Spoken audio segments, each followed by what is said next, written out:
Hello and welcome. You're with us here on Business Today. I'm Abha Bakaya. Let's take a look at how the setup is today. And remember, yesterday we closed just about 100 points up. Really not too bad. Today we're heading in midweek trade. Shell, good morning. What are we in for? Good morning, Abha, and a very warm welcome to all who are watching us on this lovely morning in Delhi. Well, Abha, two very important things. The Bank Nifty has started to fire up. So that's a very, very big positive for the market. 1100 points is what we got yesterday in terms of gains. That's 55,200 for you. And strength is across the board, whether it's PSU banks, whether it's private banks, all of them are doing phenomenally well. And that's a big, big positive, not only for the banking sector, but also for the Nifty, which is buffeted by lots of volatility and a very, very negative view on the IT space. So banks are doing pretty well at this point of time.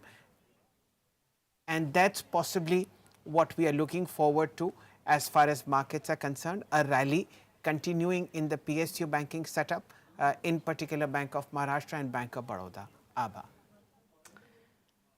All right, Ajay Baga also with us this morning. Ajay, how are you tracking markets in terms of overall trend?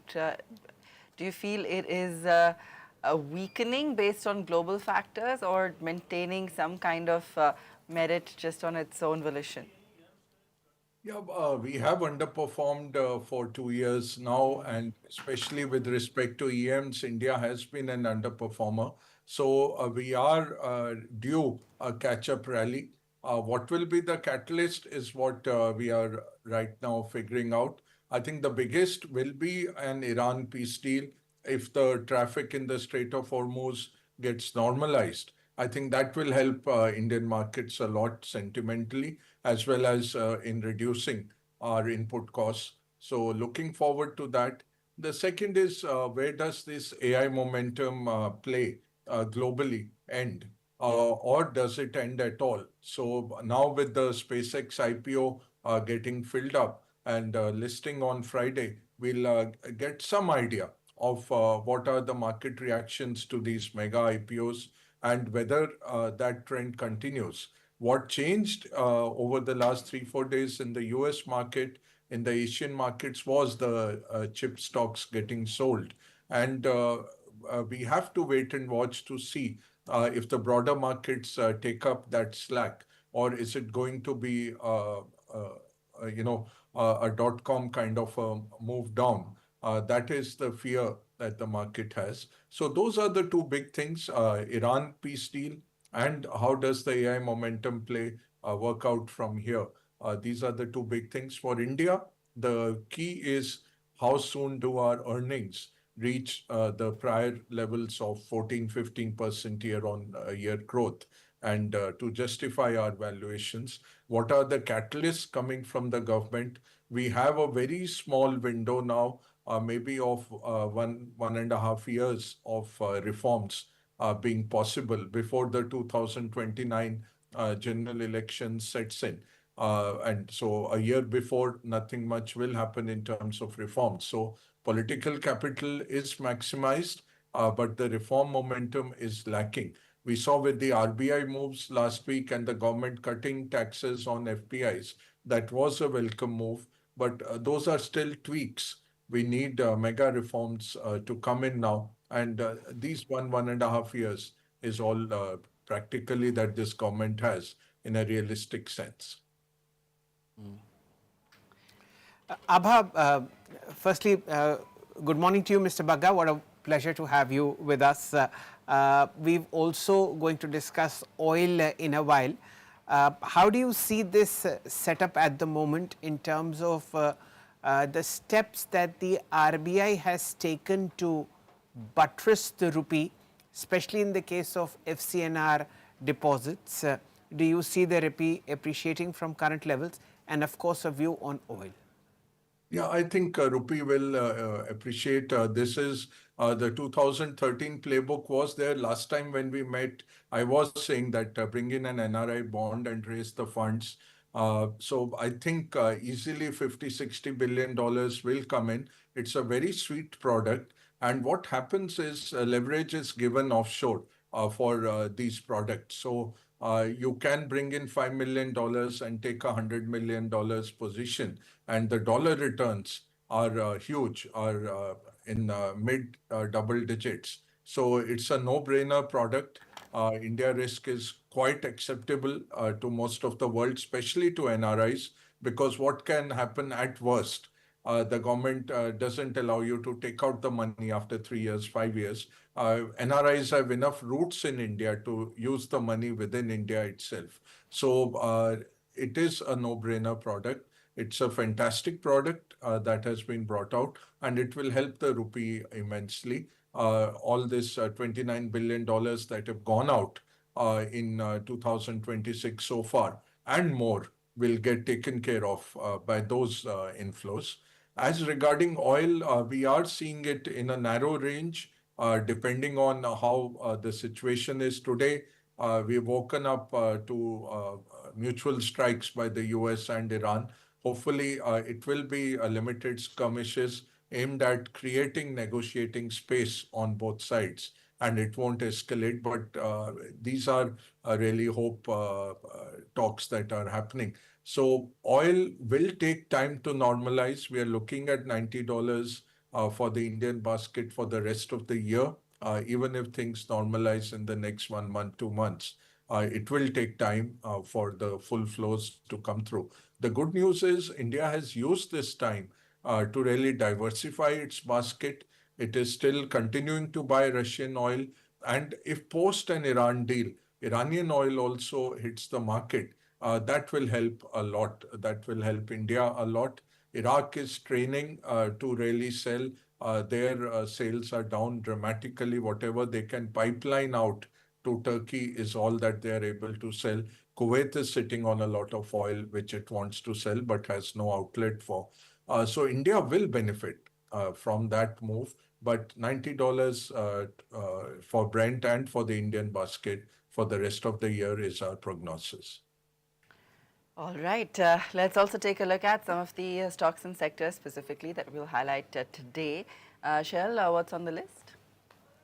Well, Abha, yesterday's weekly expiry was good for the broader market. The breadth across Dalal Street is broadening, and that's very, very good news when it comes to stocks, sectors such as oil and gas. Pharma has already been in top shape. You've had strong breakouts yesterday on auto, on financial services sector, defense, and of course the internet space.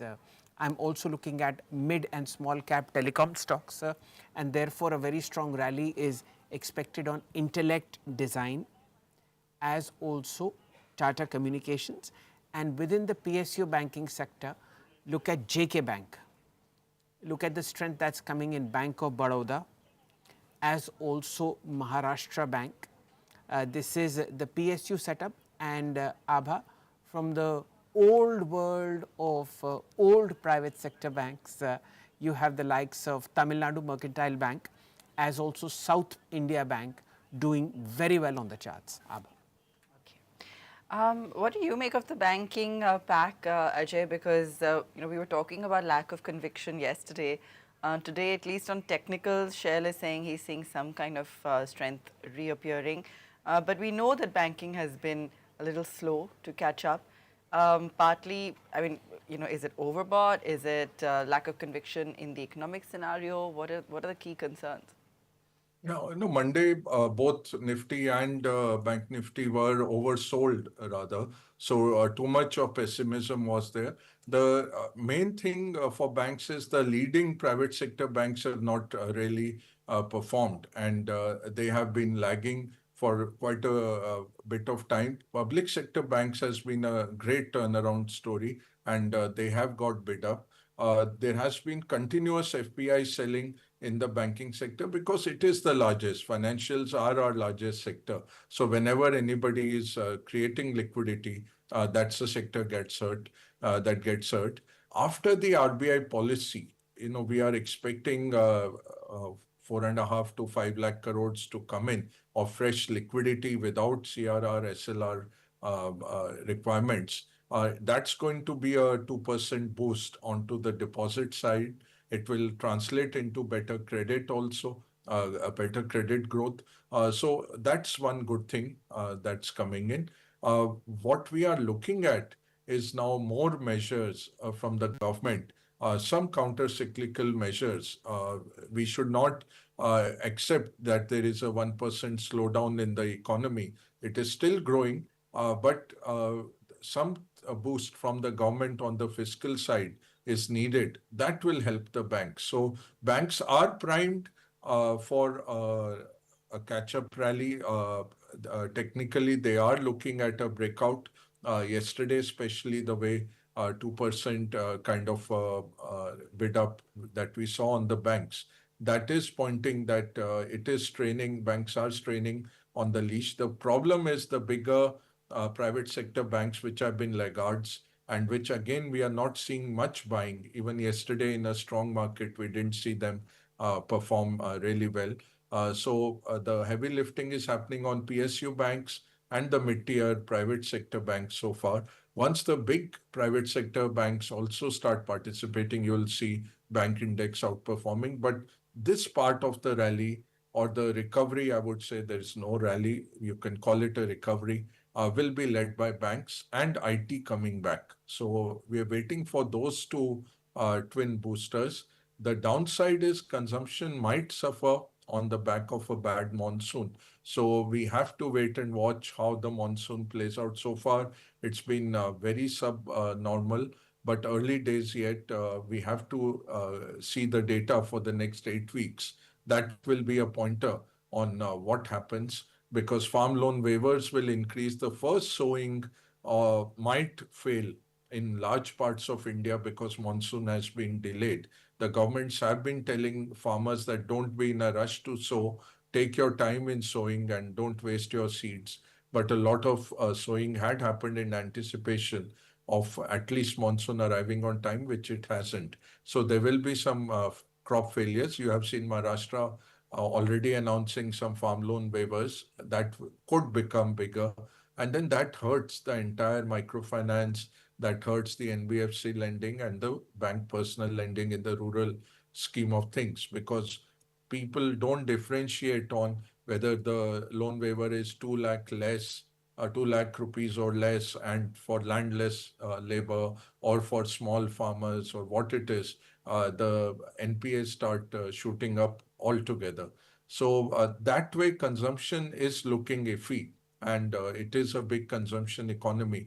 That's why I'm saying instead of waiting for October and then realizing that yes, demand is falling down, this might be a good time for the government to step in with some counter-cyclical measures, some push of government expenditure to ensure that there is a boost coming into the economy. Right. Abha will also keep an eye out on the F&O market. Strength, of course, in Apollo hospitals. This is a stock that hit record highs. The entire hospital space, we have 17 listed hospital companies, and many of them in the quarter of April and June have given phenomenal returns. I'll request the PCR to show us the chart of Vijaya Diagnostics, Shalby, as also the top 3 chains, which is Apollo, Fortis, Max Healthcare, and Narayan Herdalaya. All of them have given very, very strong returns in the last quarter, and this is something to be looked forward to. Absolutely domestic play, nothing to do with the West Asian conflict. They don't care whether oil, LPG, petrol prices are raised by 2 rupees, 3 rupees or 4 rupees. The moment you get into a hospital, all you do is pay and pay through your nose, and that is very good for the shareholders. So that's one space. And Adani Group, Adani Green and Adani Ports are on my radar. Very strong breakouts likely on that one as well. Abha. Okay, so that's the scene on some of those names. Some of the pockets you talked about earlier, whether it was defense, whether it was telecom, these are very niche plays. So I'm just wondering, Ajay, would you be really looking for some of these quality names? It's like finding needles in a haystack, or would you go perhaps a little wider, go stock specific, but look at something like consumption or auto? what would you prioritize? Yeah, consumption, I think because of the constrained monsoon, you might see poorer numbers on consumption. So rather than play a direct consumption, I think autos is a good space. Again, there, tractors might underperform. Right now, farmers are well capitalized and we are seeing a good move in the tractors, but CV and tractors might suffer on a poor monsoon. We are already seeing because of the West Asian crisis, the CV cycle has got postponed to some extent because of fleets not being utilized fully. We have seen the replacement demand not coming through as fast. What will happen is, say, the electrification order that the Delhi government placed, 5,000 crores. So all the bodybuilders there, all the suppliers into that, and that will happen city after city. So you could take positions there of suppliers into the EV chain because the government will really lead it. And then the passenger vehicles will follow. Government will set up the charging infrastructure because of the public utilities moving to EVs. That's how the Chinese model worked out. That's how it will work out in India as well. The PVs will not really lead it. So autos, and then I would say pharma is looking good.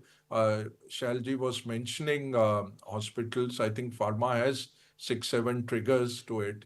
Pharma should continue to do well. Defense, very highly valued, but also good order books on the other side. The whole world is rearming, and we have the way our exports have also gone up. There is a big catchment area across Africa, across Latin America, a lot of Central Asia, where people are looking, countries are looking at quality but economical weaponry, which India offers. So we have to look at both our own armed force orders as well as the export orders. So defense looks a 10-year trend in the making quite easily, but not cheap at all. So mostly it's discovered. So making money becomes difficult in the short term, but you're okay on a 3-year basis, 5-year basis.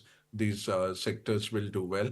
And all the power related stocks. So energy security coming out as a huge theme post the Gulf War. Again, there, the pricing is the issue, especially places like green energy or solar energy, until they are across the value chain and they're capturing most of the value.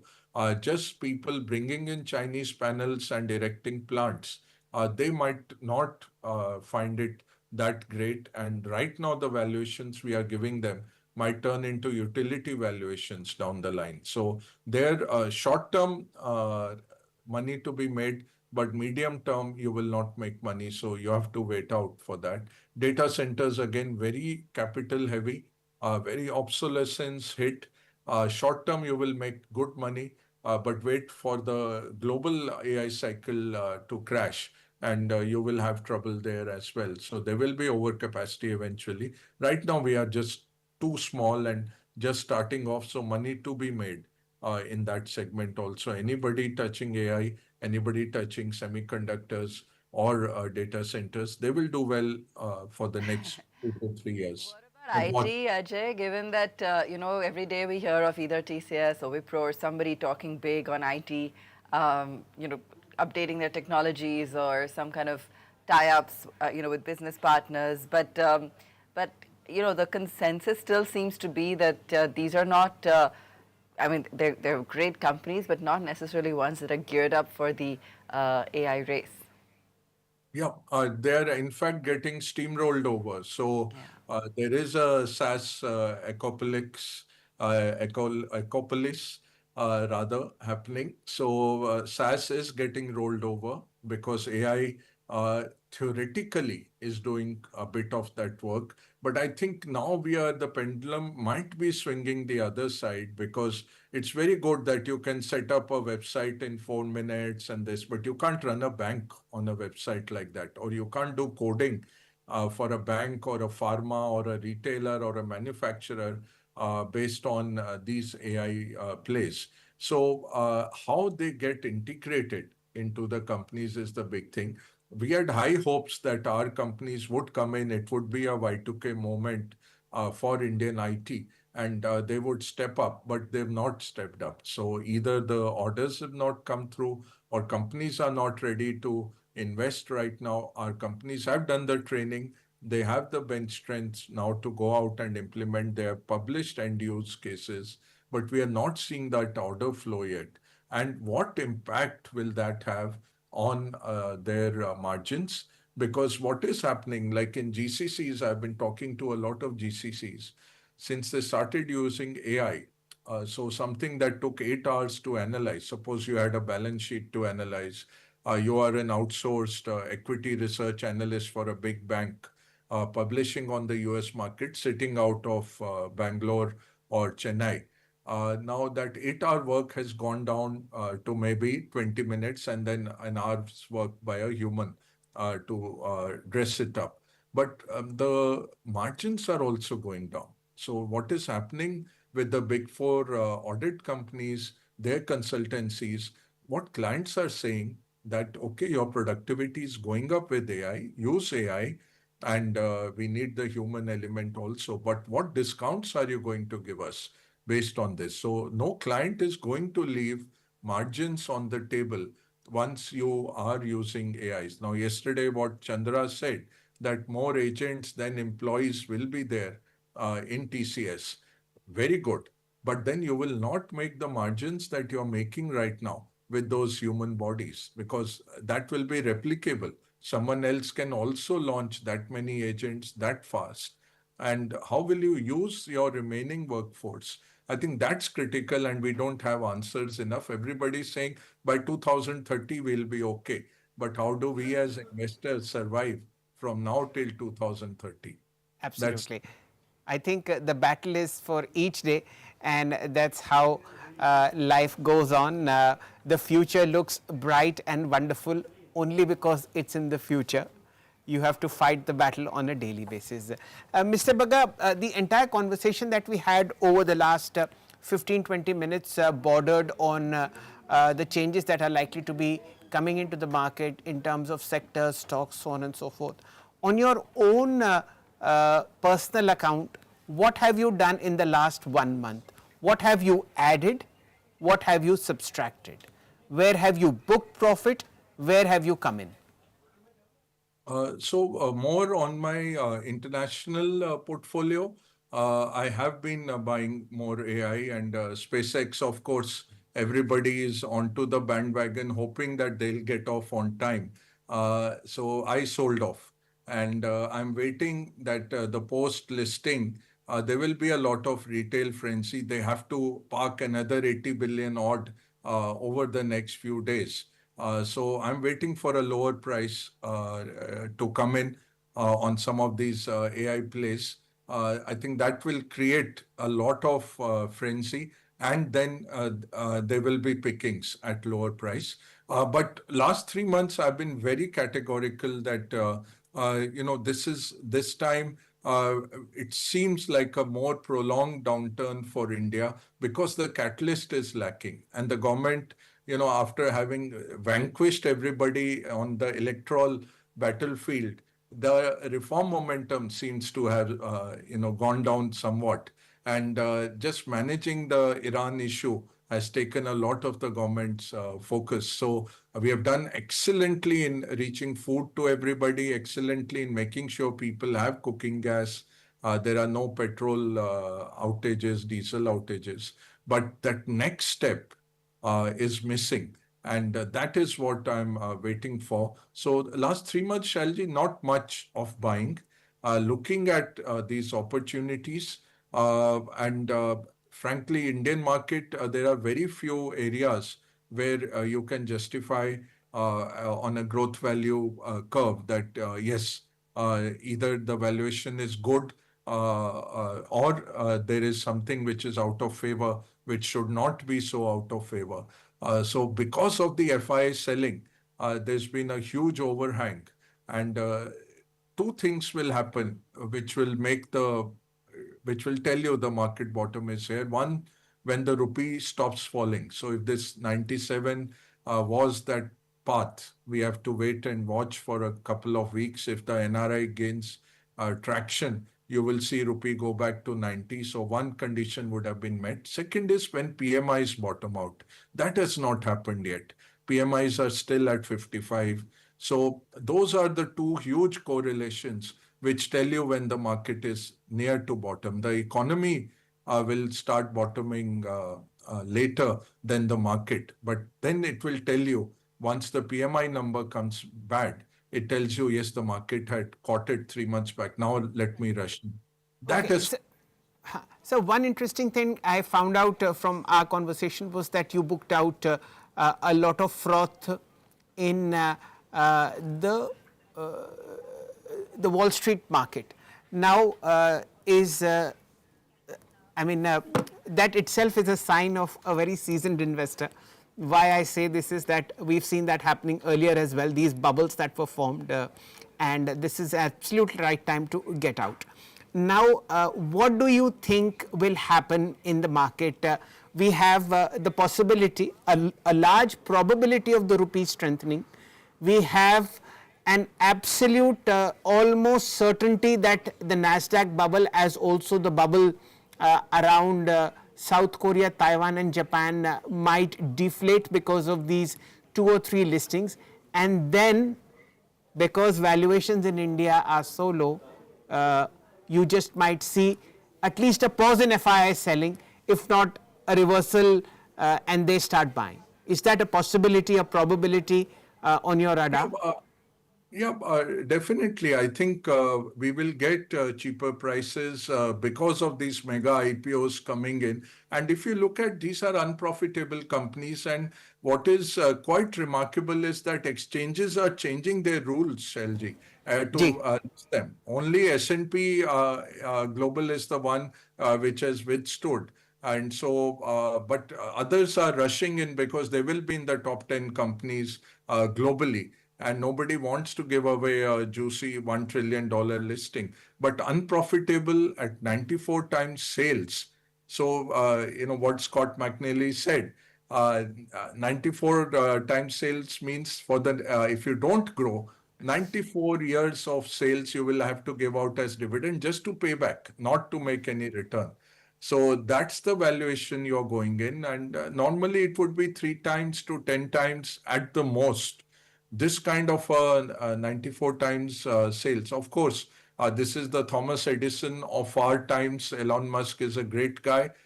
He's done very well. He's created huge value. Yeah. But I don't markets know. are markets. So, Mr. Bagga, allow me 2 minutes. Let me just mark the pre-open. I'll come back to you.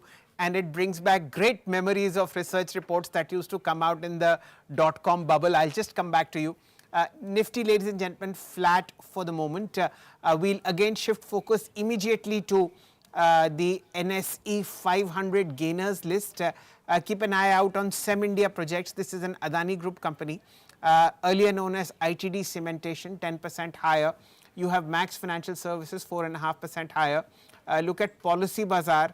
This is gaining 1.5%. You have a strong move coming back into BSE. And of course, you have Afcon's infrastructure circuit up 20% as far as gains are concerned on the cash counters. What is buzzing on FNO?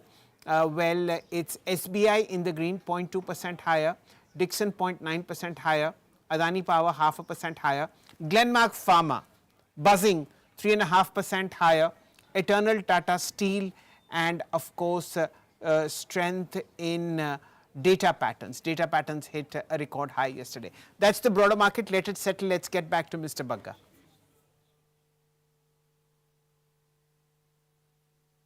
Is Mr. Bagga with us? Yes.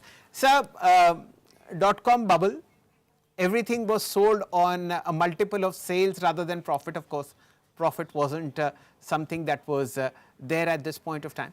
What are the similarities that you see in the bubble that was there in 1999, 2001 as compared with what we've seen in the last 18 months and perhaps another 6 months to go? Yeah, at that time, if you remember, people would say, this is my burn rate. Cash burn rate was really shown. Nobody even talked revenues. There were no revenues. There was no profits, of course, was a bad thing.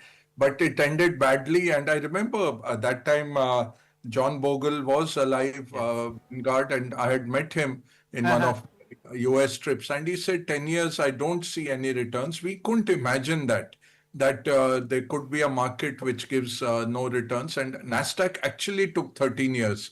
So from March 2000, it took till March of 2013 to come back to those levels. So that was the kind of correction we saw. Now, this time around, everybody says it's different. So that's one scary part because it's never different. Fundamentals are the same. Second, this AI thing is really a huge build out is happening. It was like what fiber optics guys did.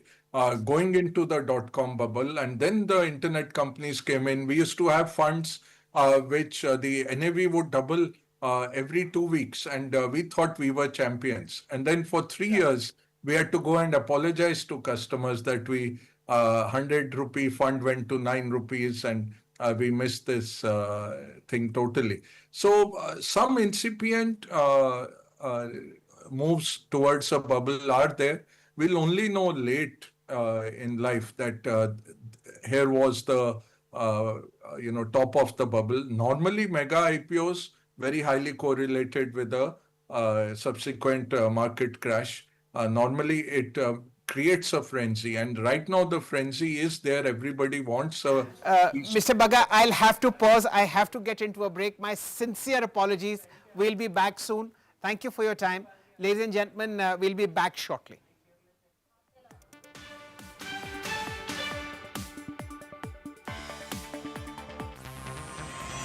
India is young and the Nifty is younger still. We are at the cusp of greater glory and phenomenal wealth creation. Catch India's magnificent rally and make it a part of your booming portfolio. Look out for the next set of multi-baggers at BTTV. India is young and the Nifty is younger still. We are at the cusp of greater glory and phenomenal wealth creation. Catch India's magnificent rally and make it a part of your booming portfolio. Look out for the next set of multi-baggers at BTTV.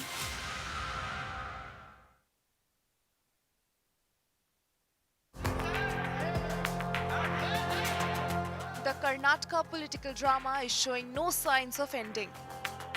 Barely a week after DK Shivakumar took charge as Chief Minister, signs of discontent have begun surfacing over portfolio allocation.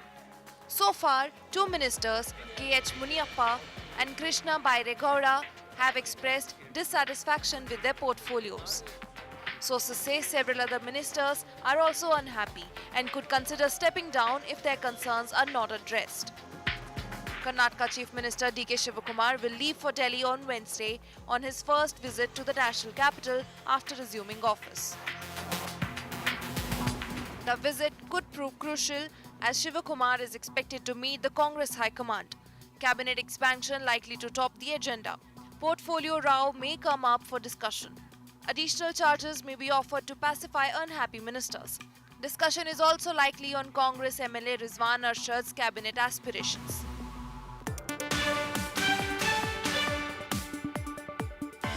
Look, this investment Guru's tips will double your money. Just claim the offer. Double your money from any random group. Pay attention. Promising double returns, they'll lure you in tight. Unverified groups will send fake tips overnight, emptying your pockets before you can fight. Well said! Well said! Well said! SEBI and NSE advise, consult only SEBI registered advisors and make payments only to verified accounts or UPI IDs. An investor awareness initiative by SEBI and NSE. Presented by National Stock Exchange.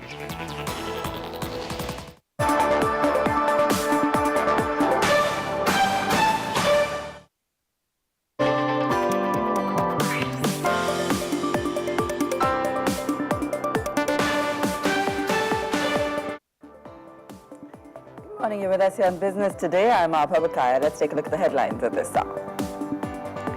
Airfares set to go up as the government raises jet fuel prices by 10%. Prices to stay at this level for 3 years under the new price stabilization regime announced last week. Airlines wishing to opt out will pay market rates. Serious allegations against Air India just ahead of the first-year anniversary of the Ahmedabad crash.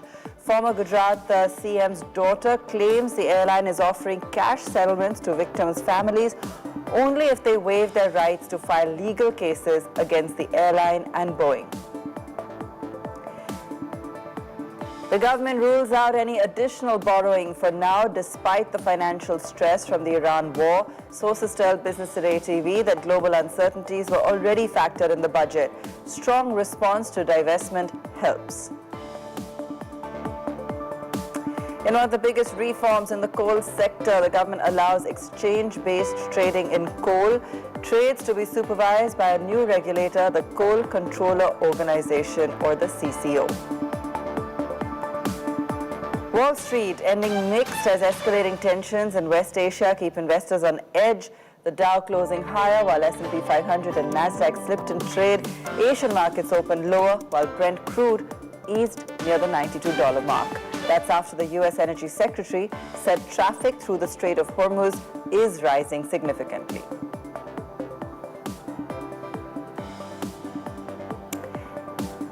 And breaking news on your screen, the rupee once again moving weaker, 19 paise lower, opening at 95.54. So we're still hovering around that 95.5 mark.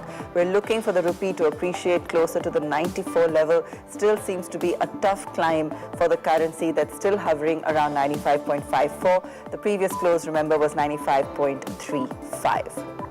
But the big news this morning, especially for all of you who've been counting on all of your getaways, air travel could become more expensive as jet fuel prices have been raised by about 10% under a new government-backed price stabilization regime. Airlines can now lock in fuel prices for up to 3 years, but those opting out will have to pay market-linked rates.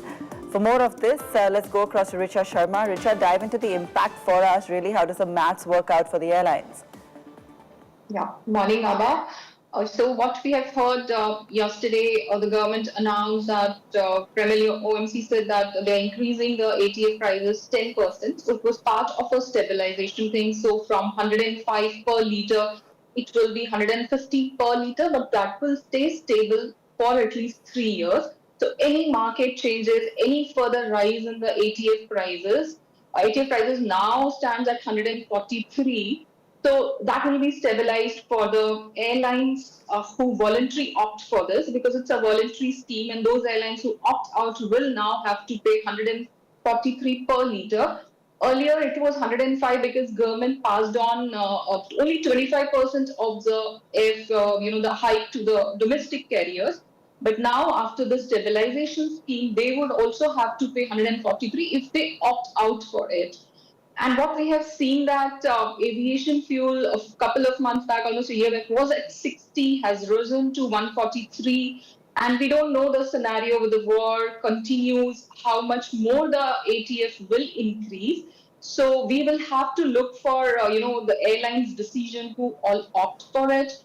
And when it comes for the airfare, this will actually help in moderating any sudden increase in airfares, because now they know that for 3 years their fuel prices will be stable at this rate. So we'll have to see how airlines react to this offer from the oil marketing companies.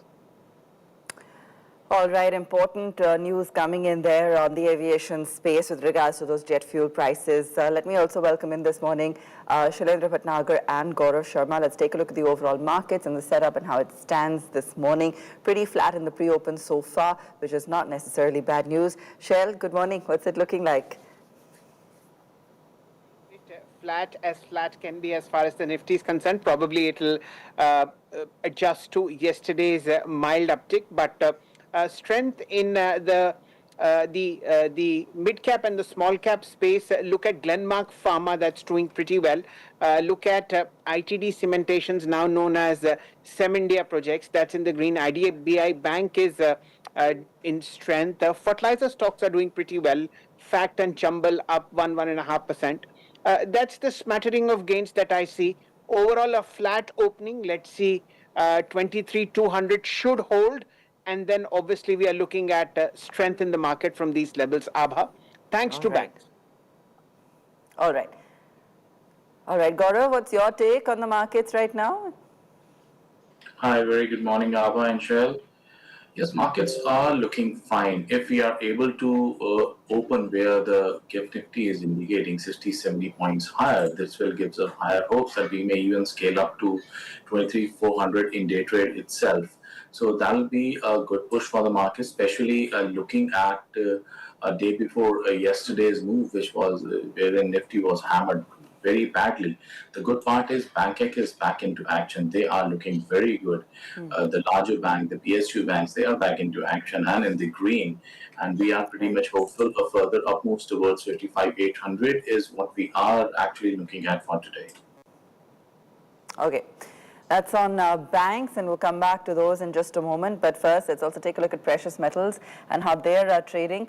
Lower in trade, M6 gold down about 2,000, that's to 1.5 lakhs per 10 gram, and silver is down about 3,300, that's at 2.35 lakhs per kilo. So that's the latest on the precious metals right now. And you know, in terms of newsmakers this morning, of course, we'll keep an eye on the OMCs, on aviation counters, Adani Group counters.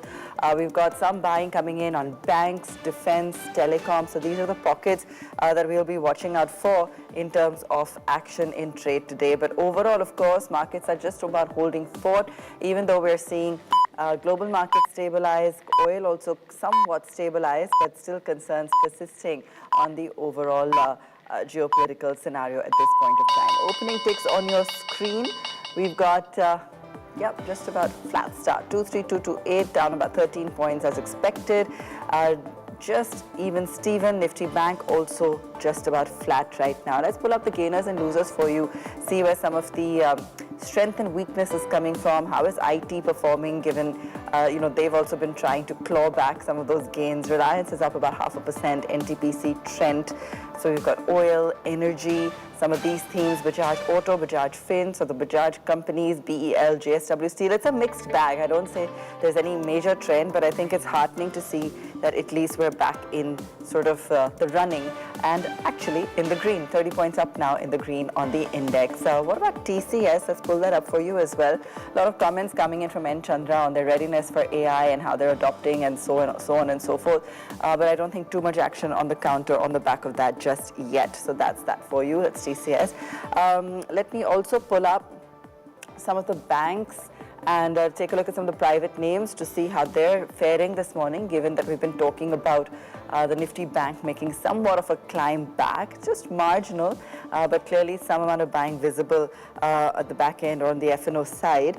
Broader markets also pretty quiet so far, nothing to write home about there, but we have advances that are pretty much overtaking the declines at the moment, and I think that's just the silver lining to track at this point of time. Some news coming in on Reliance, which may explain why that one's holding the index up today. A big AI boost for Reliance Industries. Meta and Reliance have formed the 855 crore AI joint venture. Meta and Reliance will build AI solutions for India, and Reliance will be holding 70% stake in the new AI JV. That's big news coming in. Reliance to build a data center for the Meta deal. Reliance will hold 70% stake in this new JV. Remember, we have seen Mukesh Ambani engage with Mark Zuckerberg several times now at different occasions, and looking now to further that partnership with a big investment on a data center for the Meta deal, as well as an AI solution powerhouse. This new JV is to the tune of 855 crore, building out AI solutions for India. Remember, the narrative so far that we've been talking about has been how India's tech companies are nowhere near the AI race that we're seeing on the global front. This deal is significant when it comes to that, with Reliance tying up with Meta for AI solutions here in India. It's a big boost for Reliance. I'd be interested to see how this will play out, in their overall books. The stock is already up 1.5%. Remember, it opened just about 0.5%. It's already up 1.5%, trading at 1291 right now on an RIL, and a big boost coming in, also promising, of course, a big investment in terms of building a data center for this Meta deal. And Reliance is the majority stakeholder. This is for AI solutions here in India, always ahead of the game, first with the telecom story, retail story, and now on the AI front as well. Gaurav, let me get your view in on this big breaking news that's coming in right now. This is indeed a very big development for Reliance Industries. I think this has huge growth potentials. This is actually having a toll on the entire Indian IT sector, and when a larger Indian conglomerate collaborates with one of the largest in the world, this is actually a new beginning, a new revenue line for Reliance, and a very, very good development as well. And a big thumbs up coming in from the street as well. Reliance Industries shares trading close to 2% higher in trade. At the opening note, of late, I think from the past 15-20 days, they were reeling under pressure. This is probably the first time I am seeing Reliance taking the bet in hand, pulling the index higher. So even for a very shorter time also, this is creating a good impact. Absolutely. Shell, let me bring you in as well, because this is huge news when it comes to Reliance Industries now segueing into AI, as well as, of course, what it means in terms of how it's going to pull up the markets, as well as investment into the Indian AI space, the tech space, just when we all thought that India was going to be written off. Remember, this is the reason we've not even been seeing FI inflows into India. It's very real, the perceived shortcoming on that front. So, Abha, for the day, this is a very good development. You've seen Reliance now at a multi-month low. This is a low that we had seen in May of 2025. So, it's a 12-month low as far as prices are concerned. Reliance and Meta already have a huge tie-up in the Geo space. I mean, Meta is a shareholder within Reliance Geo. So this is strengthening of the business, but an 855 crore rupee investment for Reliance is, not even a drop in the pond.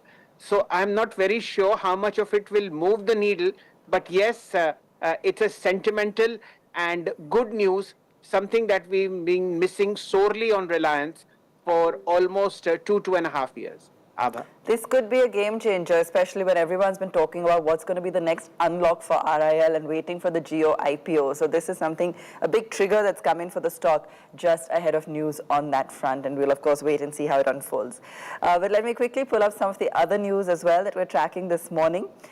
The Union government has ruled out any additional borrowings for this year. Sources have told Business Today TV that despite the fiscal stress caused by the Iran war, there was no need for immediate additional borrowing. Officials also say the union budget for this year had already factored in global uncertainties, and what's also helped is a surge in divestment proceeds, which have already crossed 18,500 crores. That's nearly a fourth of this year's target. Let's go across to Business Today's Karishma Sudani for more on this. Karishma, that's a pretty solid close on the divestment target this time around. Abha, the word that's coming in from the Ministry of Finance was, as sources have been sharing with us, officials have been sharing with us, that they're very happy with the disinvestment proceeds, like you've already mentioned. And this coming in after what happened with the IDBI is a pleasant surprise for them too. Of course, asset monetization and the dividends have added to the non-tax revenue that government is hopeful. But also, they're sharing that domestically we seem to be fine, but fuel, gold, and fertilizer have been these three elements who've been the most challenging for the government to handle. In fact, fertilizer is something that officials have shared specifically is causing a major a challenge to them in their checks and balances when it comes to the budget for the year. The fertilizer department has reached out to Finance Ministry seeking a double allocation than what they were allocated in FY27 budget. It was more than 1.77 lakh crore. That's a double because prices have been so high because of the war. The government has also said that they tried their best to shield as much that they could when it comes to the oil prices. In fact, 1.23 lakh crore was given to the OMCs in order to shield from hike in prices for consumers. But beyond 78 days, OMCs could not manage that budget. Domestically, we are fine, but the three fuel, gold, and fertilizer are something to watch out. All right, thank you for that, Karishma. Shail, a quick comment from you on what else is cropping up in opening trades. Well, ABA 23,300 is with the bulls. That's very good news.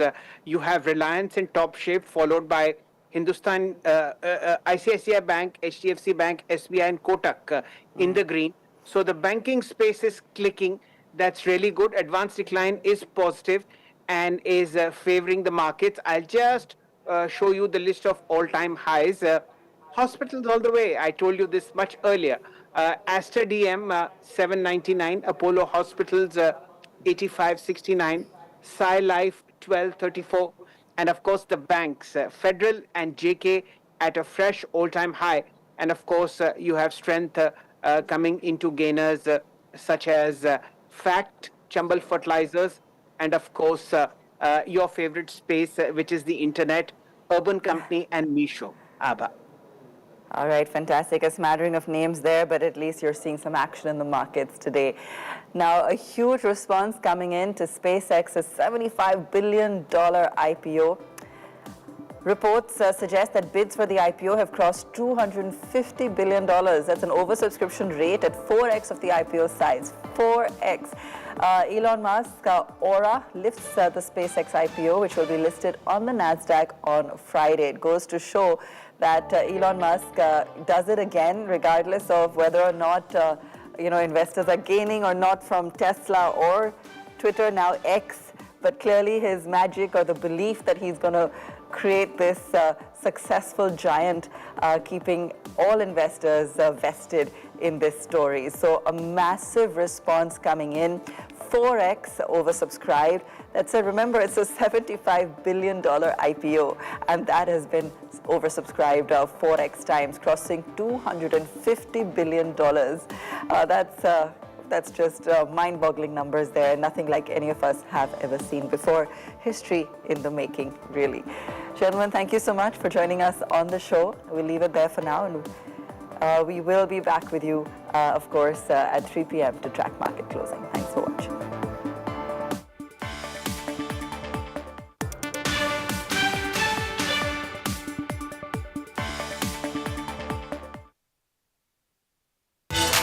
Presented by National Stock Exchange.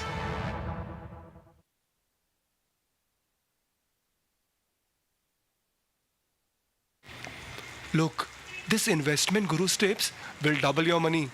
Just claim the offer. Double your money from any random group. Pay attention.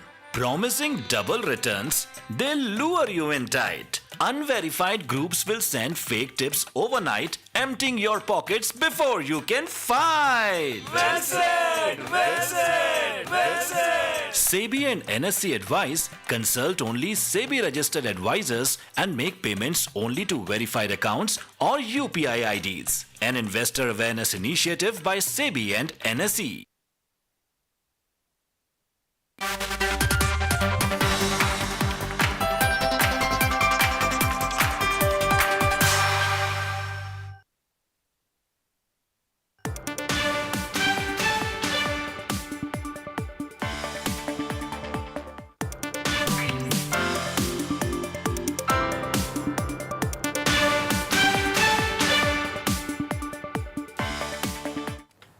Good morning, ladies and gentlemen. Wednesday it is, ladies and gentlemen, 80 points higher on the Nifty. The banks are helping the index. The Nifty 500 is 22, 23 points higher.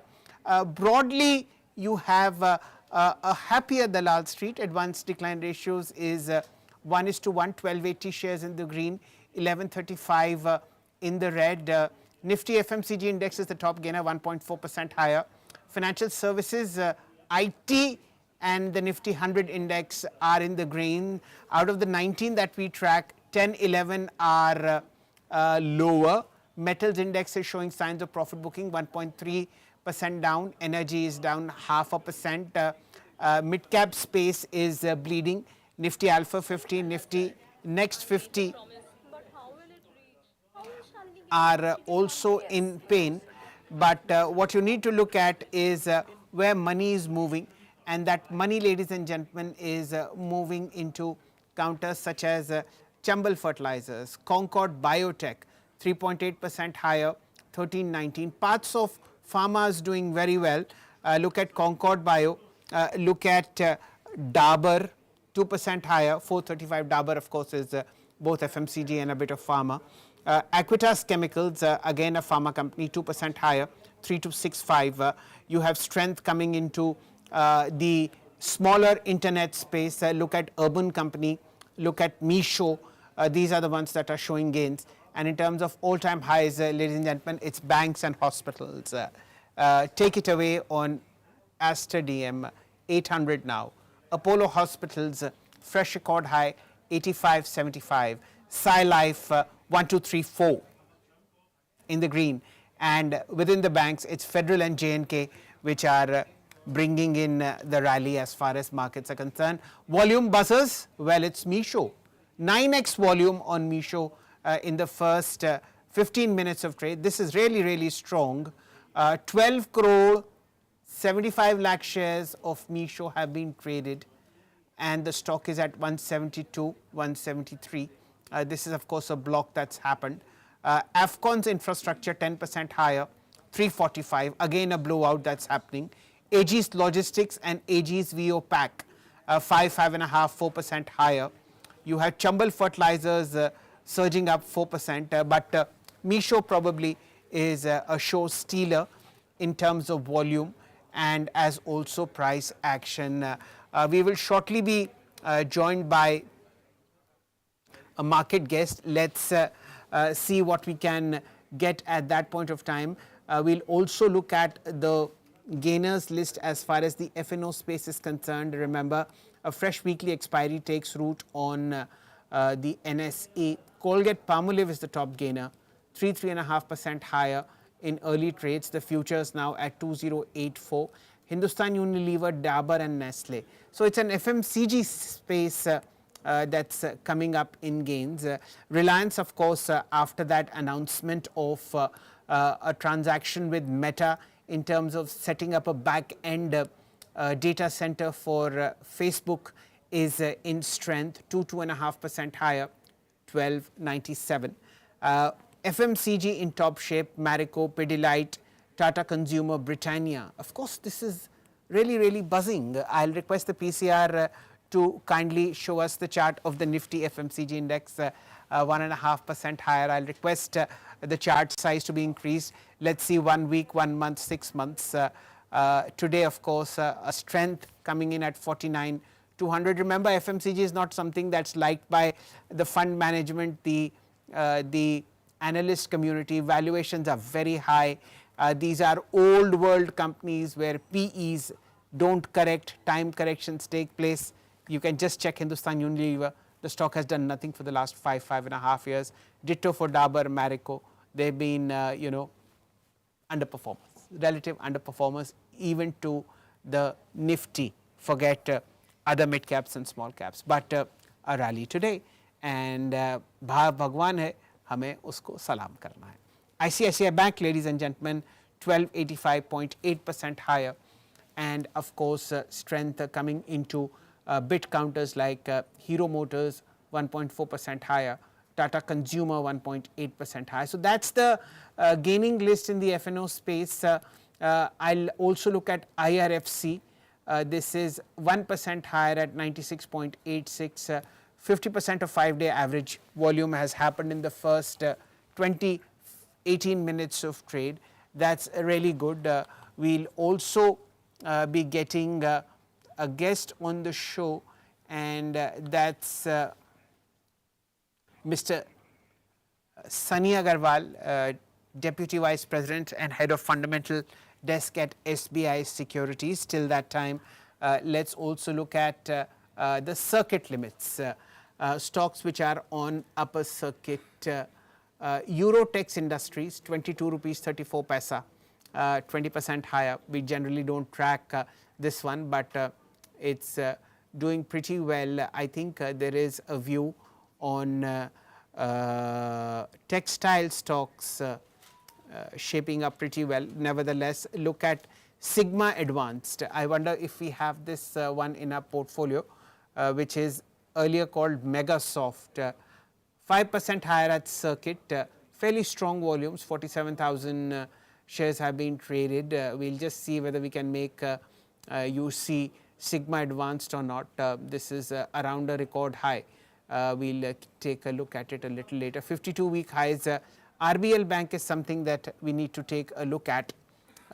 361 strength along with the entire banking pack. And in terms of most active stocks, let's shift focus to the NSE small cap index. Again, Misho and Afcons make an appearance. Aegis Logistics is something that I've already marked. There's profit booking happening on Wockhardt Pharma, on Ola Electricals, on Himadri Special Chemicals, and of course GMDC. These are stocks within the small cap 100 space that are on the back foot in early morning. Any record highs here? Aster DM, Sai Life and Data Patterns. That's something that we've already covered. Let's shift focus to the mid cap 100 index. Oil India, 2.5% higher, fairly strong volumes, 14,50,000 shares with us. You have weakness in Indian Bank, 850. I'll request the PCR to kindly show us the chart of Indian Bank on the longer term. This is a stock which has seen very good days. 940 is what I saw earlier in terms of all-time high, 967 and 840 now. So a swing trade in the making. Maybe you should be keeping an eye out on this one. Bharat Forge slipping in trade, 1.5% lower. Power India 1.5% lower. Cochin Shipyard down 0.26.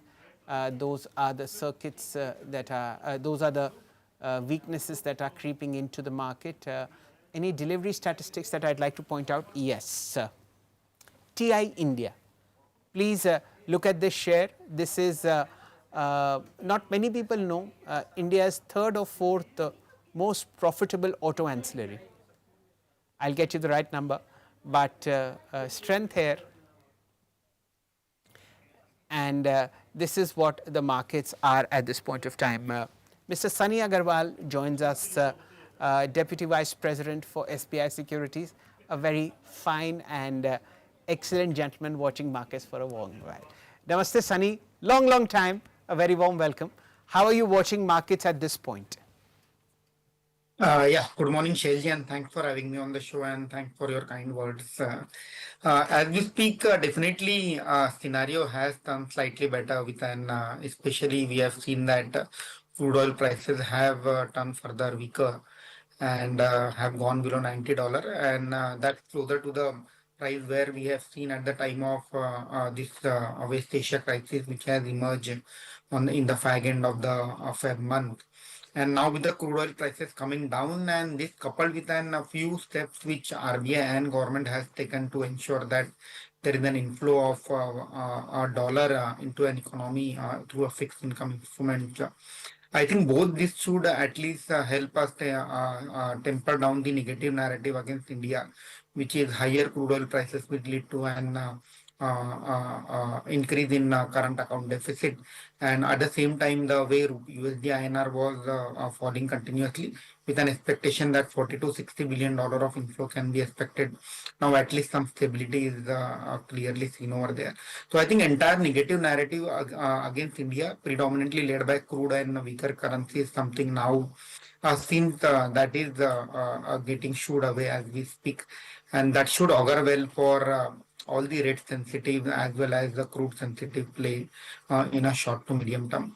In terms of broader market earnings, I think quarter four we have seen that large cap companies still continue to deliver a single digit kind of earning growth. So Nifty 50, we have witnessed a single digit earning growth.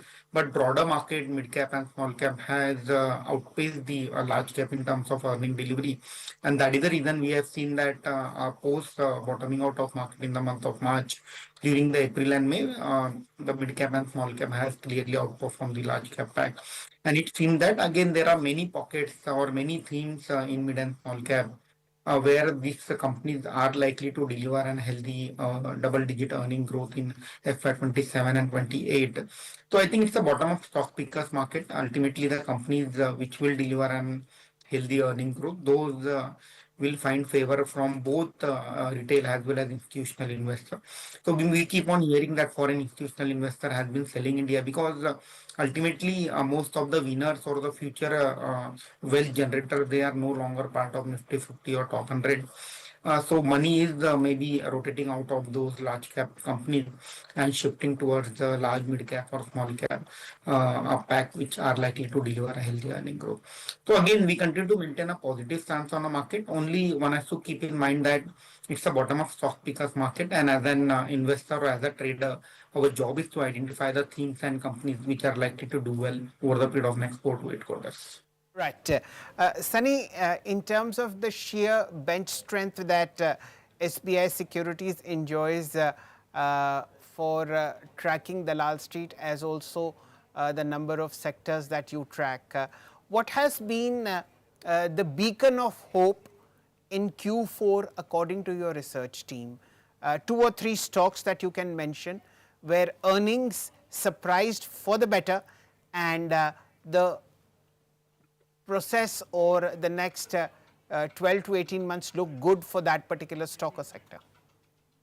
Yeah, so coming to sectors which look pretty well placed is predominantly BFSI, especially banks and NBFCs. So we have seen that entire FY26 net interest margins were under pressure for the banks, despite of healthy credit growth which we have witnessed. So the credit growth latest data suggests that for the FY26 the credit growth was to the tune of 16% year over year. That's a pretty healthy number. And however, the net interest margins were under pressure as we have seen that 125 bips repo rate cut by RBI. That has led to a faster repricing on a loan book as compared to a deposit book. And that has led to a net interest margin coming under pressure. So I think banks are relatively well placed when it comes to valuation and growth outlook for next 12 to 18 months. So I think banking is the one place to be in. And again, within that, both PSU as well as as well as private sector banks, both are well placed to outpace the industry growth. So few examples like ICICI Bank, Axis Bank, they may continue to outpace the industry growth of 14 to 15% in terms of credit. And at the same time on PSU, which has been a underperformer since last 6 to 8 months, now with an measures taken by an RBI to attract and foreign flow, I think again those pack looks pretty attractive to larger players like Bank of India, Canara Bank, Indian Bank, Bank of Maharashtra are well placed to deliver an healthy earning growth, and those all these stocks should outperform as we move ahead. Another thing which we like is auto and auto ancillary. Although there has been some skepticism that because of El Nino condition, there may be some tempering down of demand in auto pack, especially on the rural side. But one has to keep in mind that if you look at April and May auto sales number, there is no signs of slowdown, especially on passenger vehicle, two-wheeler and three-wheeler pack. And all these three segments continue to do well. Although we have seen some moderation in sales volume on commercial vehicle side because of rising crude oil prices, and to that extent, the logistic partner profitability comes under pressure. But having said that, in case crude oil prices are going back to $75 or $80 over the period of next month or two, then again we should see an uptick as far as commercial vehicle pack is concerned in terms of sales volume. So again, auto, the right way to write this story is through auto ancillary rather than auto EM, because we believe that over the period of post-COVID, many auto ancillary companies have taken a very smart approach wherein they are catering to an technology agnostic product. So whether the product goes in the IC engine or whether it goes in a EVP, I think auto ancillary players have taken that approach. they are diversifying away from auto into the defense and other pack. So I think there are many auto ancillary players like Lumax Auto, Precall, Endurance, which are taking steps to ensure that they are not impacted by transitioning or within transition from an ICE to an EV. So I think auto ancillary is the one pack which we like from a medium to long term perspective. And another pack which we like from a medium to long term perspective is the metal and metal product. So companies like APL, Apollo Tube, or for that matter, Jindal Saw. So I think the investment in oil and gas and water segment continue to be the and infrastructure continue to be the key theme going forward as government continue to spend money on ramping up infrastructure across the length and breadth of a country. So the companies which are focusing on manufacturing of structural steel tubes which goes into water, solar, or for that matter other infrastructure or those. So all such things we feel should deliver an healthy earning growth going forward. So companies like APL, Apollo, or for that matter Man Industry, Jindal Saw, all these companies should do well over the period of next 12 to 18 months. Okay. Ladies and gentlemen, ever since Sunny joined the show, the market is on an uptick. I'll request the PCI to kindly show us the chart of the Nifty, 23,353. The reason why 350 is important, ladies and gentlemen, because a very, very strong resistance has just been overcome. 23,200 to 23,300 was a major resistance for the Nifty on the options chart as well. That is now in favor of bulls. What is pulling the Nifty higher is Reliance, 38 points contributing to the Nifty's tally of 109. All the heavyweights are singing in the rain with Reliance. ICICI Bank, SBI, Kotak in the green, Hindustan Unilever and Nestle. A sharp FMCG uptick which is seen on the charts today. What's pulling the Nifty down? Infosys is the only one in terms of index heavyweights which is pulling the market lower. So good news driven primarily by banks. Sunny, coming back to you. So far you've named the banking sector as a favorite because of earnings, and two, auto anks and metal and metal products. The stocks that have been mentioned are Lumax Industries, Precall Limited and Endurance Technologies within the auto ancillary space, and of course APL Apollo Tubes plus Jindal Saw and Man Industries on the piping part of the market. Anything that looks overheated at this point? Again, I don't think so. I mean, after a significant underperformance over the period of next 16 to 18 months, there is any cause of concern as far as overvaluation in any pocket of the market.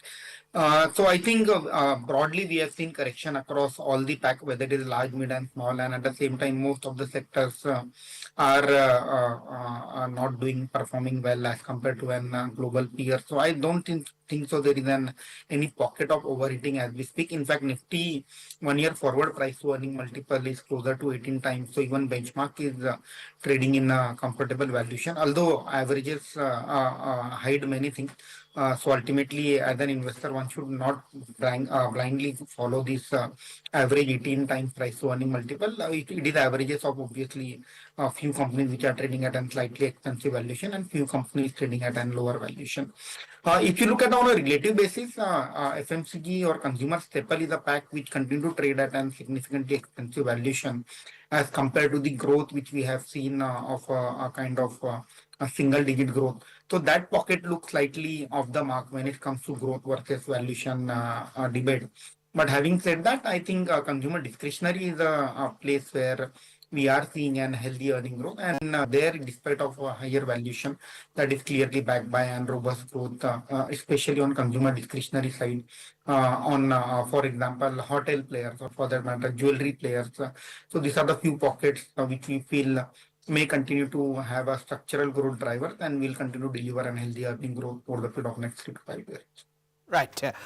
Let me just mark some good movement in the market before we call it time. Meesho This, ladies and gentlemen, is an internet platform that recently got listed.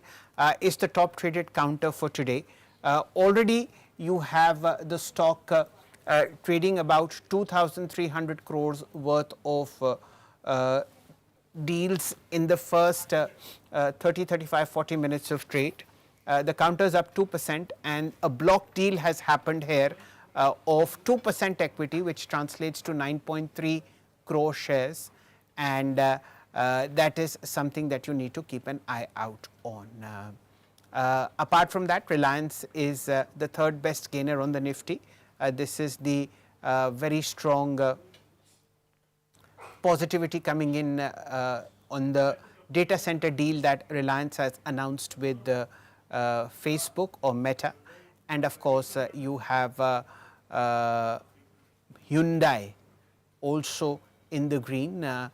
Its Chennai plant has likely to see all its production coming back on stream and return to normal by June 22nd of this month. Thank you, Sunny, for joining us. It was a bit late on your part. As always, we enjoy conversations, but looking forward to a nice detailed one a little later in this week or little later. But federal my apologies, banks, auto ancillaries, and of course metal and metal products is what we'll keep in mind as far as Q4 are concerned. Thank you for your time. We'll pause it here, ladies and gentlemen. 134 points higher on the Nifty, 184 points higher on Nifty Bank. Hospitals in top shape, and of course Reliance pulling it up.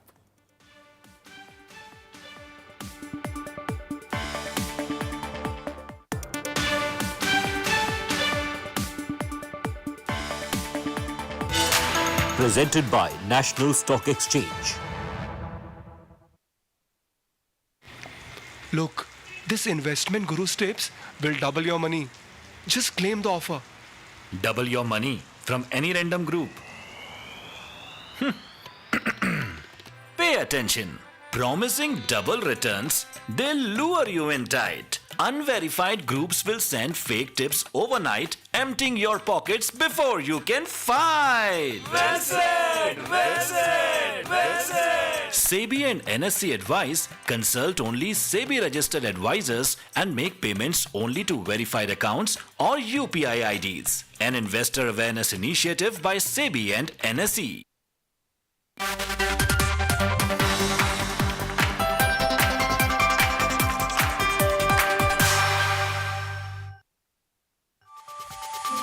From how the markets move today to what's setting the stage for tomorrow. From tariffs to taxes, mutual funds to your daily stock queries. Join me as I decode the biggest wealth-creating ideas for you at the closing bell. Watch me as I bring to you the Business Today show every weekday at 3 p.m. only on India Today. Presented by National Stock Exchange. Apple wrapped up its WWDC 2026 keynote on June 8th. If the last few years were about introducing Apple Intelligence, this year is about delivering on those promises and making AI and Siri completely unignorable and giving it a big overhaul. Here are some of the biggest changes you need to know about. All new Siri AI. Apple's voice assistant has officially evolved into Siri AI. This isn't the old Siri that would simply hand you web links. Rebuilt on Apple's foundational models and leveraging Google's Gemini for complex world knowledge, it is now a deeply conversational system orchestrator. Siri will now be housed in the dynamic island, will be more capable, more conversational, and will know exactly what you want with personal context understanding. For the first time, Siri gets its own dedicated app, acting as a central hub that syncs your entire conversation history across iPhone, Mac, and Vision Pro via iCloud. Write with Siri. With the new Write with Siri feature, Siri will help you draft emails and messages and even match your style of writing based on previous conversations with the person you are writing to. On-screen awareness. With next-gen Apple Intelligence, Siri gets deep on-screen and visual awareness. It tracks exactly what you're looking at to answer complex questions, instantly map out directions, or schedule events directly from your active screen content. Apple Intelligence and Safari. Multimodal AI is now embedded directly into the camera and photo editing workflows. The new Siri mode in the camera app uses visual intelligence to let Siri analyze your physical surroundings in real time, translate physical documents, or trigger context-specific actions instantly. Generative tools. On the creative side, iOS 27 introduces a powerhouse suite of generative tools. The new spatial reframing feature allows you to shift the perspective, rotation, or angle of a photo after it's been taken.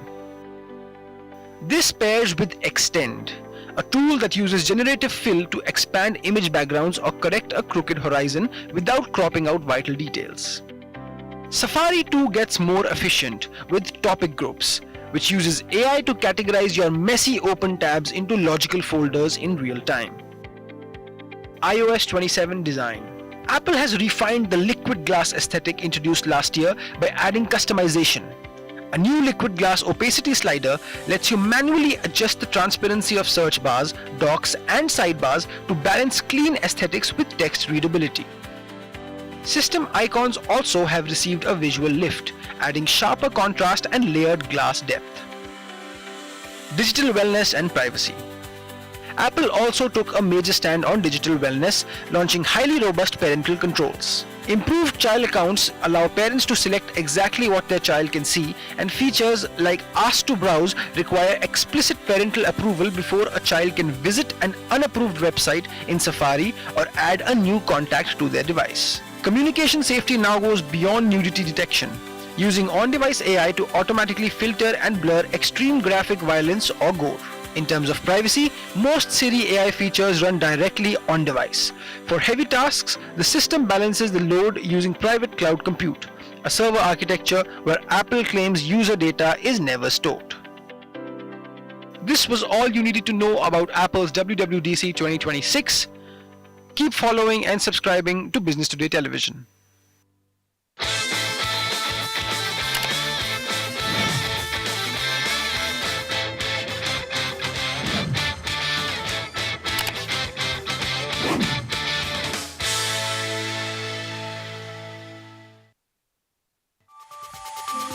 From how the markets move today to what's setting the stage for tomorrow. From tariffs to taxes, mutual funds to your daily stock queries.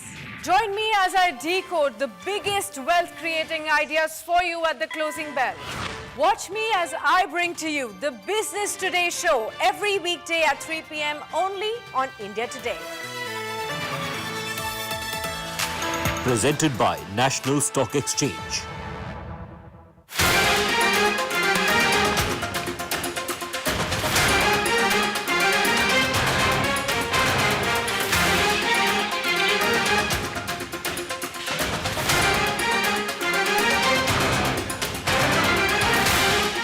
Congress unity has repeatedly come under scrutiny in recent years.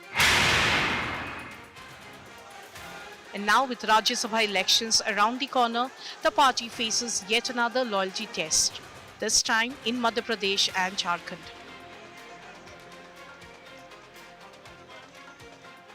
In Madhya Pradesh, the BJP has turned a routine Rajya Sabha election into a high-stakes political contest by fielding a third candidate, Mahesh Kewat.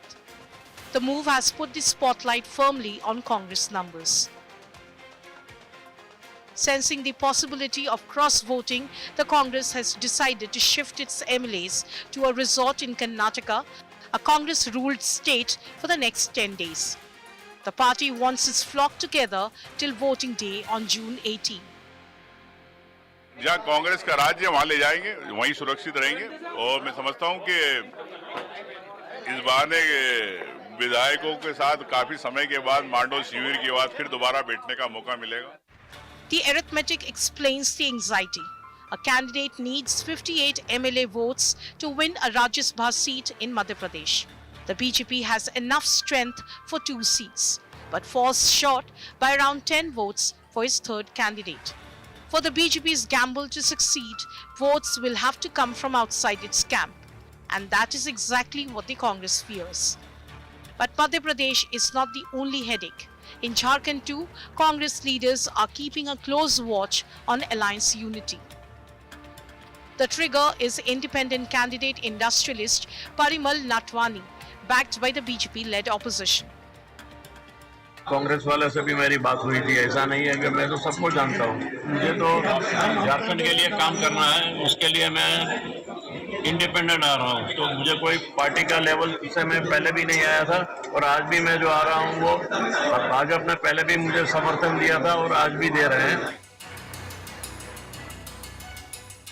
Natwani currently has a support of 24 MLAs, but he needs 28 votes to cross the finish line.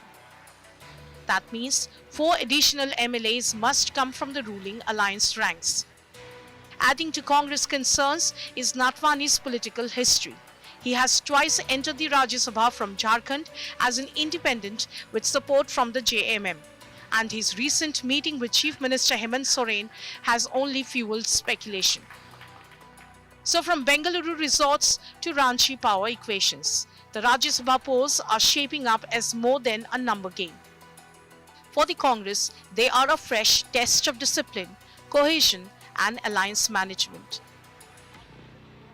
Bureau Report, India Today.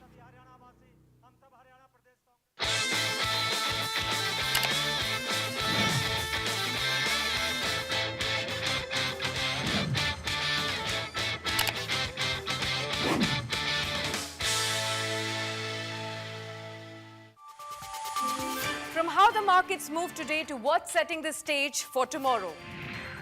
From tariffs to taxes, mutual funds to your daily stock queries.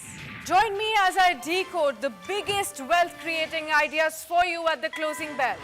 Watch me as I bring to you the Business Today show every weekday at 3 p.m. only on India Today. Presented by National Stock Exchange.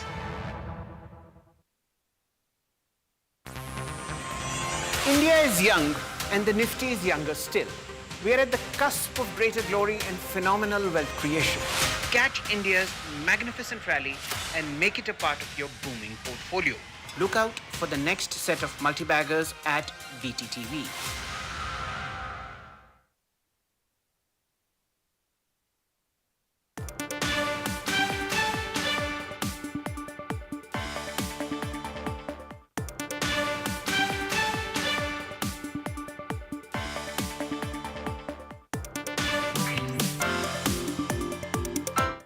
Hello and welcome. You're watching Business Today Television. I'm Sakshi Batra and this is What Sort, a show that focuses on the biggest buzz on the day's trade. Well, the Nifty has furthered its move from yesterday. You could see now 23,367 coming in on the Nifty. We're 125 points higher in the session, and this is despite the fact that overnight we saw a lot of volatility in global markets. This morning also a lot of Asian markets fell in trade because of renewed tensions between US and Iran, fresh attacks, counter-attacks coming into focus as well.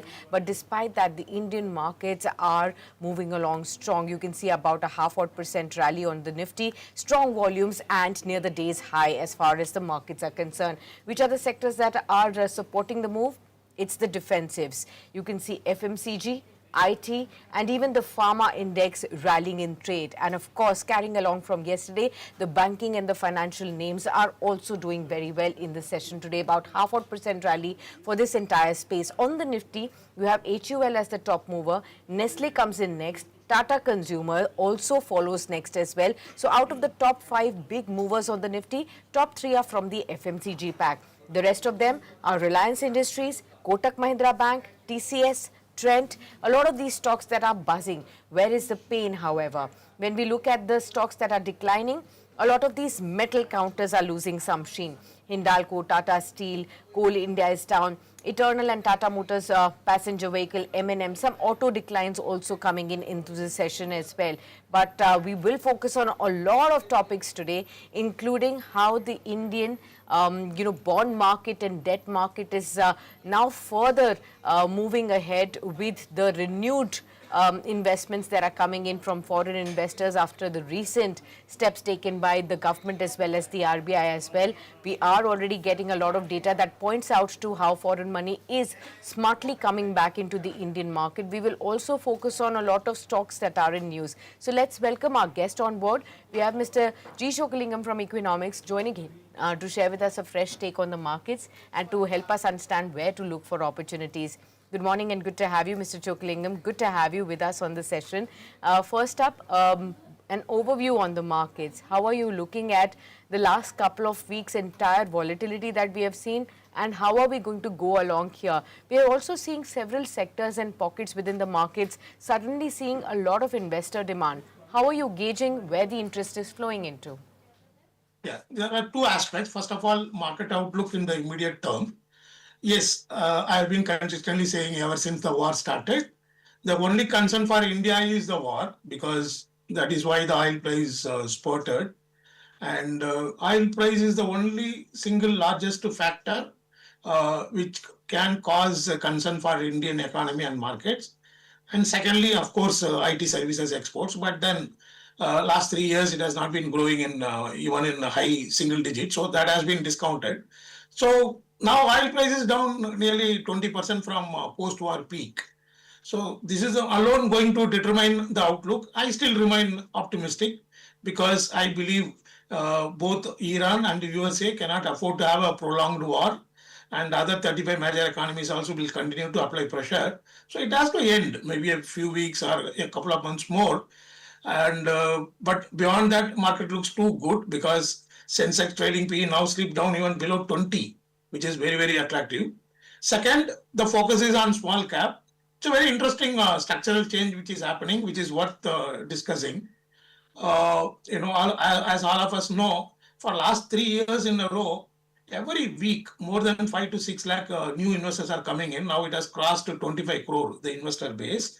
And first time this is happening in the history of stock exchanges. And secondly, the DII and the retail investors, today they have a predominant holding as compared to foreign investors.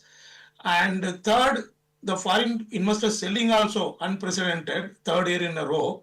So these are the three structural changes, and these structural changes favor small cap and quality mid cap segment. Why? When the FIIs are selling and the DIs are buying, the Sensex and Nifty nowhere. They are not able to pull up.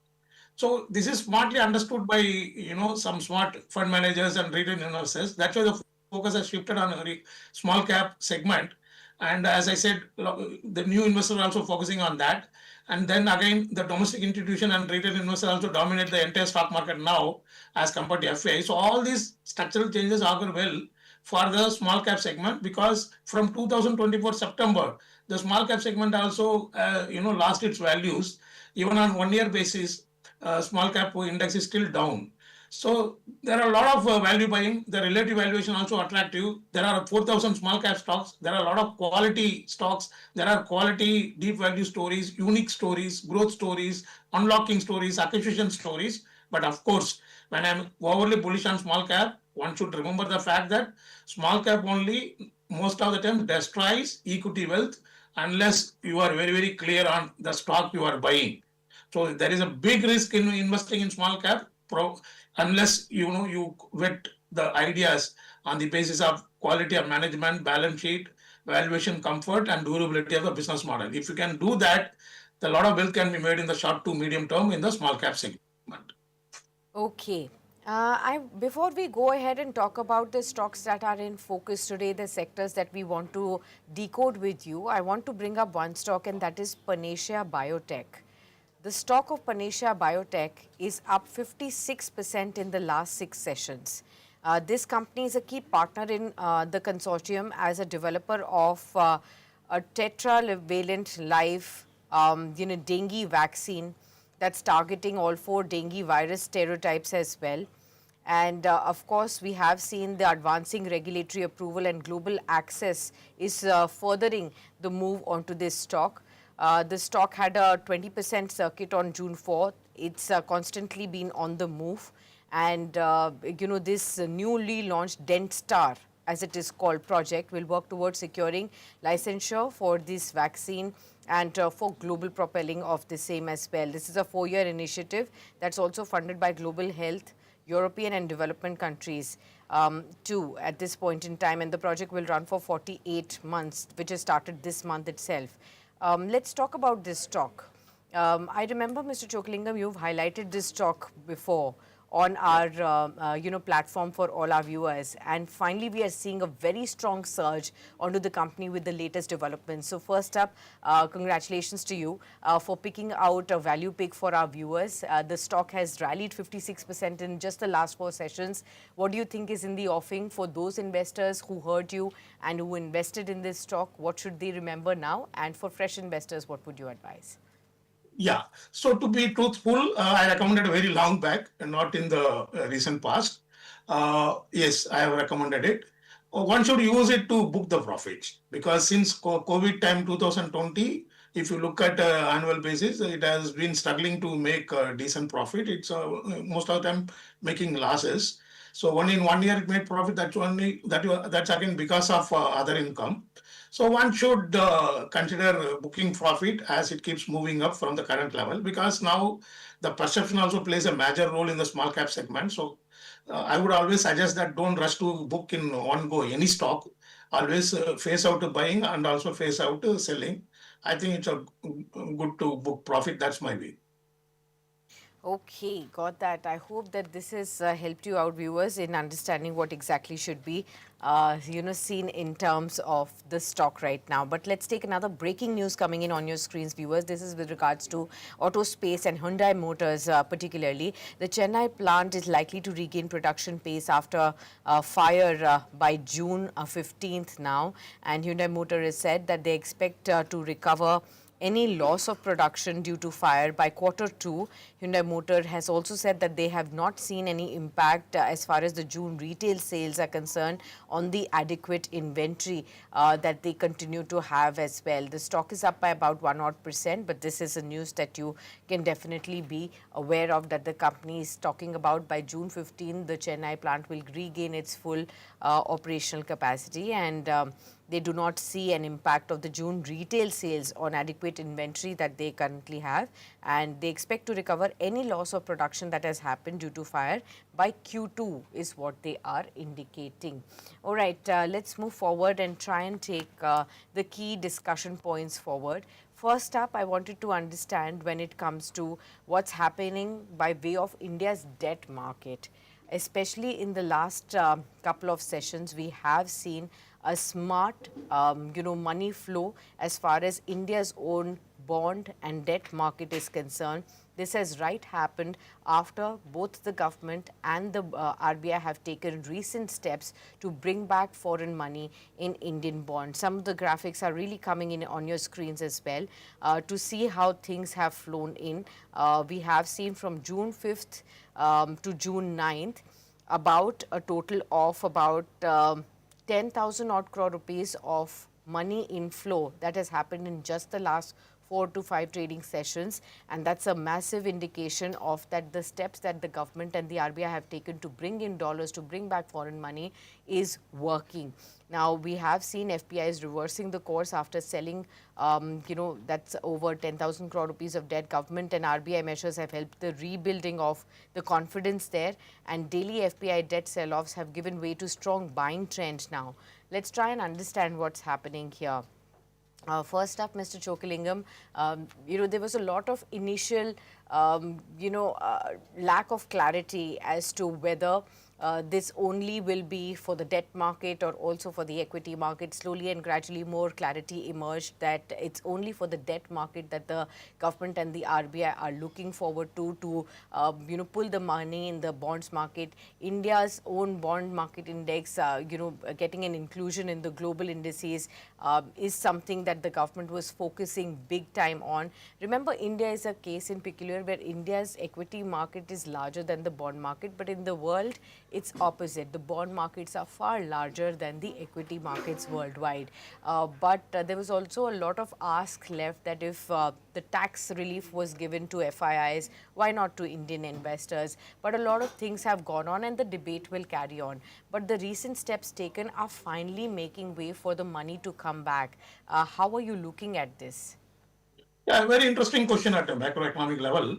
Unfortunately, for last 5 decades, the rupee has been consistently depreciating, and we are dependent heavily on the oil import. That is the reason we are not able to succeed in attracting big money in the debt market.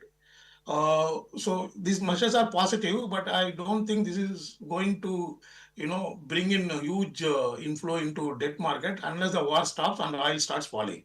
I'm extremely bullish on inflow of foreign capital, not only in the debt market, equity market, and also in foreign direct investments. Once the war stops, in the next 3 to 5 years, the oil price is going to crash in a very big way, and that is going to be a single largest driving force for improving inflow of foreign capital. So that time you will see even the debt inflow, equity inflow will increase. As far as domestic investors are concerned, or giving concession to foreign investors for equity market, one has to accept that the government is in in a very tight condition. We have seen fertilizer subsidy more than doubling for current year. So there are a lot of commitment for welfare expenses. So a lot of interest payments are happening. So it's going to be little difficult for the government to give a lot of concession, whether to domestic investors or foreign investors in the equity market. Of course, if equity market keeps falling like this for another 3 4 months, then possibly some little concession can come. But otherwise, also, I am bullish on the equity market. The foreigners will come back because in the last 20 years, they have made enormous wealth from the Indian equity market. We should not forget that. And also now AI is attracting, but it is not going to be a permanent thing. They are also very smart. They know what happened in dot-com bust. And they also understand a little shock on last Friday.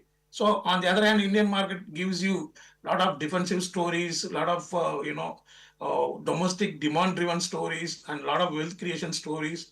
So definitely they will come back. Their only concern is stability of rupee, which will definitely come back once war ends formally and oil starts falling to around $70. India's equity market outlook will change in a very big way. I remain very, very positive, even in the short term. All right, I hope that this has also given an understanding to you viewers how to look at this finally, and the sentiment now improving, the money coming back. Let's also see an improvement on the rupee as well. How would you look at that? We have also seen an impact there. These measures have been able to arrest the free fall in the rupee that we were seeing. Now the rupee is hovering around 95 odd levels. We had slipped, sharply, towards 97 odd levels as well. And there was a fear that the rupee will hit 100 per dollar. Thankfully, that free fall has been arrested for now. What does the slowly and gradually recovering of the rupee and the strengthening of the rupee means for Indian equities, and which are the segments that you believe will now benefit? First of all, I believe, very difficult to forecast in the short term, but I still believe that rupee is most unlikely to breach 100 mark in the short term, at least for next 6 months. You look at oil price, despite a renewed attack between Israel and Iran, the oil price has not zoomed beyond $100. And that is because of multiple factors. Oil intensity in economic development has come down over the years. China's import of oil has come down reportedly by 30 to 40% on year-on-year basis. America is increasing the oil output. So India also made a lot of progress in renewable energy, ethanol. So, once war ends and oil price starts moving back close to around $70, the rupee can even appreciate, and that is a trigger point for even attracting more foreign capital. So that also would help the rupee to improve. And FDI, though gross inflow is very high, net inflow is very low. That's because of repatriation of a lot of foreign money, like unlocking money through IPOs like Hyundai and other foreign companies. So that also going to come down because market has corrected. So a lot of things are favoring the rupee stability and in fact improvement. Once war ends, it can even go back to 90 level, below 90 level. I am very confident, but it all subject to finding a resolution to the war. And as far as market is stock sectors are concerned, it's very clear. Despite the rupee in the last for 10 years falling from 55 per dollar to 95, the margins of IT companies have not improved a lot. So that is the case with many exporters of goods also. The importers of Indian goods and services have become very smart. Not only importer of Indian goods and services, across the world, the theory of weak currency helping export is not working out. The importers also have become smart, and they realize the benefit of rupee or currency depreciation, and they start bargaining for that. So it's not going to be, very helpful, but definitely it will be helping the import substitutes because the landed cost will go up. So therefore, the companies which are making import substitute for the domestic market, they would be the beneficiaries. Okay, but let's also draw our viewers' attention to when it comes to the foreign investments in equities where the pain has been felt maximum. What we are given to understand is that FIIs have actually pulled out about $3 billion from IT and about $12 billion from financials so far in the year 2026.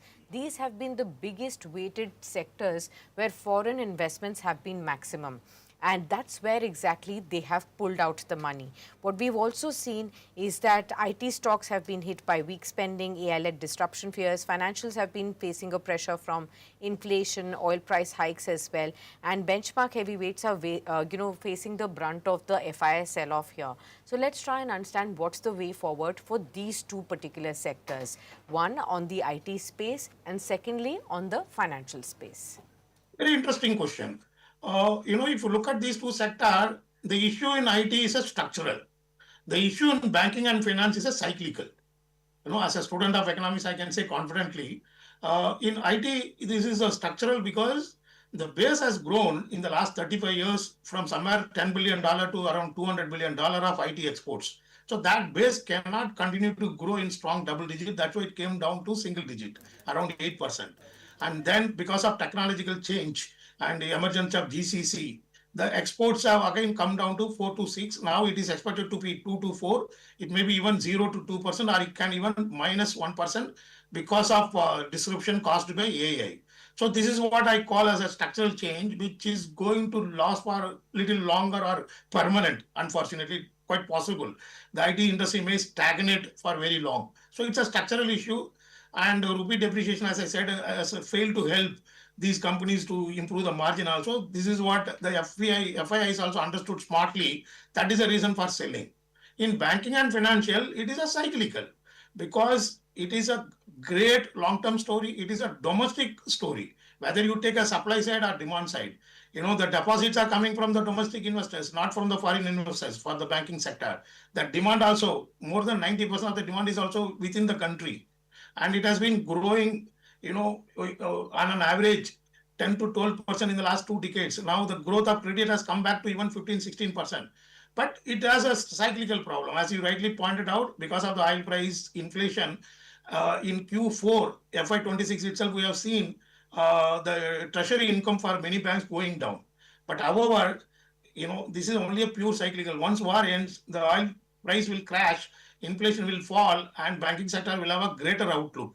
And the banking sector also will benefit from one more structural change happening within the industry. That is the net NPA. Outstanding net NPA is the best in the last, 2 decades or 3 decades.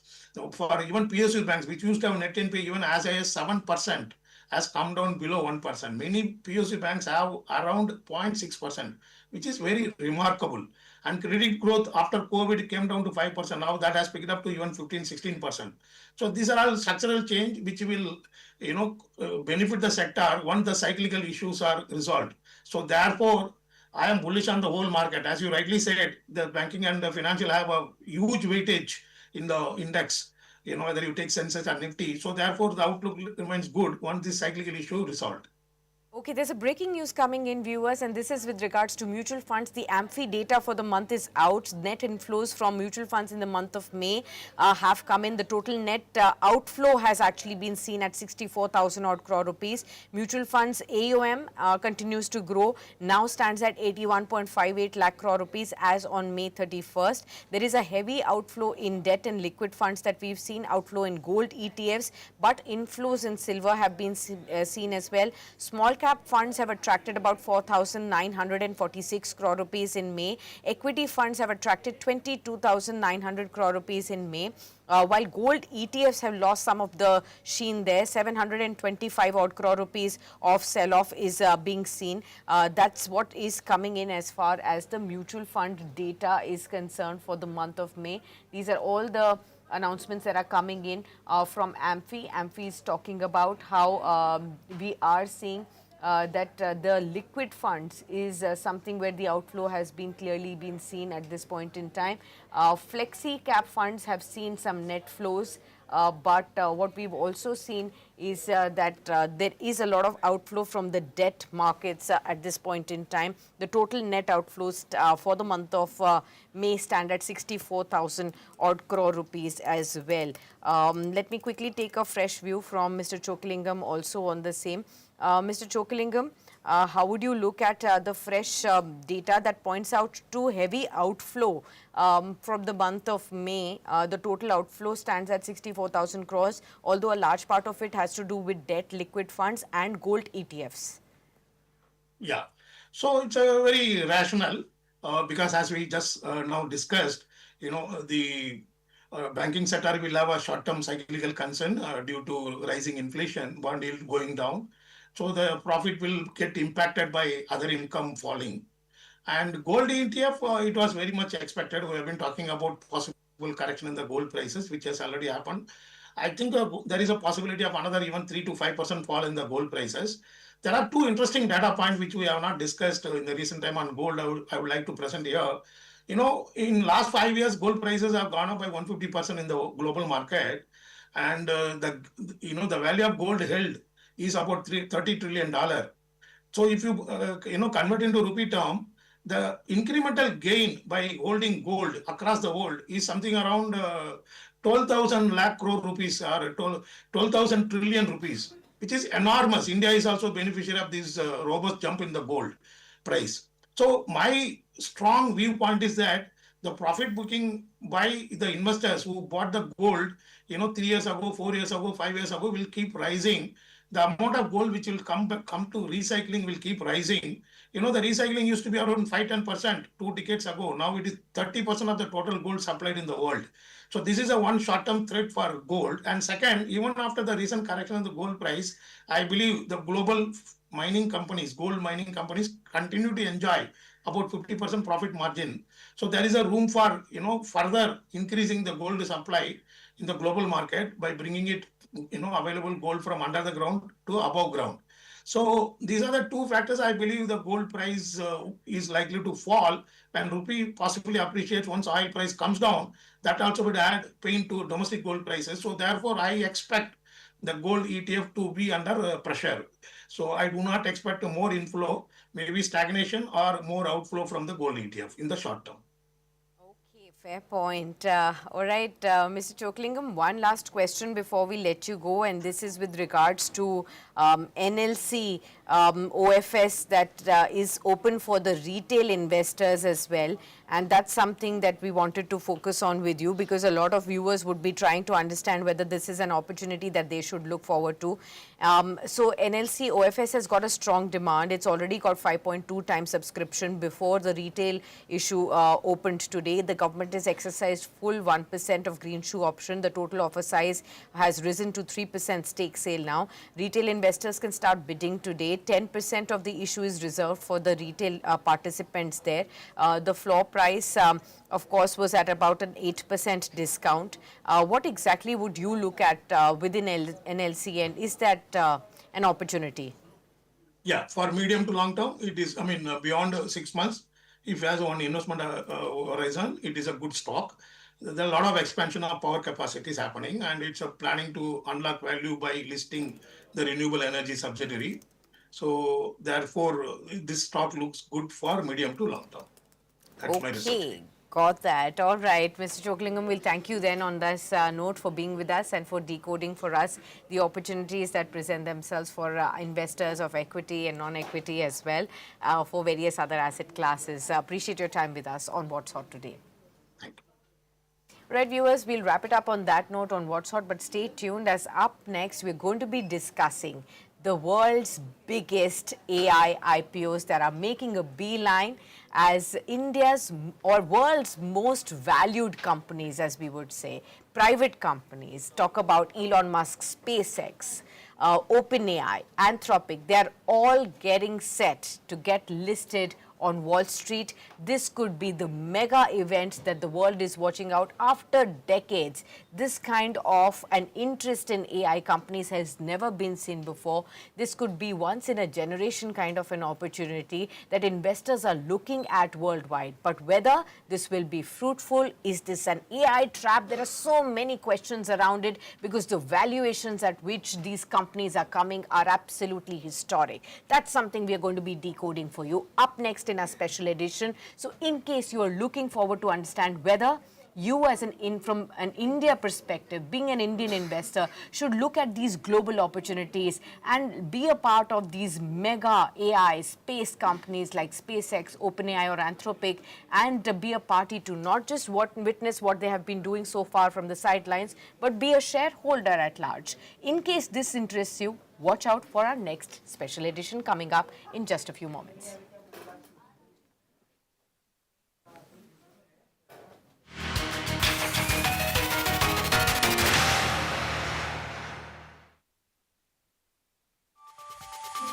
From how the markets move today to what's setting the stage for tomorrow.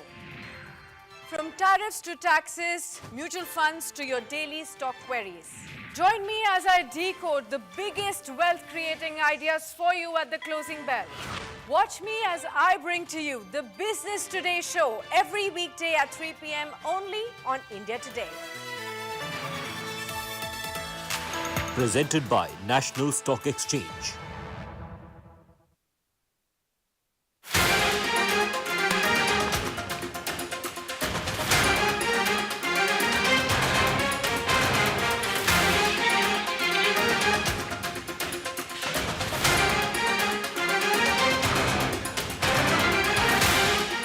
Congress unity has repeatedly come under scrutiny in recent years.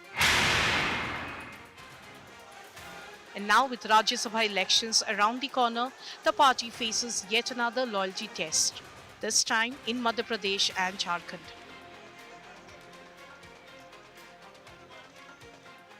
In Madhya Pradesh, the BJP has turned a routine Rajya Sabha election into a high-stakes political contest by fielding a third candidate, Mahesh Kewat.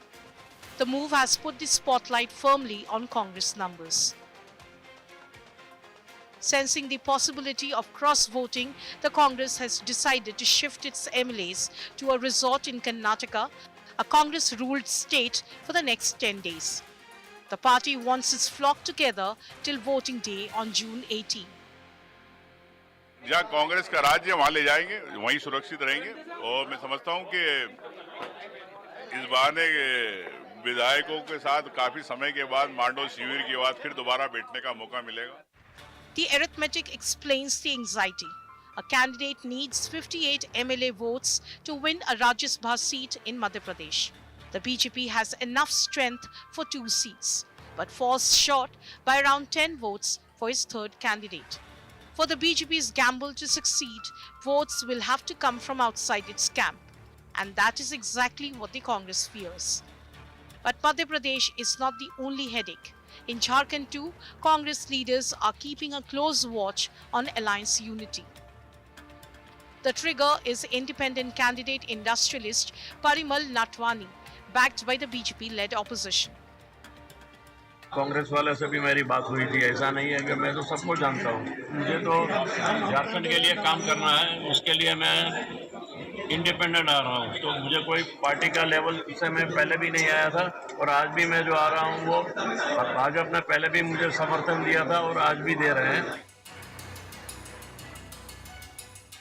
Natwani currently has a support of 24 MLAs, but he needs 28 votes to cross the finish line. That means 4 additional MLAs must come from the ruling alliance ranks. Adding to Congress concerns is Natwani's political history. He has twice entered the Rajya Sabha from Jharkhand as an independent with support from the JMM, and his recent meeting with Chief Minister Hemant Soren has only fueled speculation. So from Bengaluru resorts to Ranchi power equations, the Rajya Sabha polls are shaping up as more than a number game. For the Congress, they are a fresh test of discipline, cohesion and alliance management. Bureau Report, India Today.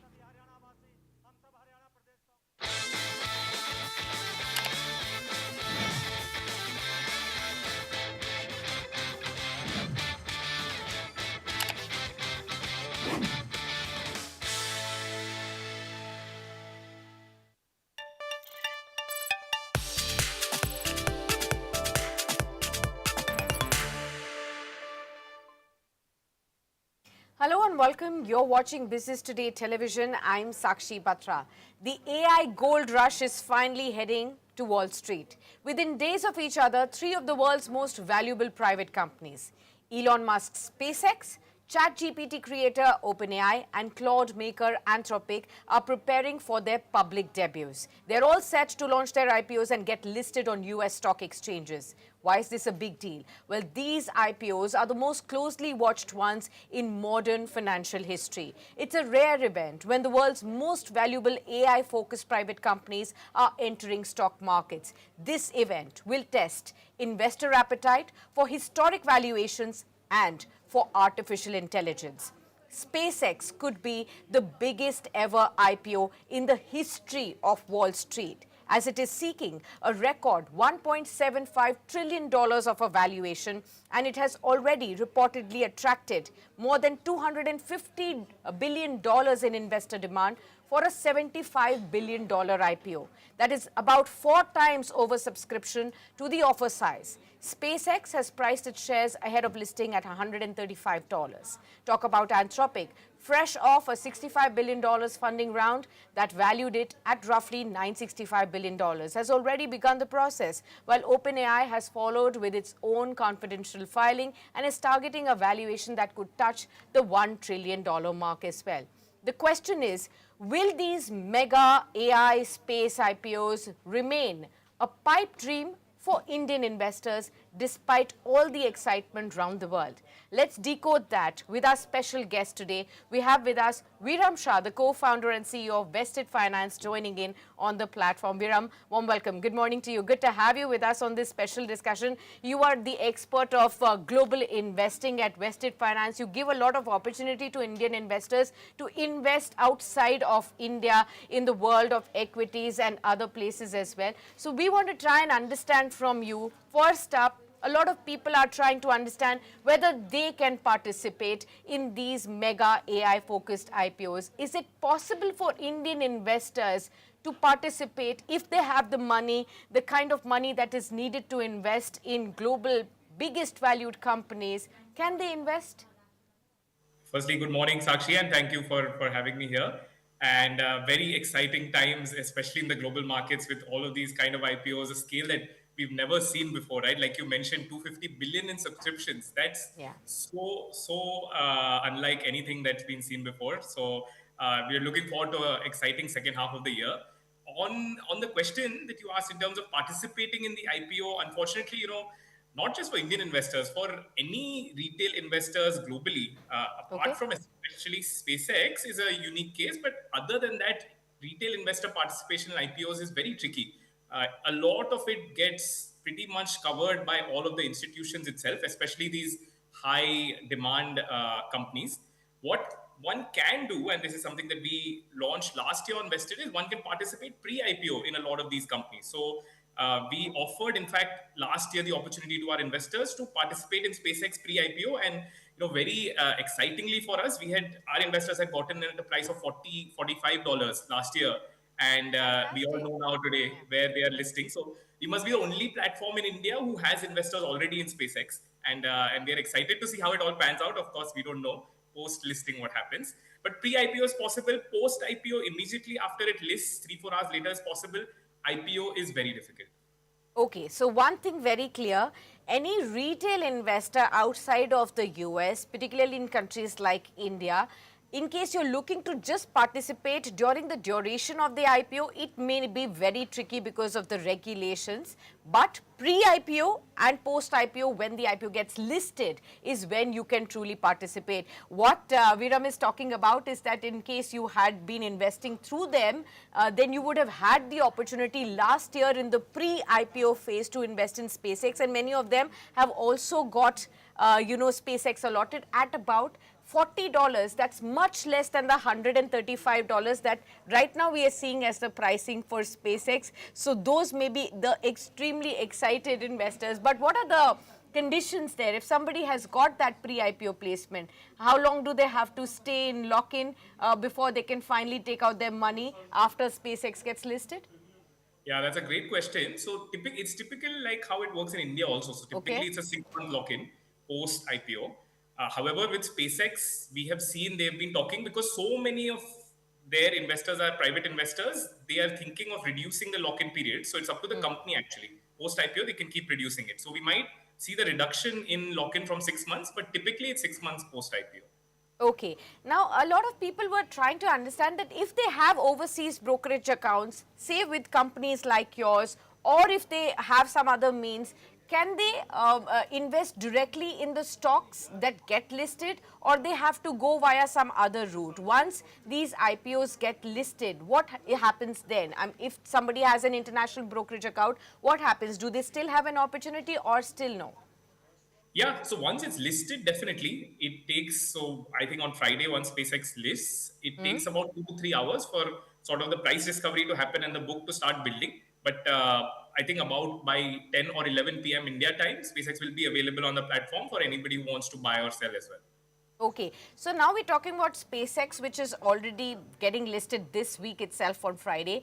OpenAI and Anthropic will eventually follow. Give us an understanding if people are missing out on this opportunity so that they do not miss out on any future opportunity for the pre-IPO like you talked about as well. How long before does the pre-IPO opportunity begins for investors? How should they keep track of it? And what is the process then if somebody wants to really participate in the pre-IPO space?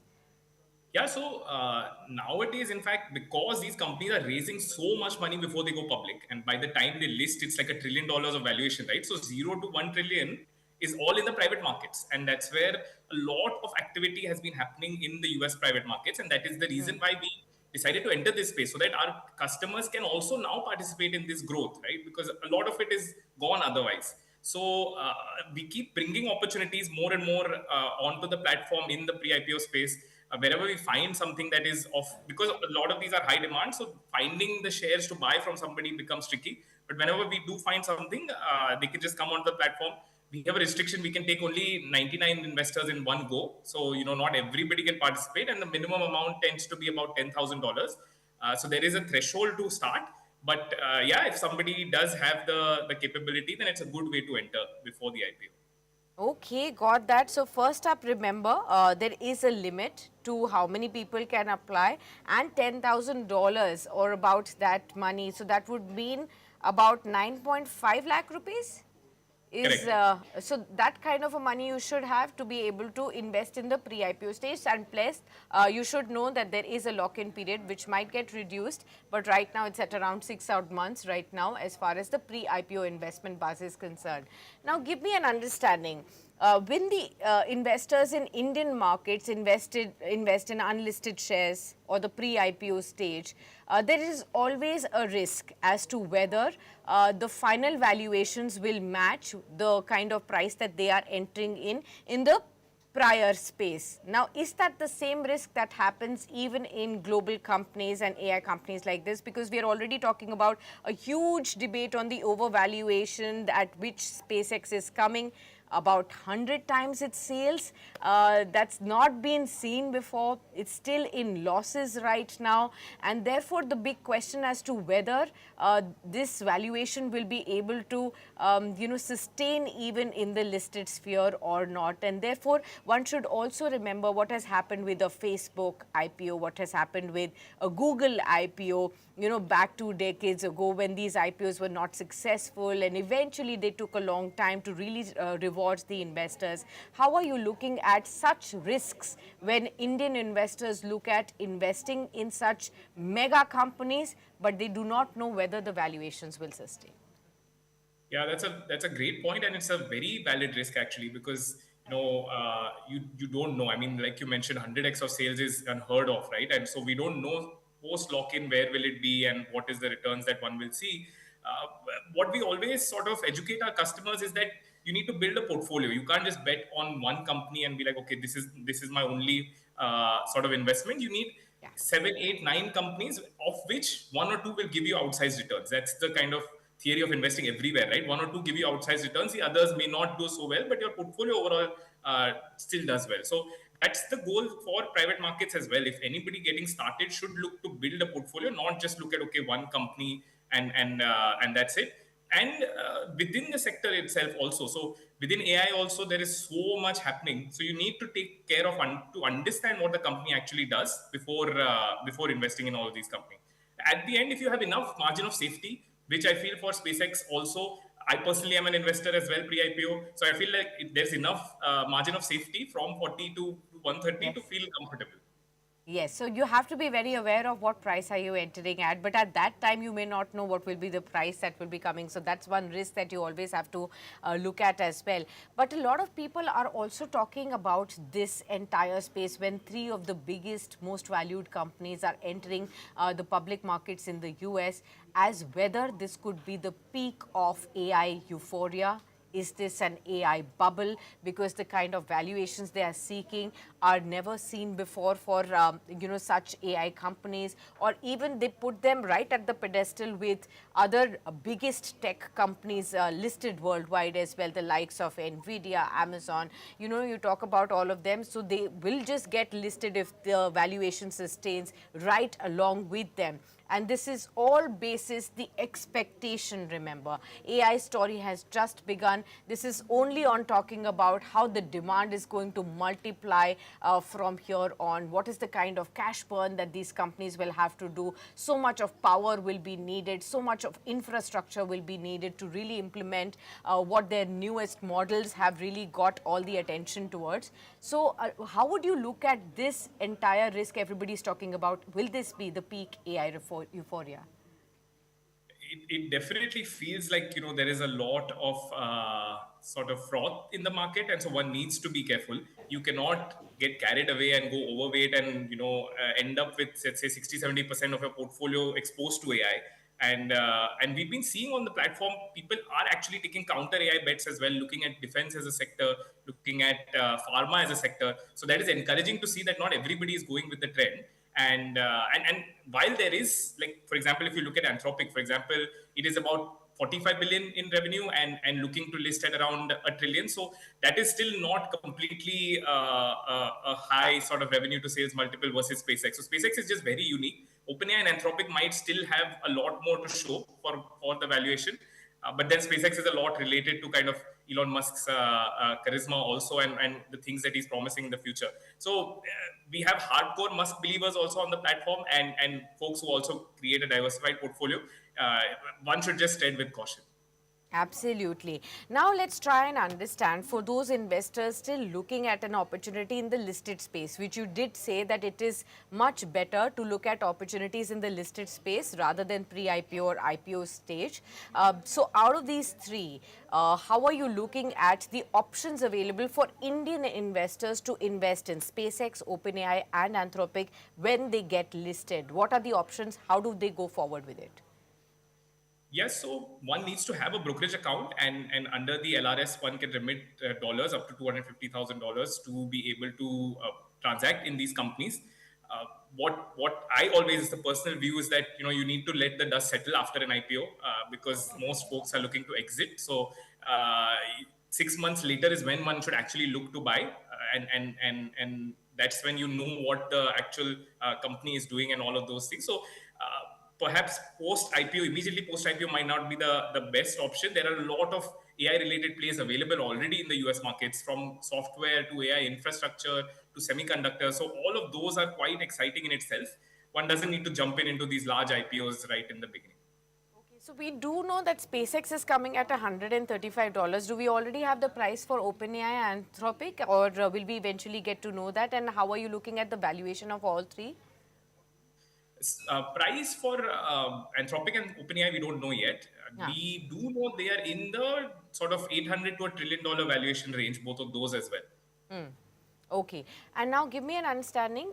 You did say that you have to have a brokerage account. Are there also other ways of indirectly getting some investments in these companies? Say a lot of Indian investors have now started to diversify by investing in mutual funds that give them some of the other access in global companies by way of their own investments there. So is that a better option, or should one go with direct investments like you talked about, open an international brokerage account and through LRS start investing?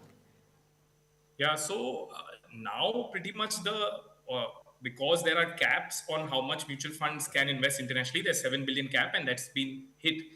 So pretty much the only way to invest is through the LRS route. But through the LRS route, you don't necessarily need to do direct stocks only. You can either do ETFs. So you can, like, for example, do the NASDAQ 100 ETF, the S&P 500 ETF. Those are great indexes to just have exposure to great companies.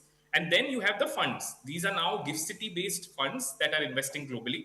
The money transfer is still under LRS, but these are funds that are managed by Indian asset managers that will give you exposure to global companies. So that's also a very good option one can look at.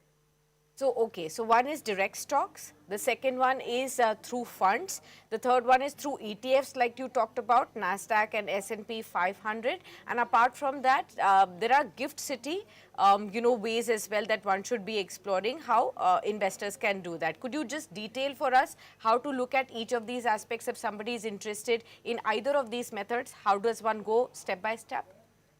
Yes, so for ETFs and stocks, it's the same brokerage account. So in fact, all of these three are available on the platform.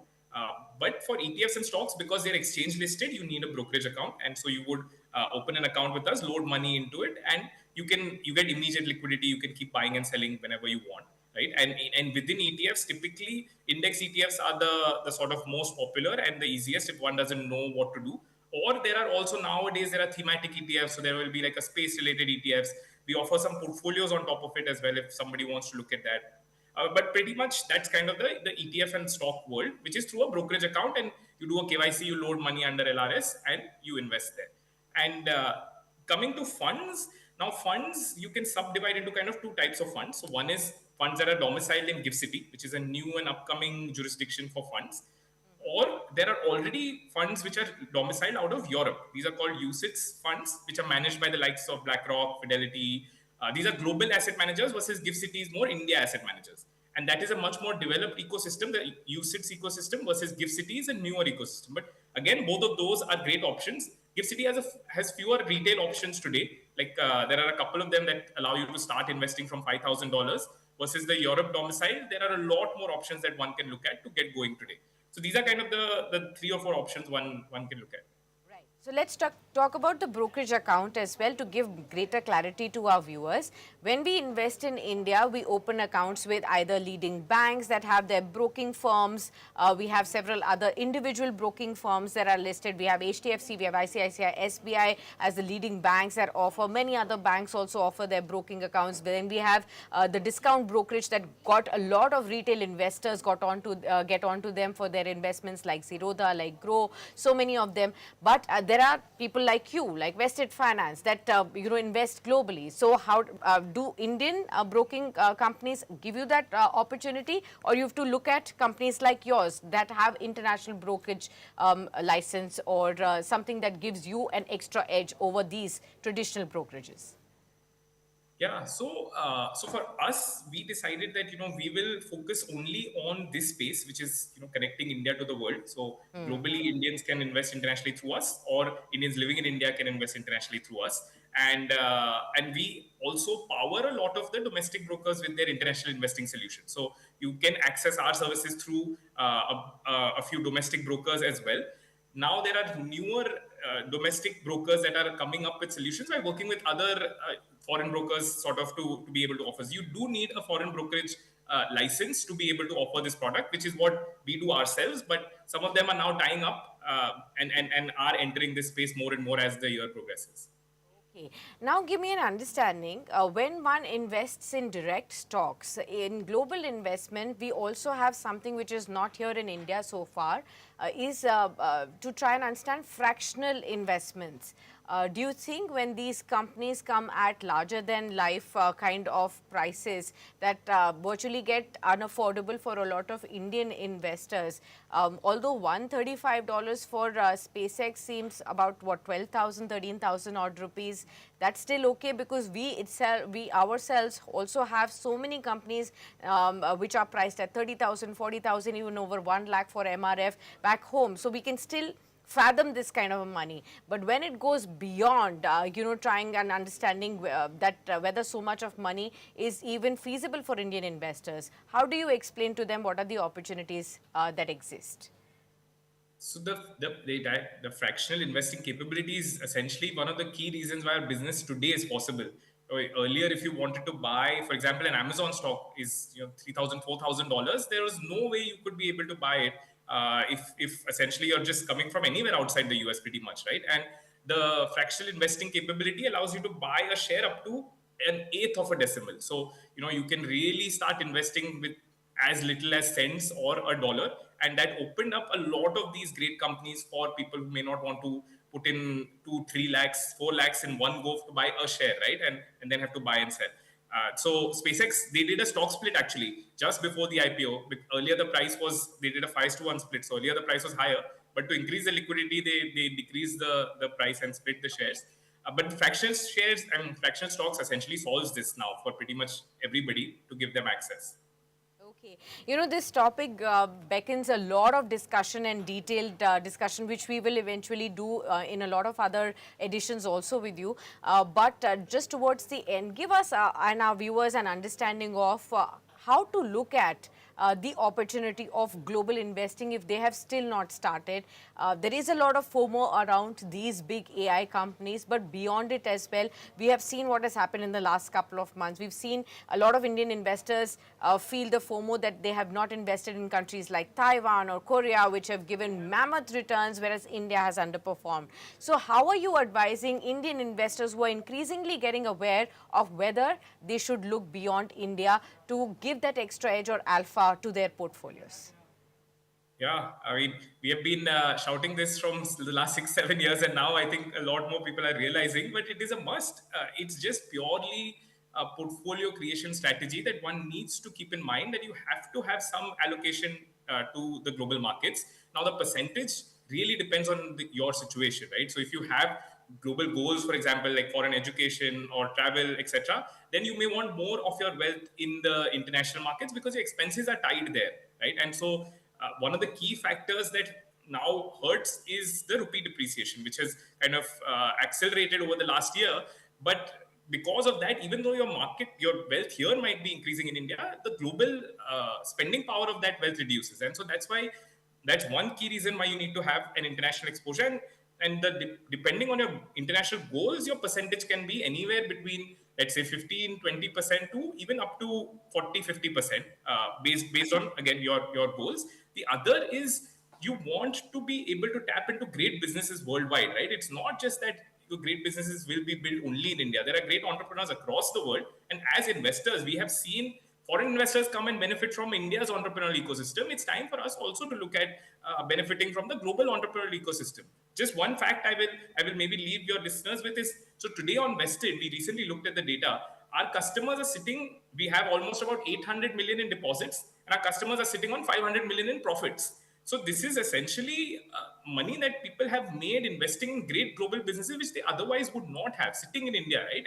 And that's, I think, just the beginning. I think in the next 10-20 years, more and more people will realize and start allocating a percentage globally.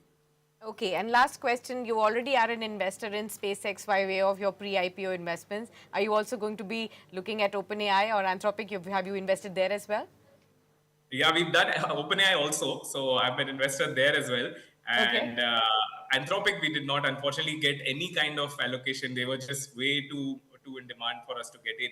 But I think SpaceX and OpenAI, I think we're the only platform which has Indian investors who are already sitting in those companies and hopefully can build some wealth through what they do. All right. Okay. All the very best to you, Viram. But we'll continue to have this conversation more often on Business Today to get more insights on global investing for all our viewers. Thank you so much. Appreciate your time today. Thank you, Sakshi. Thank you for having me. Thank you. All right, viewers, we'll wrap it up on that note, but I hope you really got an understanding of how to really look at, from a wider lens, what these global mega AI companies, IPOs are presenting. Is this an opportunity as an Indian investor that you should look at? Of course, IPOs is not possible. Pre-IPOs is already done, but post-IPO, by way of listing, in case you're looking at taking a slice of these mega AI IPOs and space IPOs, after they get listed, then there are lots of ways that we've discussed today through which you can also be a part of it. Now, whether you should take this, because valuations again is a big debate, is something that you need to speak to your financial advisor about. We'll continue to get you more fascinating insights from the world of global mega IPO story.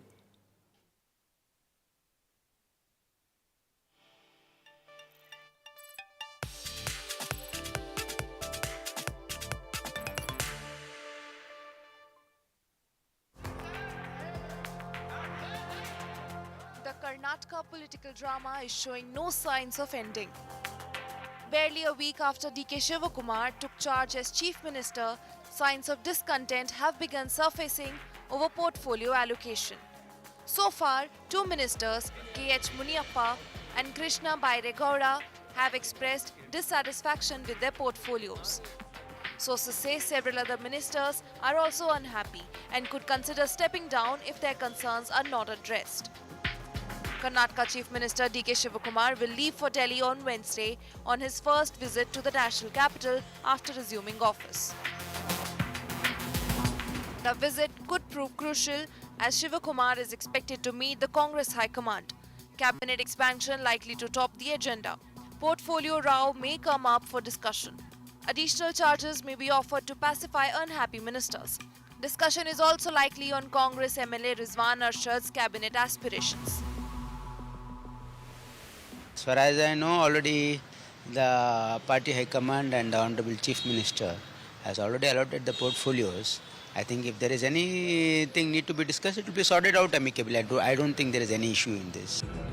Earlier, Minister Ramalinga Reddy had offered to resign from the cabinet but was persuaded by Chief Minister DK Shivakumar to reconsider. Since 89 I am MLA. In 92 first I became minister. See, this is sixth time I am becoming minister. I have not lobbied for ministership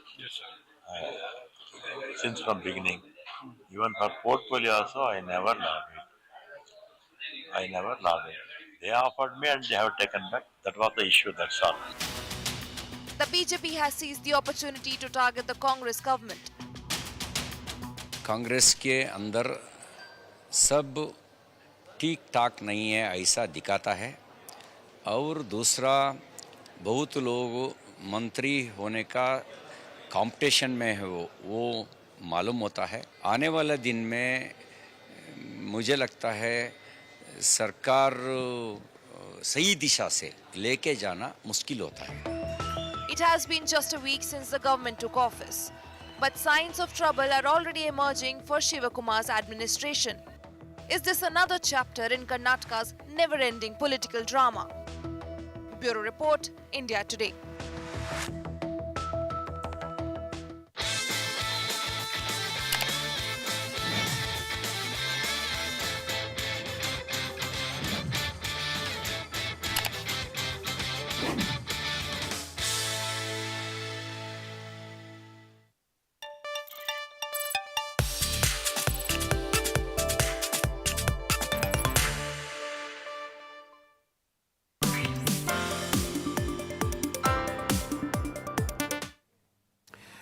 Hello and a warm welcome to all of our viewers on Business Today Television. We continue with our series of trying to find value in this kind of a market.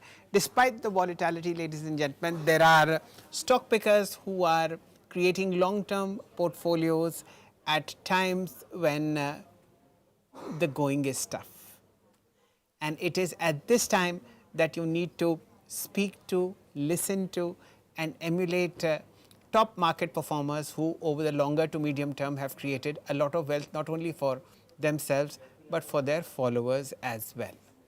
It gives me great pleasure to welcome Mr. Ashish Killa, CIO of Perfect Wealth.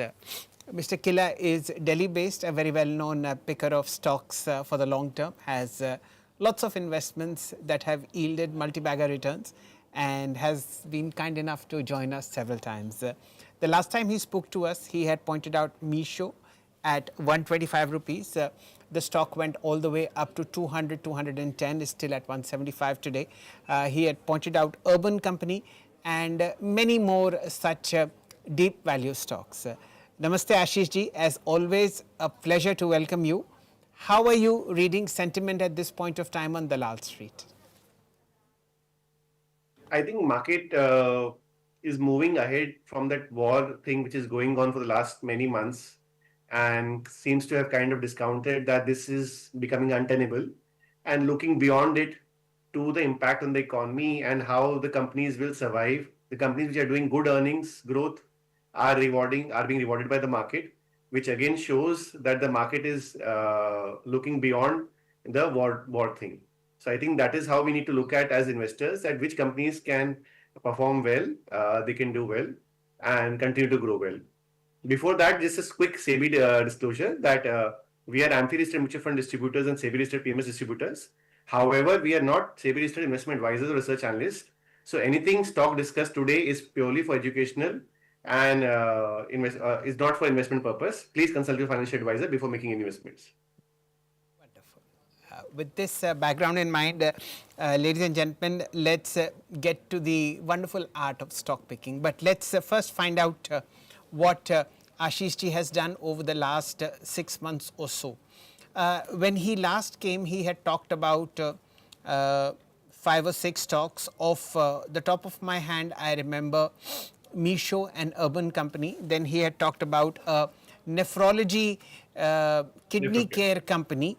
And then there was this talk of a back-end services provider in the world of internet, Unicommerce. And so these are the 4 that I remember offhand. Ashish ji, how have they performed, and do you still continue to hold them? So let me tell in broad terms also that we try to think in terms of portfolio construction, in terms of, for example, how should one think of as an investor is in terms of broad categories, mega trends and leadership. So for example, mortgage finance is a segment which we had discussed earlier, which continues to do well. Amongst them players, Aavas, SBFC, DCB. One of these segments we discussed was tech plays being Meesho, Intellect Design, Urban Company, Policy Bazaar, Blackbuck, RateGain. RateGain has done especially well since we discussed.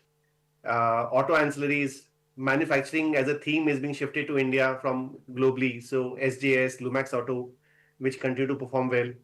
Healthcare themes like Nephrocare, Dr. Agarwal, Nephrocare has been doing well. Now, sometimes these time periods may be short and volatile also.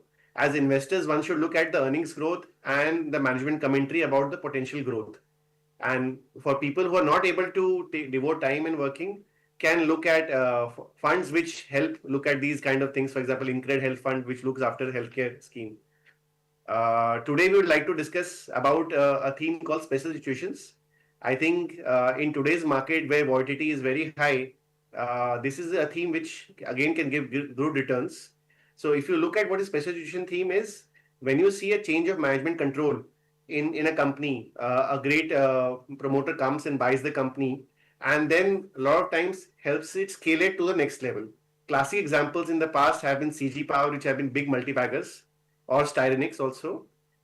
Recently, if you see last year only, Sempro, so ITD Cementation was acquired by Adani Group. 2024 end around 400 rupees.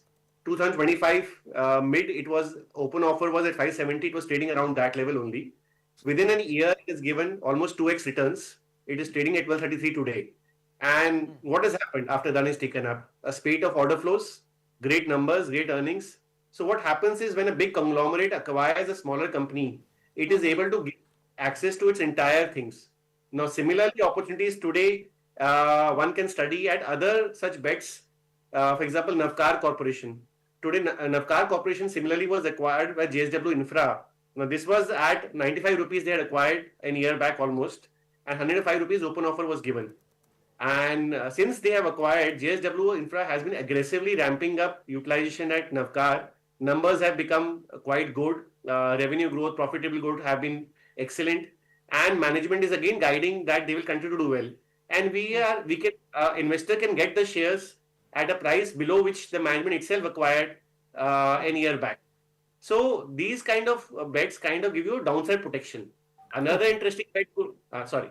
Yeah, please. Yes, of course, sir. Please continue. So I am presuming that this is a portfolio pick at your own family office, and you are just waiting for the value to explode. The all-time high of Navkar Corporation is 240 rupees, but this was in the heydays of 2018. This was 2017. This was before the SEBI norms on mid caps and small caps came in. So from there on, it's now at 97, change of management, and we are waiting for value to emerge. So Navkar Corp is one, and this has to be watched in the footsteps of CG Power and Sempro, right? So to your point, Shailendraji, the theme is similar. Results may vary in terms of how the execution happens. But if you can see the quarterly results, for example, even the last quarter results, revenue growth and profits both have grown manifold. And with such a big group at the backing, continuously ramping up utilization, one can see a bright future. Now, sometimes market may reward in its own wisdom, but one as investor can look at how the fundamentals are improving in these companies, and at the entry price, which you're getting as a lucrative price, wherein the experienced management bought such counters. Similarly, we were also trying to look at this company called Resto Brand Asia.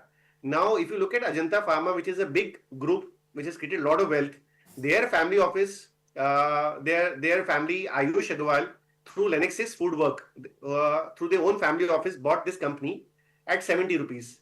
And the open offer has been announced at 70 rupees. The stock is trading below that. Now the company, they are also infusing a capital of 1,500 crore rupees also as equity and warrants. Not just buying out, but infusing additional capital. Now the good point here is again to notice as a theme what we should look at. And an investor should look at who is the group acquiring, do they have relevant knowledge and experience. So Lennox's Foodwork has been running a chain of more than 250 Chinese restaurants. Plus, do they have financial net worth? Yes, they have Ajanta Pharma family office, big net worth behind them. Third, are you getting at a price closer to what the management paid? Yes, you're getting it below that. Fourth, are they putting in more capital? Yes, they are putting in more capital. Fifth, look at their plans. So they are saying that they want to scale it as a food platform. They are quite bullish about it. And this is the kind of thing which can give asymmetric returns that in such volatile markets when there's not much to lose, but one can look at asymmetric upside. And what happens after these is sometimes management change happens because they bring in the professional managements. They start improving the caliber and the quality of the things. They bring their experience and ramp it up. Okay. So Restaurant Brands Asia, ladies and gentlemen, was listed in December of 2020 and it went all the way up to 200, 220, and then it's a singular way down, almost trading at multi-year lows at this point of time, very close to that. So as Ashish ji has been pointing out, at these levels, the risk to reward favors the patient investor for 2 or 3 reasons. One, the stock price has corrected immensely, in many cases below IPO price. 2, a new management is in place which has deep pockets and can withstand all sorts of upheavals that happens in when businesses change hands. All you need is patience, price and management are in your favor. Nothing more can be said about such turnarounds. Yeah, Ashish ji. And one more thing which investors need to understand, that as private investors, when these companies acquire, they have access to all financial due diligence. They do detailed homework, after which they come to a bargain price at which they are buying the business. Yes. Now we are like a secondary partner able to participate in the same exclusive deal which they got. and trusting the management's integrity and working, considering their track record, one is aware that they have done a great job being in the same thing in terms of setting a valuation. So this kind of acts like a valuation floor also for the market to signal also that this is kind of a base valuation which the management has paid, which has come over. Right. Also, At one this- can see is Yes, the please continue. Also, one can see is the financials of the company also. Anyways, the company was generating very healthy cash flows. The American chains across the world in terms of food, be it McDonald's, be it restaurant, be it Burger King, they have created immense wealth. So the base clean also has been there across the world for this industry to create wealth. Yeah, please, shall you think something? Ashish ji, let me just play the devil's advocate. At this point of time, Restaurant Brands Asia has accumulated losses of about 1,200 crore rupees ever since it went public in March 2021. This was the first year of reporting. And each year the loss has exceeded 200 crores. Of course, top line is there. It had a number of about 2,823 crores in the recently gone by financial year. What enthuses you? Brand, I mean, of course, it is a very strong brand in the form of Burger King. And as you point out that at this point of time, trends are showing signs of revival. What are the 2 or 3 parameters that you will look at for signs of, a turnaround happening? So what one should look at is where is the trend happening? So each quarter, are the margins improving? What is the management saying? Now, what is the challenge in Rest of Brand Asia? As an investor, one should look at they have been rapidly scaling up. So when a company rapidly scales up its stores expansion, it takes time for them to get matured. And that is why the interest and depreciation cost, which hits the P&L, is like a long-term investment which the management is doing today. When the stores mature, they will start generating profits. So one can look at the operating cash flows. Operating cash flows have been positive since many years. Today also, on an enterprise value of say 6,000 crore rupees, which Rest of Brand Asia is trading at, the company is generating close to 300 crore operating cash flow, which is a very, very healthy sign.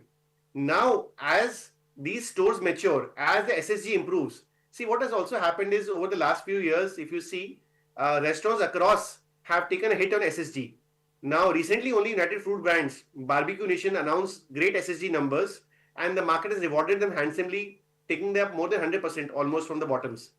So, these SSG trends, once they reverse, they can go. SSG means here same store sales growth. That is what SSG means. So, as SSG comes, as these stores mature, they will start generating higher margins. And one can look at the margin losses initially. They have been reducing gradually. So one can see the trend happening.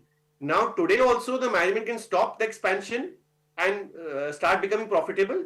But they also look at the missed opportunity that if they don't expand in time, that opportunity will be captured by somebody else. So sometimes think of them as tech plays wherein they have to invest ahead of time to capture this opportunity. And that is where these kind of private players, when they bring in equity and all, are able to support these ambitions. One needs to look at the unit economics. And the unit economics of these counters are getting better. The operating cash flow support that the business might be optically loss-making because of the hit of depreciation. But otherwise, it is moving towards profitability gradually. Fair point. So we look at the operating profit, not the loss-making bottom line to begin with, operating and just operating cash flows. And what will happen at a point of time is that the momentum will take and higher sales will actually move the entire operating cash flow to some extent to the bottom line, and you'll move from a situation of loss to a situation of profit. And that, ladies and gentlemen, is the biggest swing trade in the market. When you hold a company which is beaten down, is making lesser and lesser in losses, and in one quarter swings back to profit. And then you will have 4, 6, 8. Normally what happens is market yes, sir. then rewards it so ferociously now. Yes, because correct. market is forward looking. So for example, Idea Force this time gave a stellar number. Yes. Investors could not even say 2 upper circuits or 20%. Now Yes. sometimes you need to understand that if you have getting a great price on the business and you're getting a catalyst in terms of change of management and plans, market is paying you to wait in terms of great valuation, and you see the momentum moving towards the right direction, and then build up the position gradually, seeing the execution happening. Yes. Essentially, it is very difficult to make serious money on a popular trade because everybody is in it. The kind of serious money is made when you are on the unpopular side and alone. Ashishji, you would know better. Our national poet at one point of time was Sri Rabindranath Thakur, and he wrote a wonderful song which said, Ekla chalo re. Ekla chalo re. So Which essentially means in the market that you have to walk alone and walk as long as you can. And investors who don't have the full time need not despair. Again, there are good schemes in the market. For example, Negen funds, which we distribute to our clients in terms of which focus on special situations. So there are always people available who can guide you on this. Fair point. So these are the two stocks that we've discussed, Navkar and Restaurant Brands Asia. Again, ladies and gentlemen, this is an educational exercise. This is not an invitation. How we should look at special situations as a framework. And these are examples for you to support. Look at these ideas. Historically, I can give a lot of ideas which have generated wealth, Sempro, Borax and all. But current case studies give you more momentum for you to look at and study. Okay. As again, I will repeat, Ashish Ji's picks are not an invitation for you to purchase them. Correct. This is an exercise for you to learn how to find value, benefit from a change in management, and in the medium to long term, reap better than broader market returns in your portfolio. Okay. Educational advice. Yes. So Ashish Ji, we have discussed two stocks, Navkar and Restaurant Brands Asia. What else is jumping along on your radar? What looks good? See, rest, as we said, the earlier themes, they continue to be, a lot of them continue to be attractive. What we had discussed earlier about the mortgage finance, the tech plays, the auto ancillaries, the healthcare. As investors, what we need to understand is little longer term view which we need to take.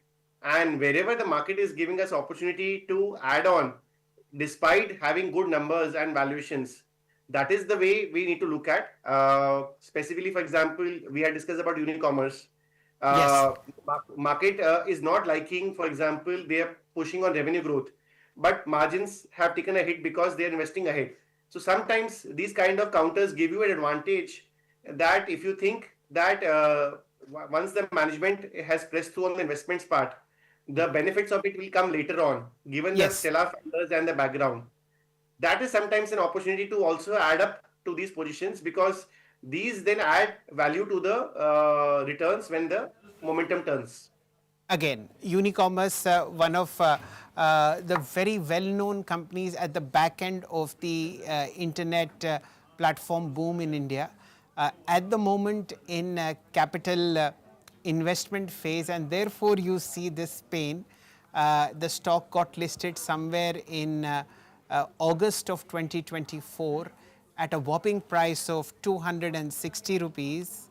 Now, ladies and gentlemen, is available at less than 85. Deep value. Yes, sir. As a framework, what one needs to see is what are the promoters doing about it. So they are infusing, they infused fresh capital around 135, 140 rupees recently. Then revenue growth is most essential. So whenever the companies are in investment phase, if the revenue also is not growing, then we don't like the stories, because pricing is a lever which the management can employ once they get market share. But revenues have to grow. So tomorrow, what has happened with Eternal? They start putting transaction costs, they start moving it gradually from 5 rupees to 10 rupees, 15 rupees. On a massive scale of volume, you get the profitability very soon. Yes. So the same thing can happen with these. Once you get into enough companies as a backend software, tomorrow you say, tomorrow I'll take 1 rupee per transaction more. The companies have no choice but to pay it, because it's like a marriage. So initial we need to see is the revenue growth, and then we see how the management is saying about profitability. Once they start putting the profitability lever on, the profits start churning down. Right. Ashish ji, if I were you, I would not compare this kind of a transaction to a marriage. The reason why I say is that in both cases, in our households, the TV is on. So it will not be appreciated when you reach back home. Okay. So 3 stocks, Navkar, Restaurant Brands Asia and Unicommerce eSolutions. Ladies and gentlemen, the IPO price of Unicommerce eSolutions was 108 rupees per share. It is now available at 84-85 rupees. And I also wanted to check something else on e-commerce, which is the shareholding structure, which I will do so shortly. In the meantime, let's keep Ashish ji busy. Ashish ji, so one more yes. trend play which is interesting to us is iXigo. We have mentioned about this earlier also. Yes. They continue to acquire companies in Spain, in otherwise also other countries also. They continue to build capabilities in AI. They are using AI as an enabler. And what we look at as a framework for such companies is what are the global peers doing. So what level is Expedia.com, Booking.com trading at? They are trading at hundreds of multiple of market cap and revenues, thousands of multiples of market cap and revenues. Now, if a great set of promoter, if you see their YouTube videos and working, how they have built iXigo first as a search platform, then as a business, first solving the problems of people and then improving on it. Look at the marquee funds invested there. And if you're getting it again as a valuation where markets are worried about in terms of what will happen globally or travels and other concerns weighing on. But look at the consistent numbers, delivery and growth which is happening. So certain these platforms can then scale up like an Expedia or Booking.com. Now this is like a blue sky scenario. One needs to keep tracking the execution if they are doing it well. Until now, they are proving this right on acquisition strategy also and the execution which they have been doing. So again, a great story where fundamentals are ahead of market pricing, and one should look at this story also. Okay, wonderful. So I'm at the back of Unicommerce eSolutions, ladies and gentlemen, trying to find out the shareholding pattern. There has been in the last, okay, so this is March quarter, it's a bit late, but in terms of data, Nippon AMC has got into the fund, into the stock. I'll analyze fresh data and get back to you on Unicommerce eSolutions as well. But even Exigo is something that you had discussed earlier. So again, reiterating Exigo, I remember the IPO of Exigo coming in, and at this point of time, again, you know, the travel environment is not in favor of the country as of now. All sorts of issues in terms of you know, air ticket pricing, hotels, high ticket prices and all. Yes, and now, that's the reason. Yes, please continue. Build hotel as a great engine. Now, if they are able to build hotel as a great engine, that's one of the most profitable pieces in the travel segment, and can really scale up the profitability of this company. They are already leaders in rail booking, so that is the core engine which they have. Yes, and because there is pain in the travel industry, that's why you see it at around 155 rupees. Earlier it was at 350 rupees. So you see, ladies and gentlemen, the beauty is if you are able to buy pain. Correct. If you are able to buy pain in a sector and a stock which has seen good days and has chances of reversal. Ashish ji was saying something. The sectoral mega trend is there of travel. I think that is something which cannot be reversed at all in the sectoral mega trend. And again, in these platform companies, only a few winners emerge. So there are only 2-3 players. You think in terms of booking, Make My Trip or an iXigo, handful of players. So these are the players which will consolidate the market. And this is a management which we find is walking the talk, doing great execution. So investors should look at which is the mega trend. Mega trend is travel. How to play that mega trend. And then when we look at companies and great managements at reasonable market caps and enjoy the process as they keep executing and keep holding on. That is the way you should look at such kind of bets. Okay. So Ashish ji, the other thing I wanted to ask was, have you booked out of any of your gains in the last 2 odd months? See, companies like RateGain and all have done quite well. But anyways, all of these companies which we discuss, we look at from a very long-term lens. And in that long-term lens, unless the management does something which is not the right capital allocation or the decision, or the fundamentals deteriorate, the holding period is till the time they continue to perform. So there is no need to sell. Matlab, you keep riding because winners will be few. The game is to hold on to the winners. Okay. And at this point of time, in the last 2 odd months, you've added Navkar and RBA to your long-term portfolio. Given the interesting valuations, we found them, again, as an educational advice, we found them interesting, but investors should look at, consult your financial advisor before acting. Fair point. And are these the only 2 stocks that you've added? Across the names earlier, we have, for example, I mentioned about Unicommerce and IX Ergo. Some of them we are averaged down, which I mentioned. Rest we are continue to hold. The other companies like Misho and Intellect Design, RateGains, we continue to hold. So okay. At this point of time, what is the total number of stocks in your portfolio? See, typically the range of stocks is around 30 to 50 stocks. What we do is, these are like entry positions. Yes. And once we believe is the company is performing, we keep averaging up on those positions and reducing the companies which are not performing well. So anyway, the size is between say 25-30 stocks to 40-50 stocks, and it starts moving towards a tapered pyramid kind of position wherein the top positions start moving ahead and you keep holding on to them. Yes. In terms of the top 5 stocks, what would be the percentage allocation of portfolio? See, top 5 stocks would anyways be close to, I would say, 40, 45%, 50%. Around 8 to 10% allocations they have reached, purely due to price movement, averaging up and doing well. Okay. And that is the way which we believe is key, rather than allocating initially huge capitals, start small and then add on base of execution. Yes. I think the pleasure of averaging up is one of the very few, Late Rakesh Jhunjhunwala mentioned that Titan bought at 30 rupees all the way to 900 rupees. Yes. So that is something which we need to emulate in our investing journey. Okay. And what would these top 5 positions be?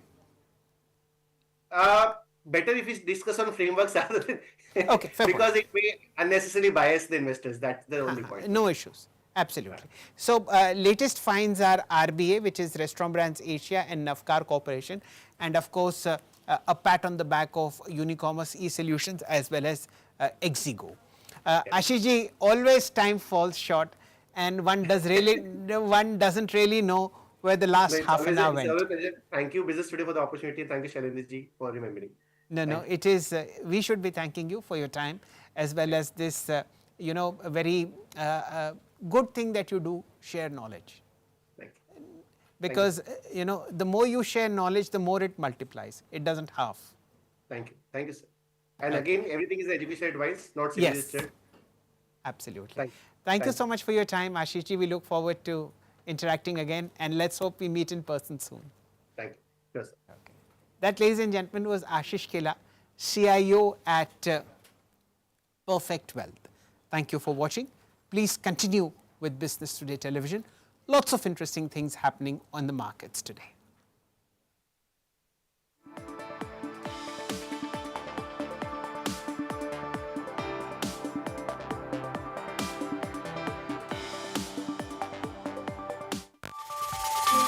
From how the markets move today to what's setting the stage for tomorrow. From tariffs to taxes, mutual funds to your daily stock queries. Join me as I decode the biggest wealth-creating ideas for you at the closing bell. Watch me as I bring to you the Business Today show every weekday at 3 p.m. only on India Today. Presented by National Stock Exchange. Apple wrapped up its WWDC 2026 keynote on June 8th. If the last few years were about introducing Apple Intelligence, this year is about delivering on those promises and making AI and Siri completely unignorable and giving it a big overhaul. Here are some of the biggest changes you need to know about. All new Siri AI. Apple's voice assistant has officially evolved into Siri AI. This isn't the old Siri that would simply hand you web links. Rebuilt on Apple's foundational models and leveraging Google's Gemini for complex world knowledge, it is now a deeply conversational system orchestrator. Siri will now be housed in the dynamic island, will be more capable, more conversational, and will know exactly what you want with personal context understanding. For the first time, Siri gets its own dedicated app, acting as a central hub that syncs your entire conversation history across iPhone, Mac, and Vision Pro via iCloud. Write with Siri. With the new Write with Siri feature, Siri will help you draft emails and messages and even match your style of writing based on previous conversations with the person you are writing to. On-screen awareness. With next-gen Apple Intelligence, Siri gets deep on-screen and visual awareness. It tracks exactly what you're looking at to answer complex questions, instantly map out directions, or schedule events directly from your active screen content. Apple Intelligence and Safari. Multimodal AI is now embedded directly into the camera and photo editing workflows. The new Siri mode in the camera app uses visual intelligence to let Siri analyze your physical surroundings in real time, translate physical documents, or trigger context-specific actions instantly. Generative tools. On the creative side, iOS 27 introduces a powerhouse suite of generative tools. The new spatial reframing feature allows you to shift the perspective, rotation, or angle of a photo after it's been taken. This pairs with Extend, a tool that uses generative fill to expand image backgrounds or correct a crooked horizon without cropping out vital details. Safari 2 gets more efficient with topic groups, which uses AI to categorize your messy open tabs into logical folders in real time. iOS 27 design. Apple has refined the liquid glass aesthetic introduced last year by adding customization. A new liquid glass opacity slider lets you manually adjust the transparency of search bars, docks, and sidebars to balance clean aesthetics with text readability. System icons also have received a visual lift, adding sharper contrast and layered glass depth. Digital wellness and privacy. Apple also took a major stand on digital wellness, launching highly robust parental controls. Improved child accounts allow parents to select exactly what their child can see, and features like Ask to Browse require explicit parental approval before a child can visit an unapproved website in Safari or add a new contact to their device. Communication safety now goes beyond nudity detection, using on-device AI to automatically filter and blur extreme graphic violence or gore. In terms of privacy, most Siri AI features run directly on device. For heavy tasks, the system balances the load using private cloud compute, a server architecture where Apple claims user data is never stored. This was all you needed to know about Apple's WWDC 2026. Keep following and subscribing to Business Today Television.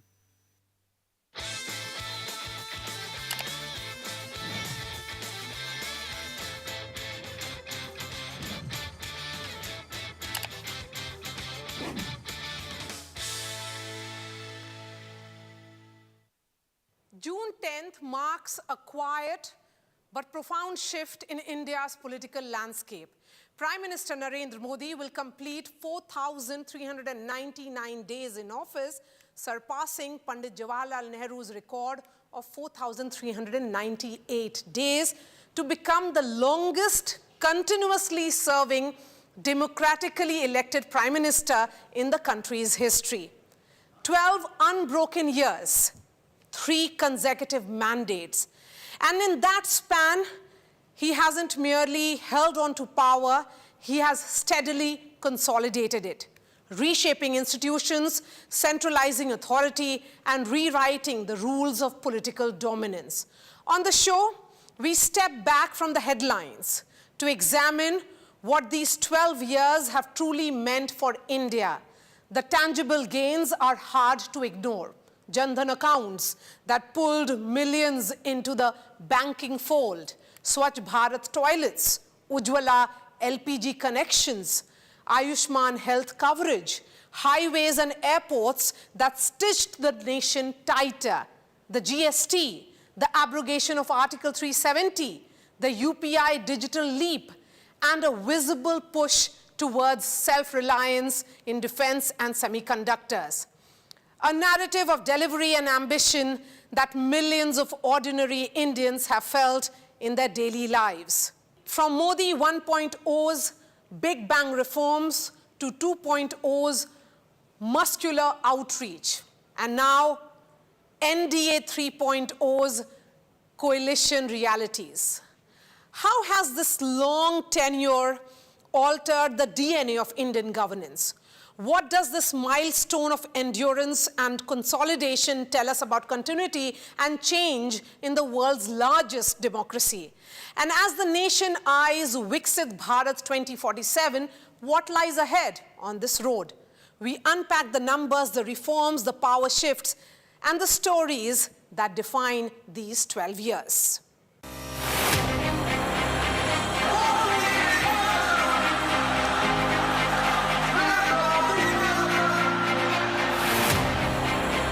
ये brigade parade ground का ऐतिहासिक मैदान. For decades, this ground has been central to Bengal's political story. Bengal के मन में क्या चल रहा है?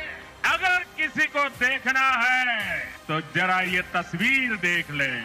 The left front held its biggest rallies here. Mamata Banerjee used it to demonstrate political strength after ending 34 years of communist rule.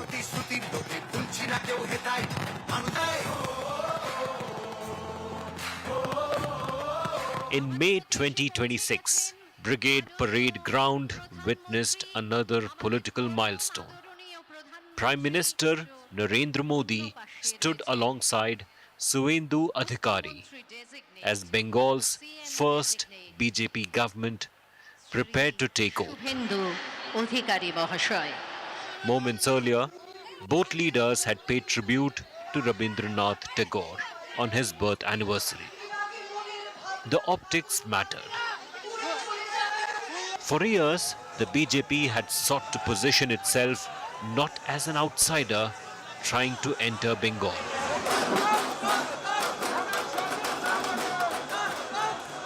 but as a party seeking a permanent place in Bengal's political landscape. মাননীয় প্রধানমন্ত্রীর সঙ্গে CM designate Shri Suvendu Adhikari The ceremony marked the culmination of a project that Narendra Modi and Amit Shah had pursued for more than a decade.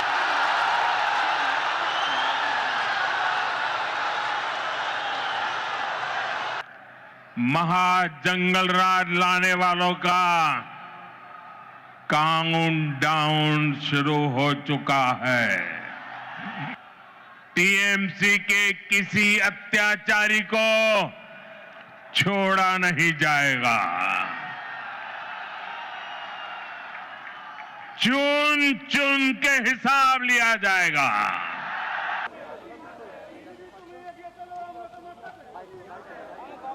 The mandate was decisive. The BJP won 207 seats in the 293-member assembly. The Trinamool Congress, after 15 years in power, was reduced to 80. Mamata Banerjee lost Bhabanipur, a constituency that had become synonymous with her political career. Several senior Trinamool leaders were defeated, and Bengal's political map underwent its biggest change since Mamata Banerjee ended left rule in 2011. Since 2014, Modi and Shah had invested enormous political capital in Bengal. The BJP expanded from the margins to become the principal opposition force. It won 18 Lok Sabha seats in 2019, emerged as the principal challenger in 2021, and built an extensive organization across the state. Yet, power remained elusive. The 2026 verdict finally converted Years of political investment into political power. To understand why Bengal mattered so much to the BJP, it is necessary to return to June 2024. प्रधानमंत्री पद के लिए तीसरी बार चुने गए हमारे आदरणीय नेता माननीय प्रधानमंत्री मोदी जी का जोरदार स्वागत. The 2024 Lok Sabha election delivered Narendra Modi a third consecutive term as Prime Minister. The NDA returned to power with a comfortable majority, and Modi joined a small group of leaders in independent India to secure 3 successive mandates. Narendra Damodar Das Modi. Yet, the election also marked the beginning of a different phase of governance. The BJP's tally fell below its 2019 performance, and the party depended on allies to cross the majority mark. Coalition politics, largely absent from the previous decade, returned to the center of political discussion. The questions were not about whether Modi had won. He had. The NDA had secured a clean mandate to govern. The questions were about what a third term would look like. Would coalition compulsions slow decision-making? Would the BJP continue to expand electorally after a decade in power? Could Modi sustain the political momentum that had defined Indian politics since 2014? Those questions shaped much of the conversations around NDA 3.0. The government's first task was to demonstrate continuity. Parliament witnessed intense debates over major legislation, including the Waqf Amendment Act and reforms relating to immigration and foreign nationals. The government continued to advance economic and governance measures while keeping larger structural questions such as one nation, one election, women's reservation, and future delimitation exercises firmly on the political agenda.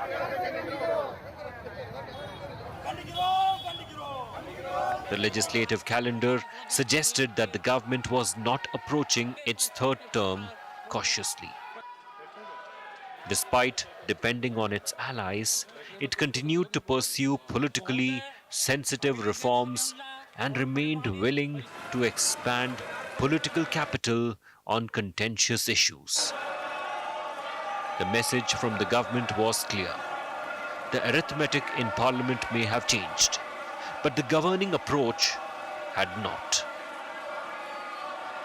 At the same time, another test awaited the voters. भूतकाल में जो सरकारें रही और जिनके कालखंड में जो परिसीमन हुआ और जो अनुपात उस समय से चला आ रहा है, उस अनुपात में भी कोई बदलाव नहीं होगा और वृद्धि भी उसी अनुपात में होगी. अगर हम सब साथ में जाते हैं तो इतिहास गवाह है कि किसी एक के राजनीतिक पक्ष में नहीं जाएगा.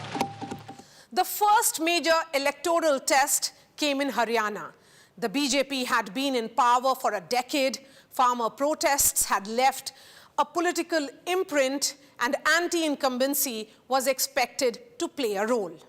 Congress entered the election with renewed confidence after the Lok Sabha polls.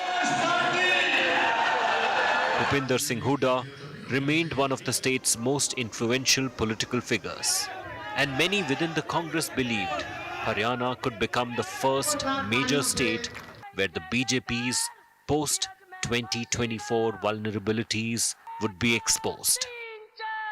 Instead, under Nayab Singh Saini, the BJP secured a third consecutive term and became the first party in Haryana's history to achieve that feat. Nayab Singh Saini ईश्वर की शपथ लेता हूं. If Haryana stabilized the BJP's position After the Lok Sabha election, Haryana की जीत हमारी है. Maharashtra made it much more stronger. Modi ji को जय Shri Ram. The stakes were significantly higher. जी विकास करो. Maharashtra had delivered setbacks to the BJP in the Lok Sabha election. And the opposition believed the assembly election would confirm a shift in voter sentiment. Congress, Uddhav Thackeray's Shiv Sena faction and Sharad Pawar's NCP faction entered the contest convinced that the Mahayuti government was vulnerable. The verdict, however, was emphatic.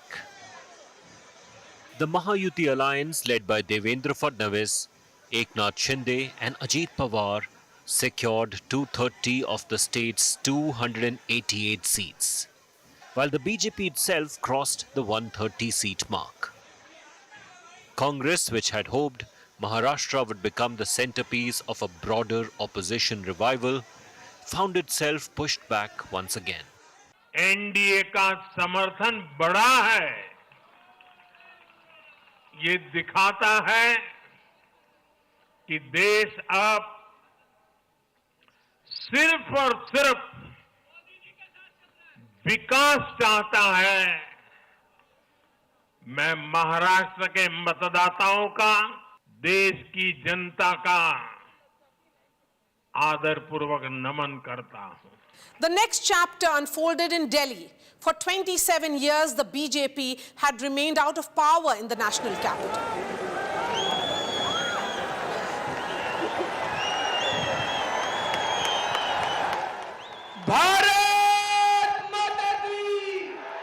During that period, the Aam Aadmi Party transformed Delhi into its strongest political base and one of the country's most closely watched political experiments. The election, therefore, carried a significance beyond the formation of a government.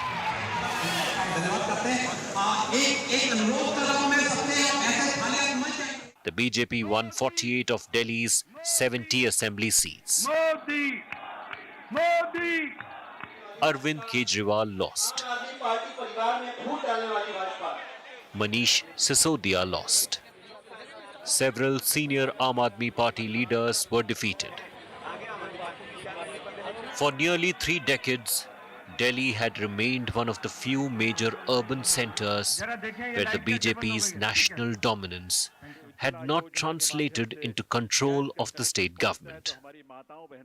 The 2025 election changed that reality. मैं रेखा गुप्ता ईश्वर की शपथ लेती हूँ. The result also demonstrated that even in a contest dominated by local governance issues, Narendra Modi remained the BJP's central electoral asset.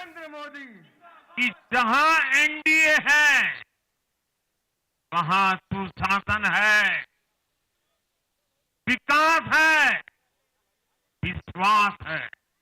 NDA को जहां भी जनादेश मिला है, हमने उस राज्य को विकास की नई ऊंचाई पर पहुंचाया है. By the time Bihar voted later that year, the political conversation looked very different from the one that followed the Lok Sabha elections. The BJP was no longer being assessed through the prism of seat losses in 2024.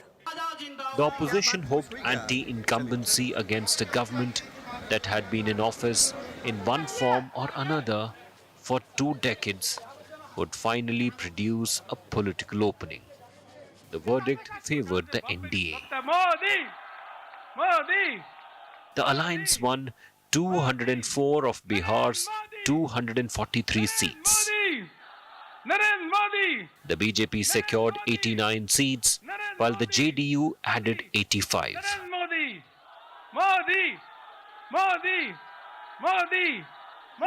The result reinforced 2 realities.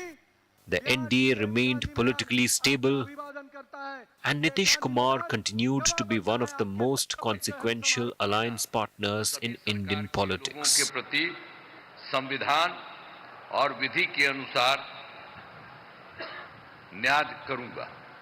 The period between 2024 and 2026 became an important phase in Narendra Modi's political journey. It began with a third consecutive national mandate.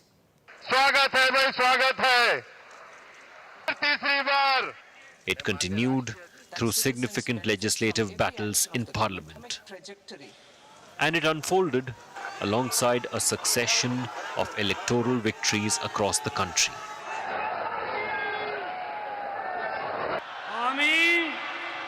আমি Suvendu Adhikari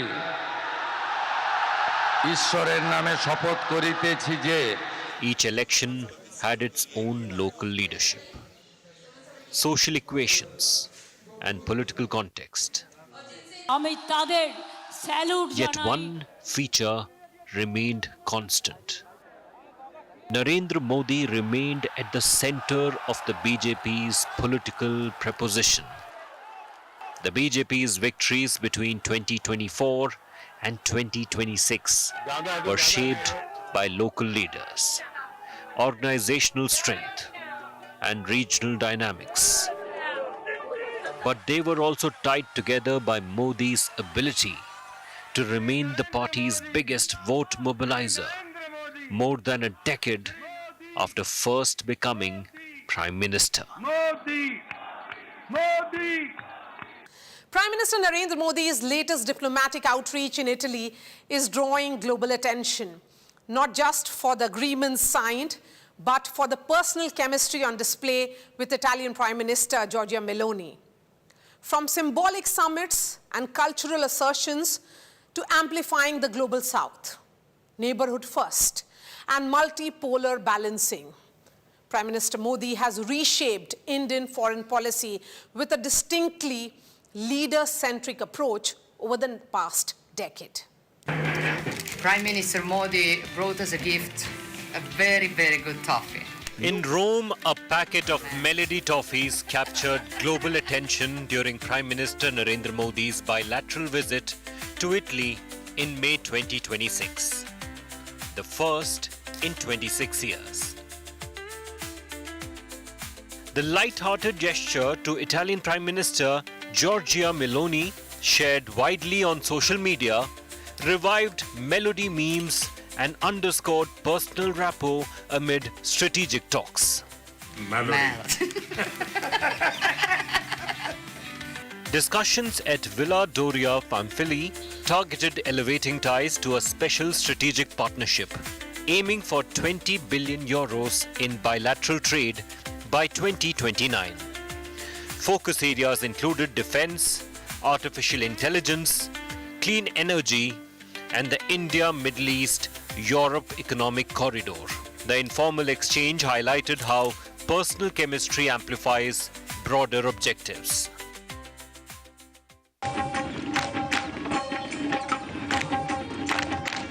This style defines Prime Minister Modi's foreign policy since 2014. Hosting Xi Jinping along the Sabarmati riverfront in Ahmedabad, joining Shinzo Abe for the Ganga Aarti in Varanasi, and the informal summit with Xi at Mamallapuram's ancient monuments What has happened has proved that we have made the right decision to blended symbolism and direct engagement. The 2020 Namaste Trump event at Motera Stadium tailored public spectacle to strengthen partnerships. Hands, a warm hug, symbolizing the great Indo-American friendship.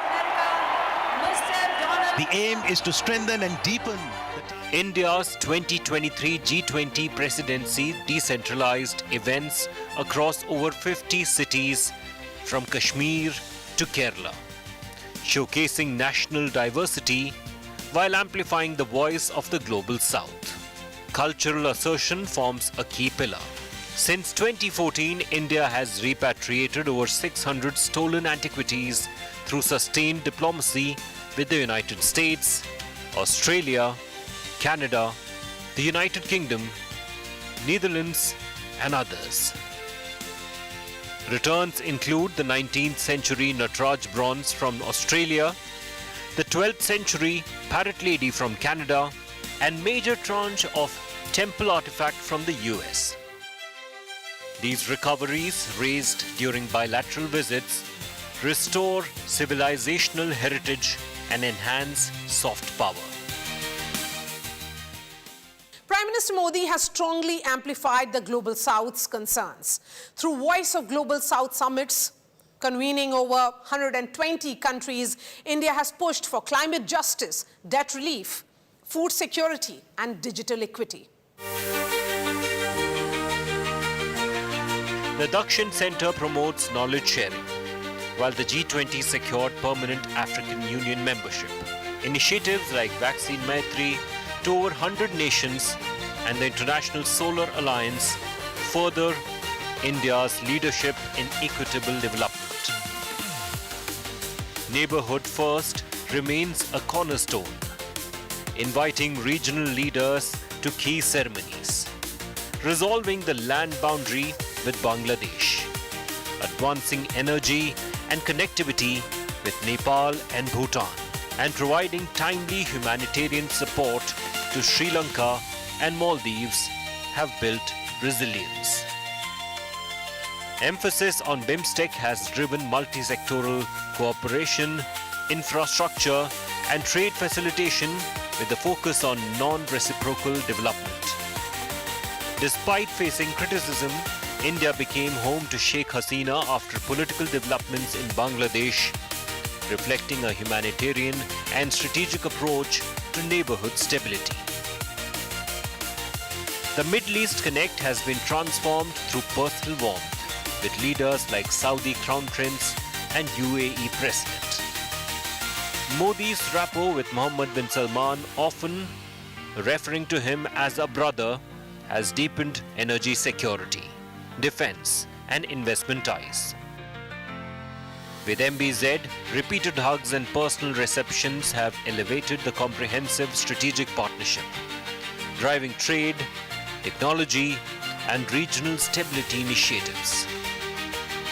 Big diaspora events such as the historic address to Sydney's Alphonse Arena and similar high-visibility gatherings in the Gulf have strengthened people-to-people bonds alongside government-level engagement. This balanced, multipolar engagement was visible at the September 2025 SCO Summit in Tianjin, where Modi, Xi Jinping, and Vladimir Putin shared a warm huddle marked by laughter and camaraderie. The image surfaced amid active India-US trade negotiations on tariffs, market access, and supply chains, demonstrating how personal diplomacy helps navigate complex geopolitics while safeguarding core interests. Global recognition underscores this approach. By mid-2026, Prime Minister Modi has received over 30 highest civilian honors from countries across continents, more than any previous Indian leader. These awards from nations across the Global South, Europe, the Middle East, and beyond reflect appreciation for India's leadership in development, peace, and multilateralism. From the Sabarmati to Rome, artifact returns to Global South platforms, neighborhood connectivity and Middle East partnerships to SCO visuals alongside US engagements and international honors. Prime Minister Modi's model integrates personal rapport, cultural assertion, and strategic outreach. In a fragmented world, this leader-centric diplomacy makes Indian foreign policy more visible, adaptive, and rooted in national priorities.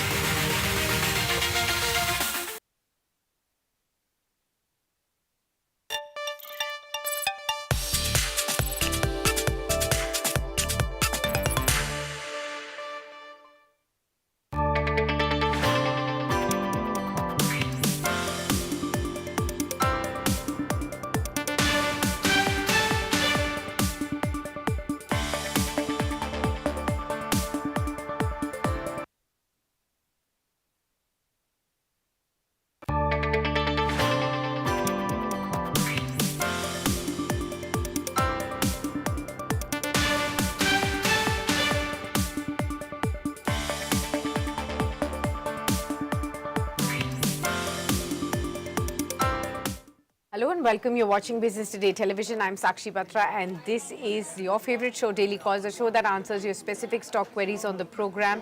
As we discuss here all the stock queries that you send us on our WhatsApp number, as well as if you join us live on our YouTube channel, you can use the comment section on Daily Calls Live and send us your queries. We'll be happy to address your questions with our top market expert who joins in on the program as well. But let's quickly look at how the markets are trading at this point in time. You can see 23,398 onto the Nifty, 156 point of a move on the higher side. We're trading near the high point of the day, and several sectors that are supporting this move today is from the defensive pack. You can see FMCG, IT, even the pharma index contributing to the gains, and banking names are also doing well. But what has lost some sheen is metals, down by 0.7% odd. Even PSU banks that were rallying sharply yesterday have seen some profit taking.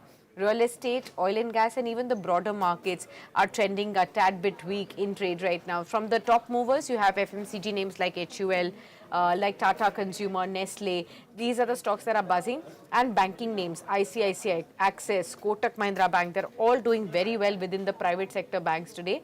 And within the top movers in the Nifty 500 names, you see, of course, names like Unichem Laboratories. You also have names like Electrotherm that's been on the move. Then you have Easy Trip Planners that's on the move as well. Harrison Malayalam, that's another one that's also on the move. Such stocks are doing well. And of course, we'll also discuss about the newly listed stock, CMR Green Technologies, that's made a 40% premium listing today. And we will try and understand what to do about it. 33% higher is still that it is trading at right now. But let's welcome our guest on the board. We have Mr. Anshul Jain joining in on the program from Lakshmi Shri Investments to share with us a fresh take on the markets. Warm welcome to you, Anshul ji. Good to have you with us as always, week on week. First up, बाजार में अभी आपको क्या interesting लग रहा है? बाजार में कुछ दिनों की वॉलेटिलिटी के बाद एक वापस से मूव आया है पॉजिटिव की तरफ. अब 23,400 के करीब हम फिर से पहुंचने वाले हैं. सवाल यही उठता है हर बार कि इस रेंज को तोड़ने के लिए कितना और परिश्रम करना पड़ेगा बाजार में, और अभी क्या रणनीति बनाएं? नमस्कार आपके सभी दर्शकों को. देखिए, एक टारगेट हमने कल के सेशन में डिस्कस किया था बैंक निफ्टी पे, जो कि ब्रेकआउट आया था 54,865 पे. तो प्रीएम्प्टिव लॉन्ग हम सुबह से लेके बैठे थे. टारगेट हमारा डेली स्विंग हाई का था 55,400, 55,536 की जोन. उस जोन में बैंक निफ्टी आ चुका है. यहाँ से हल्का सा एक कंसोलिडेशन हम देख सकते हैं. मैं बहुत प्रॉफिट बुकिंग नहीं एक्सपेक्ट कर रहा हूँ. यहाँ पे थोड़ा सा कंसोलिडेशन हो सकता है. उसके बाद जब बैंक निफ्टी ब्रेकआउट लेगा, अगला टारगेट आपका 56,334 खुलेगा. लास्ट वीक प्रीएम्प्टिव हमने डिस्कस किया था ICICI bank, axis bank, Edison bank. ये तीन लेके चलना चाहिए, आपको अच्छा पैसा बनेगा. तीनों स्टॉक्स में अच्छा पैसा बन रहा है. निफ्टी पे लास्ट वीक पूरा सपोर्ट किया था 23,265. करेंट वीक में हम गैप डाउन ओपन खुले थे उसके नीचे. कल और परसों दोनों दिन हमने उसको रेजिस्ट किया. आज खुलते ही से हम उसके ऊपर आए और शॉर्ट कवरिंग ट्रिगर होना स्टार्ट हुई है. इस शॉर्ट कवरिंग का टारगेट 23,450 के आसपास है. अभी भी 60 से 70 पॉइंट आपको अपसाइड में बन सकता है निफ्टी में. तो अब यहाँ से बैंक निफ्टी में अगर लोअर लेवल पे लिया तो प्रॉफिट बुक करना चाहिए. निफ्टी फिलहाल होल्ड कर सकते हैं. निफ्टी में भी और थोड़ा सा अप मूव 50-60 पॉइंट्स की दिख रही है. All right, okay. उम्मीद करते हैं इससे सभी दर्शकों को समझ में आया हो कि रणनीति क्या बनानी है आज के इस सेशन में. और एक बार एफएमसीजी के ऊपर आपसे राय ले लेते हैं, क्योंकि आज ये सबसे बड़ा मूविंग सेक्टर है और काफ़ी लंबे अरसे के बाद एक यहाँ पर एक मूव स्ट्रॉन्ग देखने को मिल रहा है. क्या ये एक्सटेंड होगा या नहीं? एफएमसीजी में अभी पार्टिसिपेट करना है या नहीं, ये बताइए. देखिए, एफएमसीजी में बहुत ज़्यादा इंटरेस्टेड नहीं हूँ from a long term perspective, but short term में एक बाउंस बैक एफएमसीजी इंडेक्स में बन रहा है. 49,200 चल रहा है. समवेयर अराउंड 50,700 तक जा सकता है. और इस पुल बैक में एक कोलगेट पामोलिव, इसमें थोड़ी सी स्ट्रेंथ दिख रही है. कोलगेट पामोलिव यहाँ से आपको 2150, 2180 की जोन तक जाते हुए दिख रहा है. इसके अलावा एक स्टॉक है नेस्ले. यहाँ पे भी आपको एक अप मूव समवेयर अराउंड 1490, 1495 तक मिल सकती है. But that being said, pull back के बाद वापस से डाउन साइड टारगेट्स आपको खुलते हुए दिखेंगे सीएनएक्स एफएमसीजी में. तो एक बाउंस बैक का या छोटा सा ट्रेड लेना है यहाँ से 2-3 दिन का तो ले सकते हैं. बट आइडियली अगले 3-4 महीने अगर आप अल्फा जनरेट करने की कोशिश कर रहे हैं अगेंस्ट द मार्केट, आपको बैंक निफ्टी में रहना चाहिए। Okay, got that. चलिए इसी के साथ देखते हैं आज हमारे जो दर्शक आए हैं उनका स्वागत करते हैं। गुरु है हमारे साथ, उमंग जुड़े हैं, विनीता हैं, सत्या आ गए हैं, रमा है, नैन्सी है हमारे साथ। स्वागत आप सभी का इस खास शो पर, और एक एक करके हम सभी आपके सवालों को लेंगे अंशुल जी के साथ। सबसे पहले जीडी राव का सवाल लेते हैं, ये आंध्रा से हैं और कार ट्रेड टेक्नोलॉजीज़ के ऊपर आपसे पूछना चाहते हैं अंशुल जी कि यहाँ पर क्या स्विंग ट्रेड का मौका बन रहा है और इसमें आपका फ्यूचर आउटलुक क्या है, फंडामेंटल या टेक्निकल्स जो भी आप इनको सजेस्ट कर पाएँ इस शेयर के बारे में। आज 8% तक की जो रैली आई है इसके बाद कैसे देख रहे हैं आप इसे? देखिए, आप ट्रेड नहीं बनता है इसमें। एक मदर बार की फॉर्मेशन हुई थी 4 मई को, जब वॉल्यूम राइज था 9.8 million, 400% on the weekly chart. उसके बाद से 4 हफ्ते 4 वीक्स इनसाइड बार रही थी। यहाँ जब ब्रेकआउट बनना स्टार्ट हुआ था मंडे को, तो हमने क्लाइंट्स को बाय रिकमेंड किया था समवेयर अराउंड 1980 2000 की जोन में। अनमिटिगेटेड लेवल या टारगेट दोनों 2438 पे है, जो लेवल ऑलमोस्ट हम अप्रोच कर चुके हैं। अब 4th अपडे है तो फ्रेश बाइंग नहीं बनती, एक आध और अपडे मिला के टारगेट अचीव करेगा, फिर बुकिंग आएगी। उसके बाद कहीं कंसोलिडेशन होता है 20 डे मूविंग एवरेज कैचअप होने के लिए, तो फिर जरूर एक बार वापस से देखेंगे। बट फिलहाल मोमेंटम अपने ऑलमोस्ट एंडिंग स्टेज पे है। 2438 ये आते आते प्रॉफिट बुकिंग आ जाएगी। तो आप फ्रेश बाइंग के लिए तो आप लेट हो चुके हैं। जिनके पास है उनको स्टॉप लॉस लगाना चाहिए 2250 का और होल्ड करना चाहिए 2438 के लिए। ठीक है, आगे बढ़ते हैं नेक्स्ट क्वेश्चन की तरफ। विनीता है, ये लिखते हैं good afternoon to everyone. Good afternoon to you as well Vinita. सवाल इनका है MRPL के ऊपर। 174 की इनकी खरीद है, होल्ड करें या एग्जिट कर दें, या आप कोई स्टॉप लॉस सजेस्ट कर सकते हैं? क्या राय होगी आपकी तरफ से MRPL पर? देखिए, MRPL मेरे ख्याल से लास्ट फिटनेस भी सवाल आया था अराउंड 151, तब से 168 आ चुका है। 173.90 का लेवल हमने डिस्कस किया था, जो पुल बैक का 50% रिट्रेसमेंट है, तो रेजिस्टेंस जोन पे आ चुका है 170 174 की। इस जोन में थोड़ा सा प्रॉफिट बुकिंग देखने के लिए मिलेगा, लेकिन उस समय भी हमने डिस्कस किया था कि आपको चेन्नई पेट्रो पे ज्यादा फोकस करना चाहिए। Relative strength, all time high दोनों वहां पे बन रहे हैं। आज देखिए फ्रेश ऑल टाइम हाई बना है चेन्नई पेट्रो में, थोड़ा सा पुल बैक या कंसोलिडेशन मिल सकता है, but Chennai petro any day MRPL के ओवर रिलेटिव स्ट्रेंथ क्लियरली दिख रही है और नए ऑल टाइम हाई भी बना रहा है। तो इस स्पेस में अगर आपको रहना है तो चेन्नई पेट्रो में रहिए। 1400 1400 1450 तक के टारगेट आपको मिल सकते हैं। ओके, नेक्स्ट क्वेश्चन हमारे पास आया है अंकुर मोदी का। लिखते हैं hope you are doing well. I am very well Ankur, thank you so much for asking. He says, can I get Anshul sir's views on Afcon's infra? The stock has corrected and is now receiving some strong orders. Should I look at the stock right now? Afcon's infra. देखिए, Afcon's infra आज शायद इनको 7,000 करोड़ का order मिला है और 2-3 हफ्ते पहले भी इनको शायद 5,000 करोड़ का ऑर्डर मिला था। तो 12,000 करोड़ का मार्केट कैप है और ऑलमोस्ट 12,000 करोड़ के ऑर्डर ये एक से 2 महीने में इनको मिल चुके हैं। अब अगर एग्जीक्यूशन अच्छा कर लेते हैं तो फिर आपको अपसाइड में 390-400 तक मिल जाएगा। It all depends on execution. बाकी चार्ट पैटर्न पे एक बड़ी कैंडल 2200% वॉल्यूम राइज से बनी थी 13 अप्रैल को, जिसका हाई 366 और लो 305 था। लो स्वीप हो चुका है, तो अब कैंडल हाई 366 जाते हुए दिख रहा है। 366 का ब्रेकआउट लेता है तो फिर और अपसाइड बनेगी। तो फिलहाल के लिए 366 आते हुए दिख रहा है, वहां तक के लिए प्ले कर सकते हैं। Okay, let's take another question. This one is from Gaurav Arora. ये लिखते हैं सर, अदानी पोर्ट्स को लेकर अभी आपका क्या व्यू है? क्या अभी भी इसमें खरीदारी का मौका है अदानी पोर्ट्स? देखिए, फ्रॉम एन इन्वेस्टमेंट पर्सपेक्टिव तो बिल्कुल ले सकते हैं। थोड़ी सी सांस लेने की जगह छोड़िए। अगर डिप मिलता है 50 डे मूविंग एवरेज 1700 तक तो और एडिशन का मौका रहेगा। बाकी लग नहीं रहा कि ये डिप करेगा, ये साइडवेज रह के मूविंग एवरेज कैचअप करेगा, इसकी पॉसिबिलिटी ज्यादा है। बट एक बार सांस लेने की जगह छोड़िएगा और यहाँ पे बाई कर सकते हैं। 2,000 रुपीज फाइनल टारगेट है, वहां पे रिव्यू करेंगे। Okay, got that. Let's take the next question. This one is from Rohit Jain. ये बर्जर पेंट्स के ऊपर अंशुल जी आपसे पूछना चाह रहे हैं और आई थिंक अराउंड 555 के ऊपर इन्होंने खरीदारी भी की हुई है बर्जर पर। फिलहाल कैसे देखते हैं आप इस स्टॉक को? क्रूड ऑयल प्राइसेस में थोड़ा कूल ऑफ डेफिनेटली आया है और कई कंपनियां तो ऑलरेडी जो इम्पैक्ट है वो प्राइस राइज के थ्रू कंज्यूमर्स को पास ऑन कर रही हैं, जिससे कि उनका मार्जिन जो है वो प्रोटेक्टेड रहे। 515 पर अभी चल रहा है, इन्होंने 555 पर खरीदा है, लेकिन इनके खरीद से अभी भी नीचे है। क्या एडवाइस होगी? देखिए 8 वीक्स में 38% चला था, उसके बाद से 3 वीक्स ऑफ करेक्शन था। आज के सेशन में मतलब ये इस वीक में 10, 20, 50 वीकली मूविंग एवरेज तीनों का ऊपर ब्रेकआउट दे रहा है। तो एक बार 540, 550 जोन तक जा सकता है। उस जोन में अगर रेजिस्टेंस नहीं मिलता है तो नेक्स्ट लेग में 580, 585 तक स्टॉक जाते हुए दिख रहा है। तो अभी इस वीक का लो है 481। जब तक ये प्रोटेक्टेड है मान के चलिए कि 580 के टारगेट आपको मिल सकते हैं। थोड़ा सा स्लो एंड स्टडी रहेगा, ट्रेडिंग के बहुत मौके नहीं देता है, तो इन्वेस्टर की तरह बिहेव करके अगर 580 तक आप होल्ड कर सकते हैं तो उम्मीद है कि मिल जाएगा। 480 का मैंडेटरी स्टॉप लॉस रहेगा। Okay, let's take the next one. This one is from one of our viewers, Ayush Mathur. He says, I'm a big fan of this show.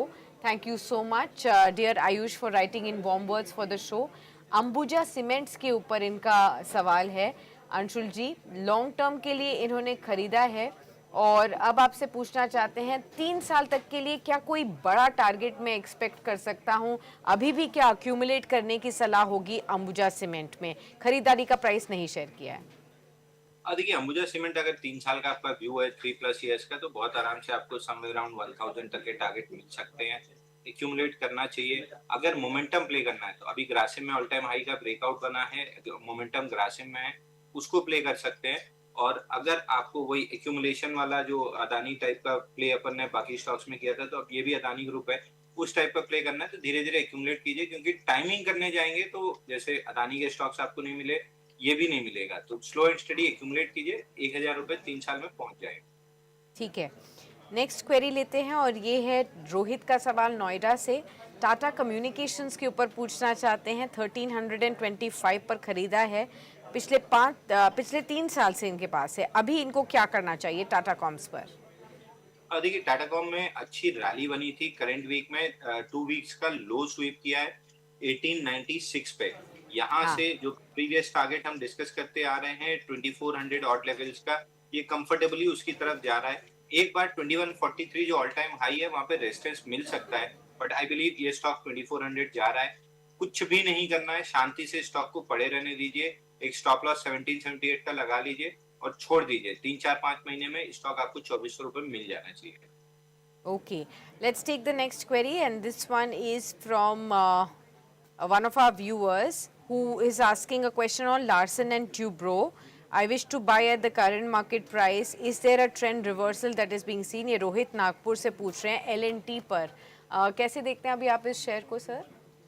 देखिए बिल्कुल ट्रेंड रिवर्सल दिख रहा है। फ्लैग का breakout आया था weekly chart पे, वो रीटेस्ट भी हो गया 10-20 वीक मूविंग एवरेज में, और 3853 का जो सपोर्ट था, तीनों को रीटेस्ट करके चल रहा है। अब मोमेंटम बनेगा 4100 के ऊपर, तो यहाँ से 4100 तक आप अगर आप प्रीएम्प्टिव बाइंग करते हैं थोड़ा सा स्लो रहेगा। 4100 के ऊपर एकदम से मोमेंटम बनने लगेगा तो ऑल टाइम हाई जो था इसका 4397 वो पहला टारगेट रहेगा। और ओवरऑल जो स्ट्रक्चर है इसमें 5000 रुपीज का टारगेट दिख रहा है। तो ट्रेडिंग अवॉइड कीजिए, थोड़ा सा पेशेंस के साथ इन्वेस्टर बन के होल्ड करेंगे तो 5000 तक के टारगेट आपको मिल जाएंगे। ठीक है, नेक्स्ट क्वेश्चन लेते हैं और ये हमारे पास सवाल आया है उमंग का दिल्ली से। सेनोरिस के शेयर्स हैं इनके पास 1000 के लेवल्स पर। पूछना चाहते हैं क्या ये 1200 तक का लेवल छू पाएगा, और शॉर्ट टर्म के लिए खास तौर पर सेनोरिस फार्मा का आउटलुक क्या है? 1138 पर तो ऑलरेडी ये चल रहा है, आज 4% ऊपर भी है सेनोरिस फार्मा का शेयर, और आपने 1000 पे खरीदा है तो प्रॉफिट में तो आप आ गए हैं, लेकिन पूछना चाहते हैं 1200 तक का लेवल क्या शॉर्ट टर्म में देखने को मिल पाएगा? देखिए बिल्कुल मिलना चाहिए। आपके प्लेटफॉर्म पे ही हमने रिकमेंड किया था 870 रुपीज पे, जब 16 वीक्स का रेक्टेंगल का फ्लैट बेस का ब्रेकआउट आ रहा था जी समवेयर अराउंड अप्रैल में, वहां से हमने डिस्कस किया था 1200 रुपए का पहला टारगेट, और 1200 रुपए पे रिव्यू करेंगे। तो 1200 रुपए जा रहा है, वहां पे एक बार पहुंच भी चुका है ये। 18 मई को इसने 1194 का हाई बनाया है, उसके बाद 20 डे मूविंग एवरेज पे हायर लो अप बनाए, तो ये इस बार में ऐसा लग रहा है कि मोस्ट लाइकली 1200 को सरपास करेगा। तो एक बार 1200 पे सवाल पूछ लीजिएगा, वहां पे अगर रेजिस्टेंस दिखा तो बुक करेंगे, नहीं दिखा तो फिर एक्सटेंड करेंगे। जी नितिन का सवाल आया है, लिखते हैं hello Anshul sir, should I buy CMR green technologies और शुड आई वेट। ये आज ही लिस्ट हुई है कंपनी, 40% के प्रीमियम पर आज ये कंपनी लिस्ट हुई है। इसके बारे में हमने आईपीओ पर चर्चा भी की थी, जहां पर अंशुल जी आपने बताया था थोड़ा बहुत लिस्टिंग गेन जरूर मिलेगा, लेकिन लॉन्ग टर्म के लिए बहुत ज़्यादा कॉन्फिडेंस नहीं था आपको। अभी जो लोग अब लिस्टेड स्पेस में इन्वेस्ट करना चाहते हैं, अभी आई थिंक 33% तक के प्रीमियम पर अभी भी ट्रेड कर रहा है अपने आईपीओ प्राइस से, क्या सलाह होगी? देखिए पहले 15 मिनट की कैंडल एक्सट्रीमली बेरिश बनी है और उसका लो भी टूटा है 252 पे, हालांकि उसी जोन में अभी गाइडेड कर रहा है, बट मैं यहाँ पे निकल जाता, लिस्टिंग गेन मिल रहा है, अच्छी खासी लिस्टिंग गेन है, लेके निकल जाता। और ऑफ लेट आप 2 साल का अगर ट्रेंड स्टडी करेंगे, आईपीओ बेस जब तक नहीं बनता है एटलीस्ट 8 to 10 वीक्स और आइडियली 3 महीने का जब तक आईपीओ बेस नहीं बनता है, स्टॉक्स में अच्छी अपसाइड नहीं बनती है। आप एंथम बायो याद कर लीजिए, जेनेको क्लीन एयर बाइक याद कर लीजिए, या ऑफलेट जितने भी आईपीओ आए, एक बार चार्ट खोल के देख लीजिए, जब तक आईपीओ बेस नहीं बना है स्टॉक्स चले नहीं है, तो एक बार प्रॉफिट बुक करके अब आईपीओ बेस बनने का वेट करना चाहिए। Okay. Let's take the next question. This one is from Raj Sanbal. ये लिखते हैं नमस्कार मैम, नमस्कार अंशुल जी, क्वेस कॉर्प को मैं खरीदना चाहता हूँ लॉन्ग टर्म के लिए, क्या ये शेयर बढ़िया रहेगा मेरे पोर्टफोलियो के लिए? ठीक है, इस शेयर को फटाफट से पहले देख लेते हैं।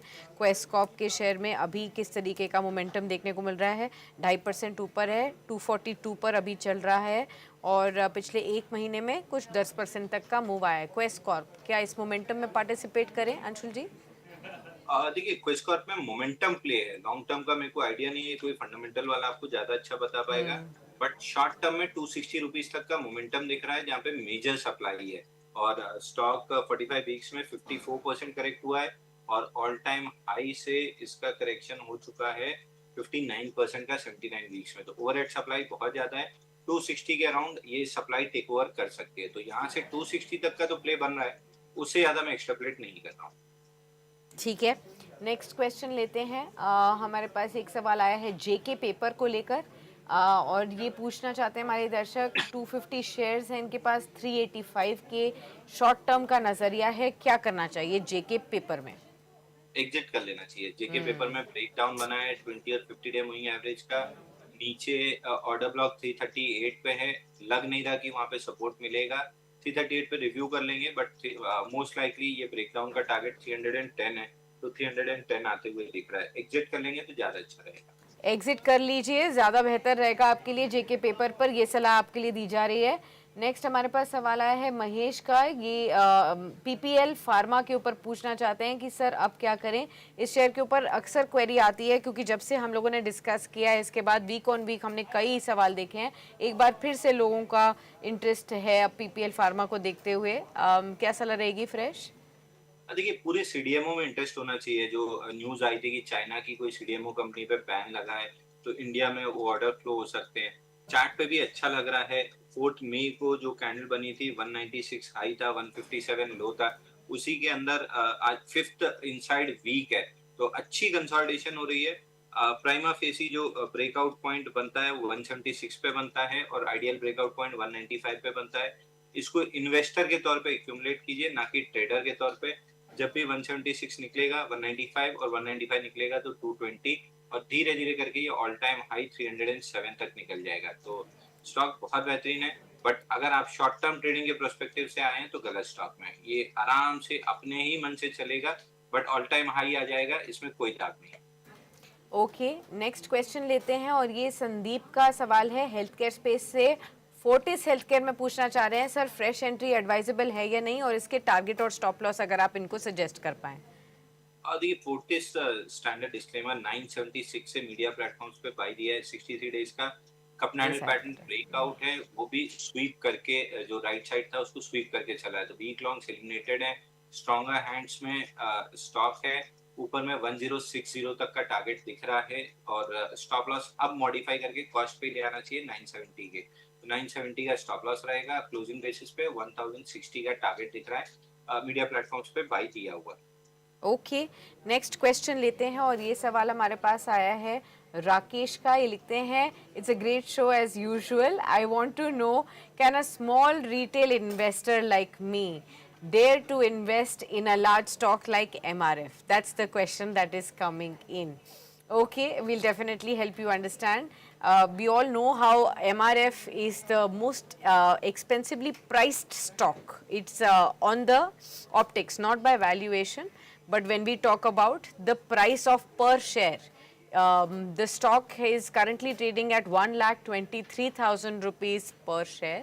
एंड वी डू नो कि ये स्टॉक ऑलरेडी 1.5 लाख तक भी गया है, उससे ऊपर भी गया है। और अभी फ़िलहाल बीच में जब कूल ऑफ हुआ था उसके बाद थोड़ा सा पिकअप वापस से शुरू हुआ है एमआरएफ के शेयर में। तो सवाल यही है अंशुल जी, बहुत सारे क्लाइंट्स आपके भी आते होंगे पूछने के लिए कि क्या करना चाहिए, क्या सबसे एक्सपेंसिव टायर स्टॉक जो प्राइस्ड है उसमें ख़रीदारी करनी चाहिए या नहीं, और इस पर आपकी क्या राय रहेगी? देखिए, स्टॉक के प्राइस से बहुत फर्क नहीं पड़ता। आपको स्टॉप लॉस और टारगेट लगाना है, इससे कोई फर्क नहीं पड़ता कि 100 रुपए का स्टॉक है कि 1 लाख रुपए का है। प्रॉब्लम यहाँ पे लिक्विडिटी की है। 7000 एवरेज डेली वॉल्यूम है, आज 2000 शेयर्स का काम हुआ है। लिक्विडिटी का बहुत बड़ा इशू है। और रिटर्न ऑन इन्वेस्टमेंट, अगर ये आपको स्ट्रक्चर अच्छा दिख रहा है तो फिर स्टॉक प्राइस से फर्क नहीं पड़ना चाहिए। एमआरएफ में स्टॉक चार्ट अच्छा नहीं है। 1,51,000 के ऊपर फील्ड ब्रेकआउट बना है जिसका लिक्विडेशन टारगेट 1,01,000 रुपीज है। तो स्ट्रक्चर पे वीकनेस बहुत ज्यादा हावी है। 1 लाख रुपीज आते हुए दिख रहा है, तो यहाँ पे बाइंग नहीं बनती है। और एक बार ठीक है, रिटेल इन्वेस्टर थोड़ा सा झिझकता है बड़े टिकट साइज से, तो अगर ऐसा है तो आपको अपना वो जो mid cap small cap play करने का स्वीट स्पॉट जो होता है 100 रुपीज से 1500 तक के स्टॉक्स होते हैं, तो उसमें अपना कहीं कोई चीज ढूंढ लीजिए। जैसे अभी फोर्टिस हमने डिस्कस किया, फोर्टिस अच्छा लग रहा है, फोर्टिस बाई करके छोड़ दीजिए। तो जरूरी नहीं ना एमआरएफ लेना है, वैसे भी स्ट्रक्चरली वीक है। Okay, got that. फिलहाल मत खरीदिए, स्ट्रक्चर वीक आपको लग रहा है, टिकट प्राइस पर मत जाइए। ये देखिए कि आपको टेक्निकली फंडामेंटली क्या अपॉर्चुनिटीज़ नज़र आ रही हैं। यहाँ पर टेक्निकल स्ट्रक्चर वीक नज़र आ रहा है, 1 लाख तक ये गिर सकता है। अगर उस तरीके के प्राइसेस आपको दिखें और फिर भी आपका इंटरेस्ट हो तो दोबारा आके अंशुल जी से ज़रूर राय लीजिएगा एमआरएफ पर। आगे बढ़ते हैं नेक्स्ट क्वेश्चन की तरफ, और ये आयुष अग्रवाल का सवाल है। आदित्य बिरला रियल एस्टेट 2400 पर खरीदा है, अब पूछना चाहते हैं इस पर 6 से 8 महीने मीडियम टर्म का व्यू क्या हो सकता है आदित्य बिरला रियल्टी में? और देखिए, आदित्य बिरला रियल एस्टेट में जब रिवर्सल बन रहा था 1590 के अराउंड, तो हमने भी बाय रिकमेंड किया था, बट स्टॉप लॉस हमारा कट गया था 1550 में। उसके बाद से जो लिक्विडेशन आई है अभी खत्म होने का नाम ही नहीं ले रही है। वीकली ऑर्डर ब्लॉक 1170 पे है, वहां तक आ सकता है, और 1170 अगर नहीं प्रोटेक्ट हुआ तो 1080 तक की भी डाउन मूव मिल सकती है। तो स्टॉक इस समय तो बहुत खराब लग रहा है। इसीलिए 40-50 रुपए का स्टॉप लॉस देके अगर आप 1550 पे निकल गए होते तो ये पूरी डाउन मूव आप बचा लेते, और एक पहले रिवर्सल पे ही आपको 50 रुपए मिल जाता है। तो स्टॉप लॉस का रिस्पेक्ट करना सीखिए। फिलहाल तो वीक लग रहा है 1170, और 1170 टूटता है तो 1086। ओके, नेक्स्ट क्वेश्चन है हमारे पास एक हमारे दर्शक का, और ये हम सपना और गरवारे टेक्निकल फाइबर्स पर एक फ्रेश एंट्री लेना चाहती हैं। इसके लिए आपसे एक एडवाइस जानना चाह रहे हैं। फटाफट से पहले इस शेयर को देखते हैं और देखते हैं कि अभी इसका क्या प्राइस चल रहा है। फ़िलहाल 690 पर है ये। 1 महीने का चार्ट आपको 10% तक के आसपास का अप मूव दिखाएगा। 6 महीने में लार्जली साइडवेज रहा है ये शेयर। आई थिंक फरवरी में इसमें 744 के लेवल्स नज़र आए थे, उसके बाद थोड़ा कूल ऑफ हुआ था। कैसे देखते हैं अंशुल जी आप इस शेयर को? देखिए, मेरे को नहीं अच्छा लग रहा है काउंटर। 26 वीक्स में 38% करेक्ट होके इसने लो लगाया था जनवरी 2026 में 588 का, उसके बाद से बाउंस बैक किया था 773 तक, तब से वही 558 573 की रेंज में ही चल रहा है। इस वीक में 50 वीक मूविंग एवरेज जो कि फॉलिंग एट 45 डिग्री उसको अप्रोच किया जो मेजर रेजिस्टेंस है, कंप्लीटली अवॉइड कर देंगे तो ज्यादा बेटर है। स्टॉक में स्ट्रक्चर बनना भी है, अपमूव के लिए स्ट्रक्चर चाहिए, और स्ट्रक्चर बनना भी है तो अभी कम से कम 1 आध साल और लगेगा, तो कंप्लीटली अवॉइड लिस्ट में डाल देना चाहिए। ठीक है, कम्प्लीटली अवॉइड लिस्ट में डाल दीजिए। कुछ ऐसे शेयर्स होते हैं जहां पर बेहतर है कि आप ना उस तरफ देखें, आपको बेहतर अपॉर्चुनिटीज़ जो नज़र आएंगी वहां पर आप फोकस करें। और बहुत सारे स्टॉक्स के ऊपर राय दे भी रहे हैं अंशुल जी, आप उन स्टॉक्स में आप डेफिनेटली फोकस कर सकते हैं। नेक्स्ट क्वेश्चन हमारे पास है रोहित जैन का, और ये ट्राइडेंट के ऊपर पूछना चाहते हैं। 15 रुपये के भाव से इनके पास अपने पोर्टफोलियो में पोजीशन है। अब ट्राइडेंट आपको कैसा लग रहा है, क्या रणनीति बनाएं? देखिए ट्राइडेंट में अभी वीकनेस है, बट मैं इस वीकनेस में अभी बेचने के बिल्कुल भी मूड में नहीं हूँ। मैं थोड़ा सा भी इसको और होल्ड करना पसंद करूंगा। 26.3 इसके ऊपर जैसे ही निकलेगा स्टॉक में मोमेंटम बनना स्टार्ट होगा फॉर 34 ऑड लेवल्स। जिनके पास है उनको होल्ड करना चाहिए, जिनके पास नहीं है 26.3 के ऊपर ब्रेकआउट मिलता है तो बाई करें। ठीक है, जीएमडीसी पर नेहा खन्ना का सवाल है, पूछना चाहती हैं which levels to look for buying this stock. GMDC पर हमने अक्सर अभी डिस्कस किया है, पिछले 2 हफ्तों में भी मेटल्स माइनिंग के ऊपर काफ़ी फोकस रहा है। रेयर अर्थ मिनरल्स वाले स्टॉक्स के ऊपर भी एक बार वापस से फोकस आया था। जीएमडीसी को लेकर अभी फ्रेश टेक क्या है अंशुल जी? देखिए जीएमडीसी में रीटेस्ट हम 618 का वेट कर रहे थे। 618 रीटेस्ट हुआ, लेकिन हार्ड रीटेस्ट है। जिस हिसाब से एकदम से 2 दिन में गिर के आया है, इसको समय लगेगा। यहाँ पे जोन में थोड़ा सा 2-3 हफ्ते 4 हफ्ते कंसोलिडेट करता है तो फिर उसका ब्रेकआउट बाई करना चाहिए आपको। सस्ता खरीदने की कोशिश मत कीजिए, यहाँ पे बेस बनने दीजिए। बेस का जब ब्रेकआउट बनेगा तब बाई करके रखिएगा। अभी भी पैटर्न और targets as it is intact है। जब तक 540 520 जोन नहीं टूट रही है, ये 618 के पास मतलब इस जोन में अच्छा बाई बनेगा। बट प्राइस से ज्यादा स्ट्रक्चर इंपॉर्टेंट है। कम से कम 8-10 हफ्ते का बेस बन जाए तो एक स्टॉप लॉस जो अभी 520 पे छूटा हुआ है वो थोड़ा ऊपर की तरफ आ जाएगा। तो मैं वेट करूंगा थोड़ा सा स्ट्रक्चर और डेवलप होके स्टॉप लॉस छोटा होने का। ओके, नेक्स्ट क्वेश्चन हमारे पास है कमलेश नरखेड़े का, लिखते हैं हाय अंशुल सर E2E नेटवर्क्स पर बताइए। 100 शेयर्स मेरे पास 292 पर हैं, अभी क्या गिरावट में और एवरेज करूं? देखिए E2E नेटवर्क नहीं, अभी तो नहीं करना चाहिए। स्प्लिट के बाद जो पोस्ट स्प्लिट टारगेट है, प्री स्प्लिट लेवल अगर एडजस्ट करेंगे तो 440.5 का आता है। ये 3 जून को टेस्ट हो चुका है जहां पे हमने प्रॉफिट बुकिंग कराई है। आज के सेशन में 20 day moving average almost catch up है, 385 पे हो जाएगा। बट मैं भी वेट करूंगा 50 डे मूविंग एवरेज और मोस्ट लाइकली वीकली पे मूविंग एवरेज कैचअप होने का। तो अभी 3 से 4 हफ्ते या तो पुल बैक देगा या साइडवेज रेंज बनाएगा। जो भी करेगा अभी पैसे बनने की अपॉर्चुनिटी बहुत कम है, तो अवॉइड करना चाहिए। जब अच्छी कंसोलिडेशन कंप्लीट होके ब्रेकआउट देगा तो फिर बाय करने का सजेशन देंगे। Okay, let's take the next question, and this one is from another of our viewers on our YouTube platform. This is Umang, who says, hi Sakshi, could you get me a view from Anshul sir on Sandhar Technology, a target and stop loss that I'm looking for from him? Okay, Sandhar Technologies का share 725 पर है, आज 2% ऊपर है ये share. और इस share में अगर आप पिछले 1 महीने में देखेंगे तो 35% का उछाल देखने को मिला है। शानदार टेक्नोलॉजीज कैसा लगता है सर आपको ये?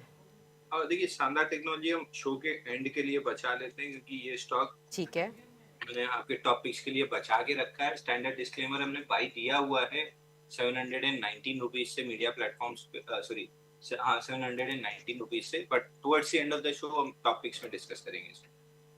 Okay, got that. चलिए अंत में डिस्कस करते हैं इसे। नेक्स्ट क्वेश्चन हमारे पास आया है वोडाफोन आइडिया पर। निम्मी का ये पूछ रहे हैं सर फ्रेश एंट्री क्या करनी चाहिए वोडाफोन आइडिया में और कहाँ करें? बिल्कुल नहीं करना है। 14 रुपीज का जो स्टॉप लॉस था वो ट्रिगर हो चुका है आफ्टर अचीविंग टारगेट ऑफ 15.39। इसका हाई बना था 15.25 और अब 14.57 का ट्रेलिंग स्टॉप लॉस ट्रिगर हो चुका है। प्रोबेबली ये 50 डे मूविंग एवरेज टेस्ट करने 12.5 तक आ सकता है। तो अभी तो वोडाफोन आइडिया में कोई बाइंग नहीं दिख रही है।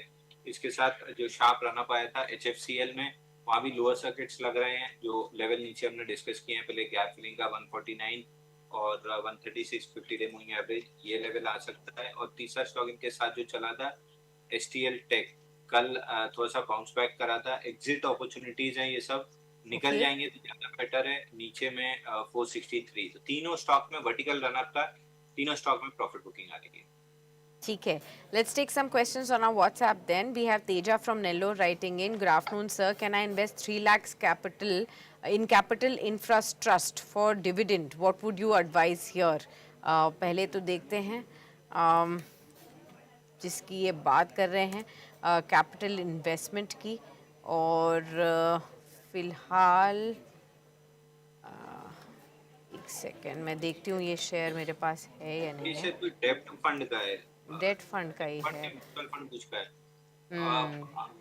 देखिए अगर आपको रहना ही है इसमें, देखिए स्टॉक मार्केट डिविडेंड के लिए नहीं है. Stock market is for capital appreciation. Dividend तो आपको आइसिंग ऑन द केक की तरह मिल जाता है. तो मैं डिविडेंड के फेवर में तो कभी नहीं रहता हूँ. आई वुड सजेस्ट कि अगर आपको थोड़ा रिलेटिवली लो रिस्क प्लेयर हैं तो आप लार्ज कैप म्यूचुअल फंड ले लीजिए.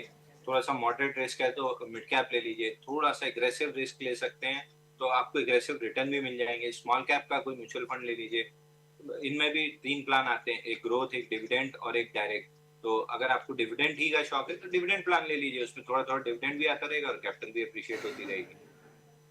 आई थिंक अंशुल जी इनका सवाल ना एक BSE लिस्टेड स्टॉक पर है, कैपिटल इंफ्रा ट्रस्ट, जो 71-72 के भाव पर है. बहुत ही लो लिक्विड काउंटर लग रहा है मुझे ये, और हार्डली हम लोग कोई ट्रैक करते हैं. NSE पे भी लिस्टेड है लेकिन आप एकदम सही कह रही हैं. चॉपी काइंड ऑफ पैटर्न है. मतलब चार्ट देख के ही समझ में आ रहा है कि ये चार्ट ट्रेड नहीं किया जा सकता है. तो आई वुड अवॉइड दिस, क्योंकि लेने में आपको मिल जरूर जाएगा. मतलब थोड़ा सा प्राइस बढ़ा के ले भी लेंगे तो मिल जाएगा. बेचने में बहुत दिक्कत आपको आ जाएगी. I would avoid this.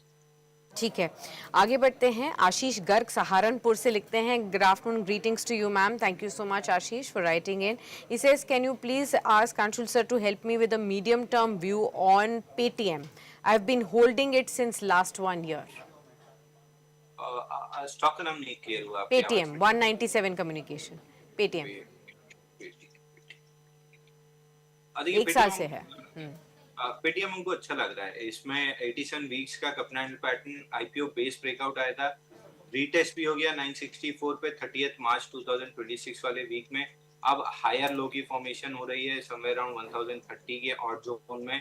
यहाँ से स्टॉक में जो स्विंग हाई बना था 1381, ये पहला टारगेट रहेगा. और उसके बाद अगर सब कुछ ठीक रहता है, कोई नेगेटिव न्यूज नहीं आती है, धीरे धीरे स्टॉक ऑल टाइम हाई निकल जाएगा. तो होल्ड करना चाहिए.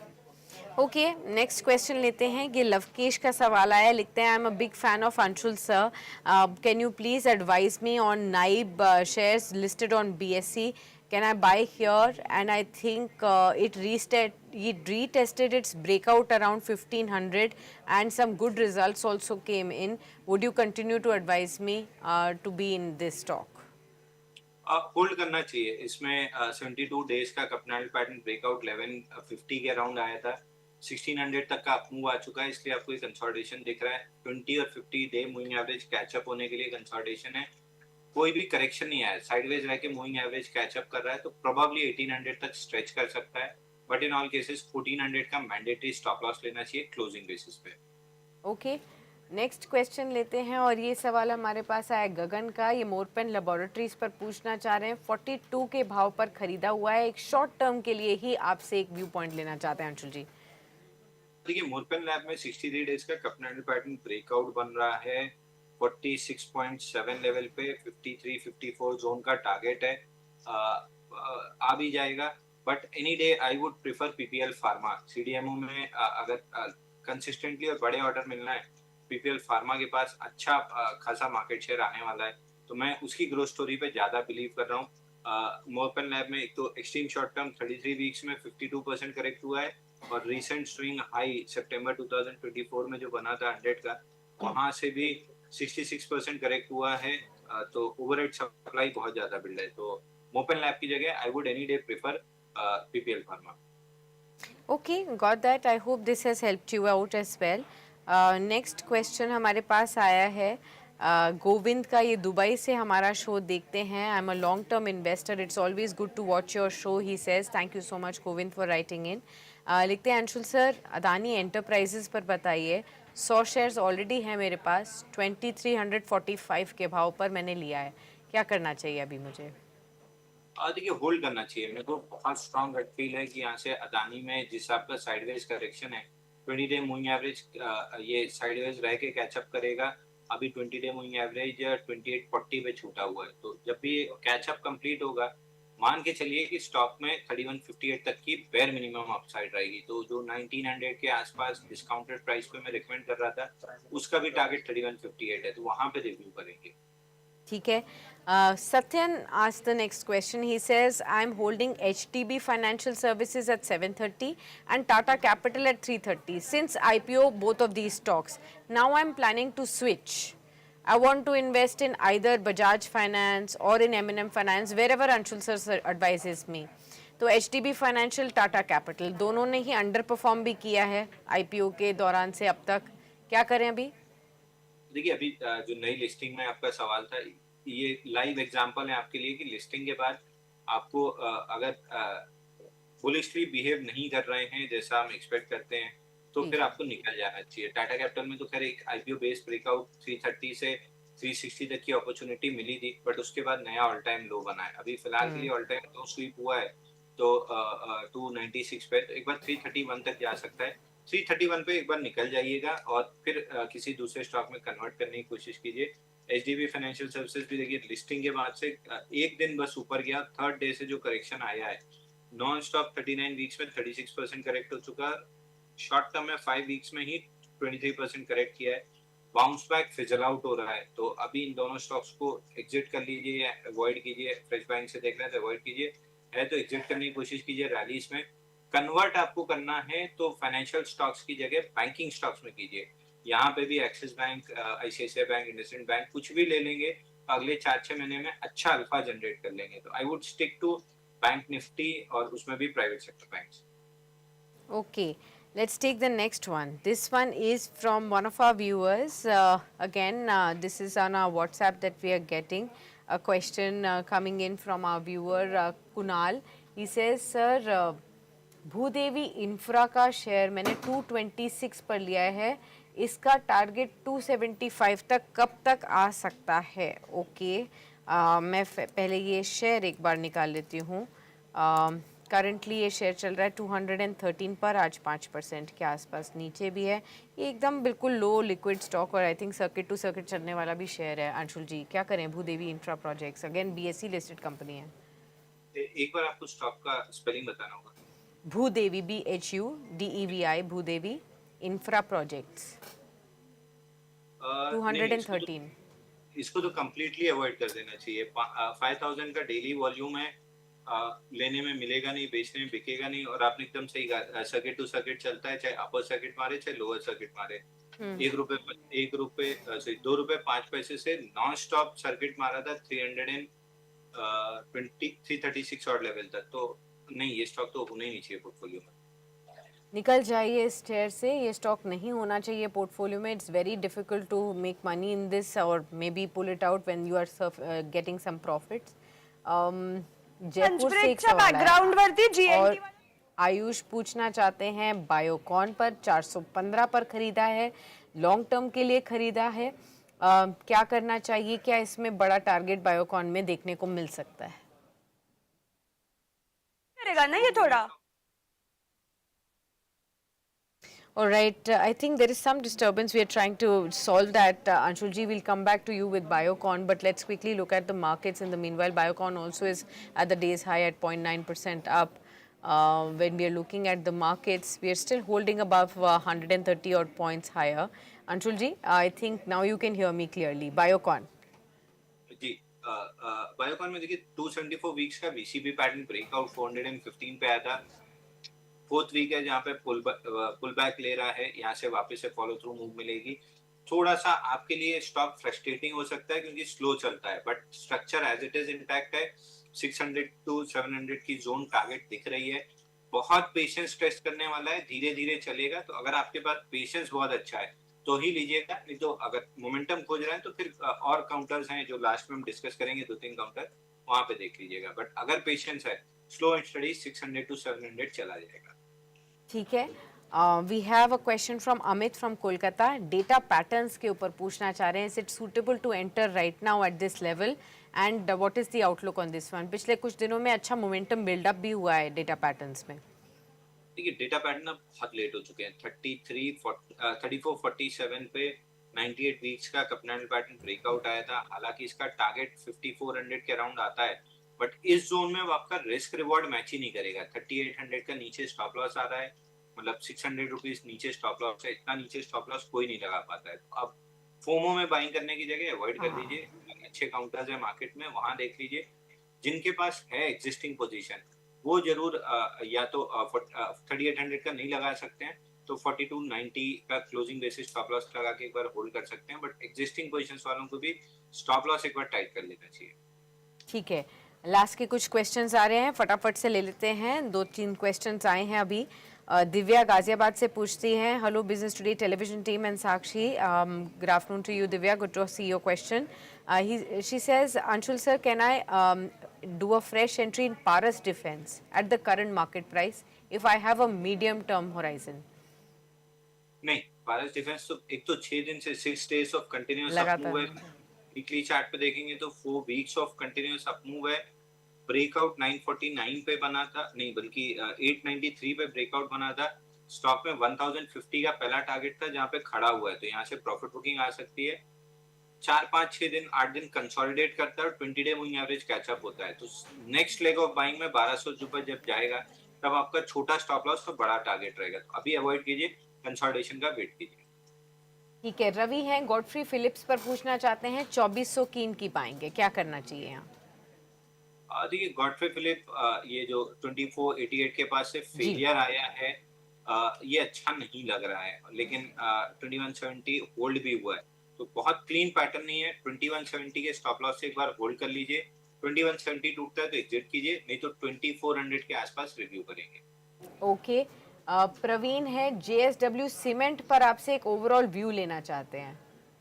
देखिए जेएसडब्ल्यू सीमेंट ब्रेकआउट पॉइंट के पास ही घूम रहा है 127.85, तो slow and study up move आपको 153 और 162 के ऑल टाइम हाई तक मिल जाएगा, क्योंकि आईपीओ बेस अच्छा बना हुआ है 127 डेज का। बट सीमेंट में इस समय अच्छा मोमेंटम ग्रासिम में है, तो I would stick to Grasim. अगर सेकंड चॉइस कोई लेना है मोमेंटम प्ले के लिए तो फिर जेएसडब्ल्यू सीमेंट लिया जा सकता है। ठीक है, हमारे पास करुणेश का सवाल आया है, ये केपरी ग्लोबल के ऊपर पूछना चाह रहे हैं, 203 के भाव पर खरीदा है, यहाँ पर आपका क्या फ्रेश आउटलुक रहेगा?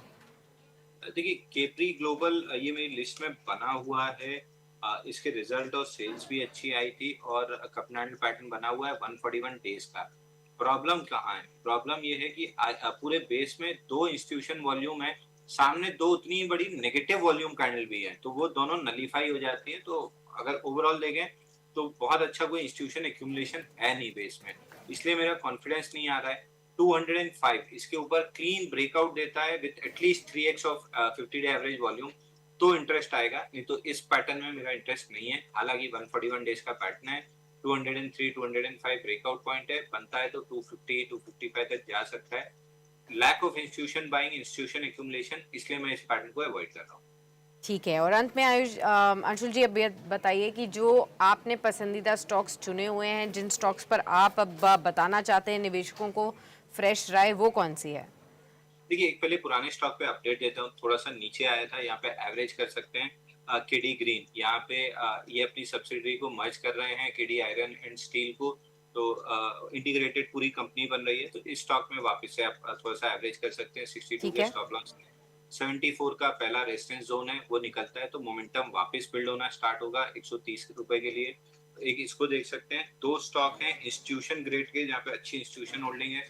पहला है शानदार, यहाँ पे अच्छी इंस्टीट्यूशन होल्डिंग है, रिजल्ट्स भी अच्छे आए हैं, प्लस वीकली चार्ट पर पैटर्न भी बहुत अच्छा बना हुआ है। 76 वीक्स का पैटर्न ब्रेकआउट आया था 600 पे, उसके बाद से 3 दिन में इसने हाई बनाया था 733, तब से लगभग 12 दिन हो गए इनसाइड बार का पैटर्न बन रहा है डेली चार्ट पे। जैसे ही स्टॉक में 735 का ब्रेकआउट आता है शानदार में, आपको लगभग 900 रुपीज तक का टारगेट देखने के लिए मिल सकता है, तो इस स्टॉक को बाई करके चलिए। दूसरा स्टॉक है, ये पहले भी मैंने दिया है, रेट गेन टेक्नोलॉजी, ये लगभग 620 के आसपास दिया था। प्रीएम्प्टिव बाई 750 का जो नेकलाइन था वो लास्ट 3 वीक से टेस्ट हो रहा है और करंट वीक में अब ब्रेकआउट आते हुए दिख रहा है, तो इस स्टॉक को भी 775 रेट गेन बाई करके चल सकते हैं। स्टॉप लॉस आपका बनेगा 700 रुपीज, यानी 75 रुपीज की रिस्क है। और ये जो आपने लास्ट में बताया अंशुल जी, इसकी स्पेलिंग बताएंगे, शायद वो चार्ट पुल अप नहीं कर पा रहे हैं। Rate gain, RATE, rate gain. Rate gain technologies की बात हो रही है। एक बार इसका शेयर भी दिखा दीजिए, सब लोगों को आइडिया लग जाएगा कौन से शेयर के बारे में बात हुई है। जी अंशुल जी। 9,200 करोड़ का मार्केट कैप है और रिजल्ट भी इसके अच्छे आए थे और अच्छी इंस्टीट्यूशन होल्डिंग भी है। तो ब्रेकआउट अच्छा बन रहा है 355 डेज या 75 वीक्स के कपनैंड पैटर्न का। यहाँ से 1000 रुपीज तक जाते हुए दिख रहा है। आपको स्टॉप लॉस लगाना चाहिए 700 रुपीज का, तो 75 रुपीज की रिस्क रहेगी और अपसाइड में लगभग 200 रुपए आपको आराम से मिल सकते हैं। ऑलराइट, ओके अंशुल जी, बहुत बहुत शुक्रिया इन सभी शेयर्स को शेयर करने के लिए और तमाम हमारे दर्शकों के क्वेश्चंस को सॉल्व करने के लिए। Always a pleasure to have you with us as always. हमारे सभी जितने भी दर्शक हैं, आपके फॉलोअर्स हैं और लगातार आपसे सीख रहे हैं, इसके लिए बहुत बहुत शुक्रिया। Thank you so much for being with us on the programme. Viewers, we are at 23,350 odd levels now. Slight cool off from the day's high point, but let's see how things really pan out. Absolutely, Anshul ji. Go ahead, Anshul ji. जितने भी index या stock हमने discuss किए, कोई भी personal portfolio में नहीं है, बट कंपनी क्लाइंट दर्शकों के पास हो सकते हैं। किसी तरह का कोई कॉन्फ्लिक्ट ऑफ इंटरेस्ट नहीं है। Okay, thank you so much for being with us. All right, viewers, we'll wrap it up on that note as far as daily calls is concerned, but stay tuned. Business Today television is continuing to focus on more buzzing news as far as markets are concerned, so stay tuned on that.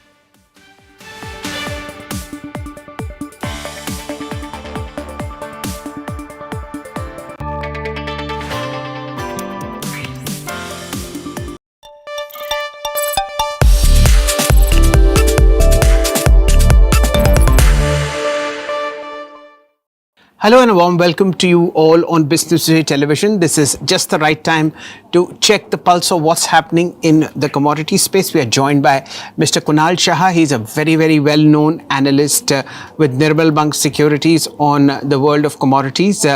Both as physical as well as futures is what Mr. Kunal tracks very closely and has been in this sector for now close to 2.5 decades. Namaste Kunal ji, as always. It's a pleasure to welcome you. In the past 1 week or so, there have been very serious breakdowns that have happened on silver, gold, and even crude oil is not showing signs of strength. What is happening in your world? Yeah, so if you look what has happened during last 1 week, हमने देखा that in US, the job report, which was a major catalyst, that has sent tremors to the entire commodity market because already the inflation has soared from 2.5% to 3.8%. And now, considering the fact that the job market in US is eating, that has led to a sharp correction in all commodities. Dollar index strengthened and bond yield shot up. But now going forward, if you look at the analysis of the job market data, that is job market data was strong because of the major factor was World Cup. Because of the World Cup in the US, we have seen major hiring by the government, short-term hiring with the salary of above more than $14,000. So this is a short-term phenomenon, I believe. But the only thing which was really big thing was the revision in the previous month's payrolls, which was revised which witnessed upward revision in the numbers. So I believe going forward, tomorrow is the inflation data, US CPI data. 4.2 is expected. Any number about 4.3, 4.5 can lead to another round of selling. But we remain very optimistic about the long-term outlook of commodities. So these are the short-term aberration, what we are seeing in near term. And this can lead to tomorrow, if the inflation moves up, the interest rate hike expectation will move up, and hence short-term correction will come. But I believe that will be a great opportunity to build long position because the supply side is weak. Commodities are the strategic asset class, and going forward, we are going to see more and more fundamental of commodity getting stronger and stronger. So I believe that if the inflation moves up and there is a correction in commodity market tomorrow also, slowly and gradually build your long position. Already we've seen good correction. Silver around $60, great level to buy. 62, 63, you can start building your position. Gold also same, around $42, $4100, great place to build your position, because these are the time people will be fearful, and that will be the great time to buy again. Okay, and that's the reason, Kunalji, we often call you to the show. You offer a very, how should I say, balanced view of how to watch price action. You are in strength when price is correct, and you are often seen booking profit when we see record highs. I wanted to understand your view on the physical market of silver, especially Mumbai, of silver and gold, especially in Mumbai. Post Prime Minister Narendra Modi's request to stop gold purchases for a year or so, what has been the reaction in the physical market? What are you getting to hear from your jeweler friends? What is the pulse of Javeri Bazaar? So we are into physical trades also as a broking house, and we continue to offer the materials to our clients. So right now what is happening is the silver in the domestic market, the LBMA vaulted, exchange vaulted material is sold at 1600 rupees discount than the MCX price. And as far as gold is concerned, the LBMA material is sold at 2300 rupees below the MCX prices.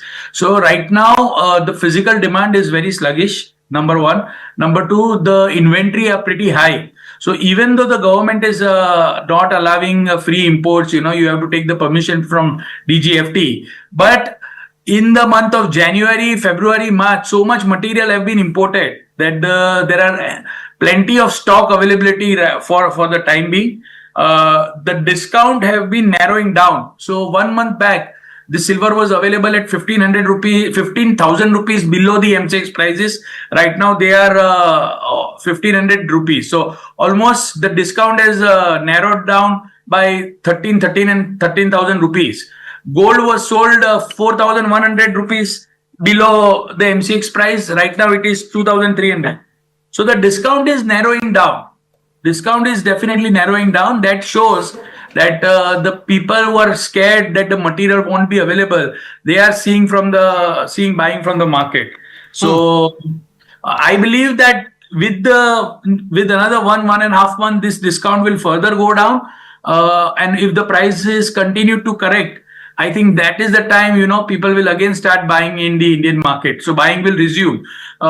Physical availability after 2.5 months will be an issue going forward, because the imports are not coming right now. So if somebody wants to really get a hold of the material, the jewelers or the bullion traders, this is the right time, to build their inventory. Okay. Essentially, you are trying to say is that because of what Prime Minister Modi has requested, imports are down. Because imports are down, there is a supply mismatch within the physical market. Demand continues and it is soaking up existing supply. Therefore, the discount is reducing and it may move to a premium, right? Yes. It may move to premium in next 1 or 2 months. So this is the right time. If you are a jeweler, this is the right time to stock it, because we don't know how much material is going to come in next 2-3 months. And then the Diwali season starts and the Eid starts and the Christmas starts. So these are the time the wedding season starts. So a jeweler need to have material in their hand. So if that time also the import restrictions are not easing, so the availability in the domestic market will be an issue going forward. So this is a good time to, really build your inventory for the season, which is going to start after 3 months. Okay, fair point. Now, this takes care of gold and silver, the two most highly traded commodities in India. Kunalji, oil continues to slip lower and lower. What is your view on crude oil prices from now on? Crude oil is a black swan right now. Crude oil is a big black swan right now, and I believe that crude oil prices, if this Hormuz thing continues for another 15-20 days, is definitely going to go up quite sharply. So it depends upon what is happening with the Hormuz scenario. If the Hormuz scenario continues to remain worrisome, then I believe that fundamentally crude will shoot up. So if there is a peace talk, successful peace talk, then oil will go down. but the possibility of that happening right now seems little less. So I believe that it has a potential to test $105 for Brent and $100 for WTI. Okay. Within the energy universe, what else looks good to you on charts? Natural gas, maybe? Natural gas, 20% of the LNG supply is out of the market after the Qatar's Ras Laffan plant is shut off. So after this, the gas market is structurally in a bull trend, and US gas production is moving up, but they don't have infrastructure to aggressively export it. So I think one should be cautiously optimistic about gas because already prices are up. But right now, the inventory in US is pretty high, and that's the reason why we are not seeing a sharp spurt. So fundamentals still look good for natural gas also. Okay, fair point. Anything that you would like to highlight on the long side or the short side in the world of commodities? Shelby, like I explained, I would recommend to take the opportunity for this correction with what we are witnessing in that. Enter into long position in metals. These are the great time. We have been waiting for this kind of correction to come. Because of the macro reason, the correction in base metal is a good opportunity to build long position from the long-term point of view because the supply side is very, very, very, very weak. So I believe base metals, copper and aluminum looks very attractive. Another 4 to 5% downside, you should build position in them. Okay, I'm just seeing the top of gold, which was, somewhere like 56.60, 56.10 in terms of dollars per ounce on 29th of January. And we have slipped below 43.49. In terms of percentage, let us see what is this kind of a correction. Just spanned over 6 months. Okay, this is a 23% correction in price alone. 91 bars. Okay. Fair point. Anything on softs and agris that you like? Sugar maybe? Cotton and sugar continues to remain attractive going forward, mainly because of the blending in sugar and cotton because of the El Nino. So these two agriculture commodity likely to do well in softs. No, fair point. Kunalji, what a wonderful wrap-up of the world of commodities. Thank you for joining us. And he's wishing you all the best. Same to you, Shelby. Thank you. That, ladies and gentlemen, was Mr. Kunal Shah, a very well-known market watcher. Thank you for joining us. Stay tuned.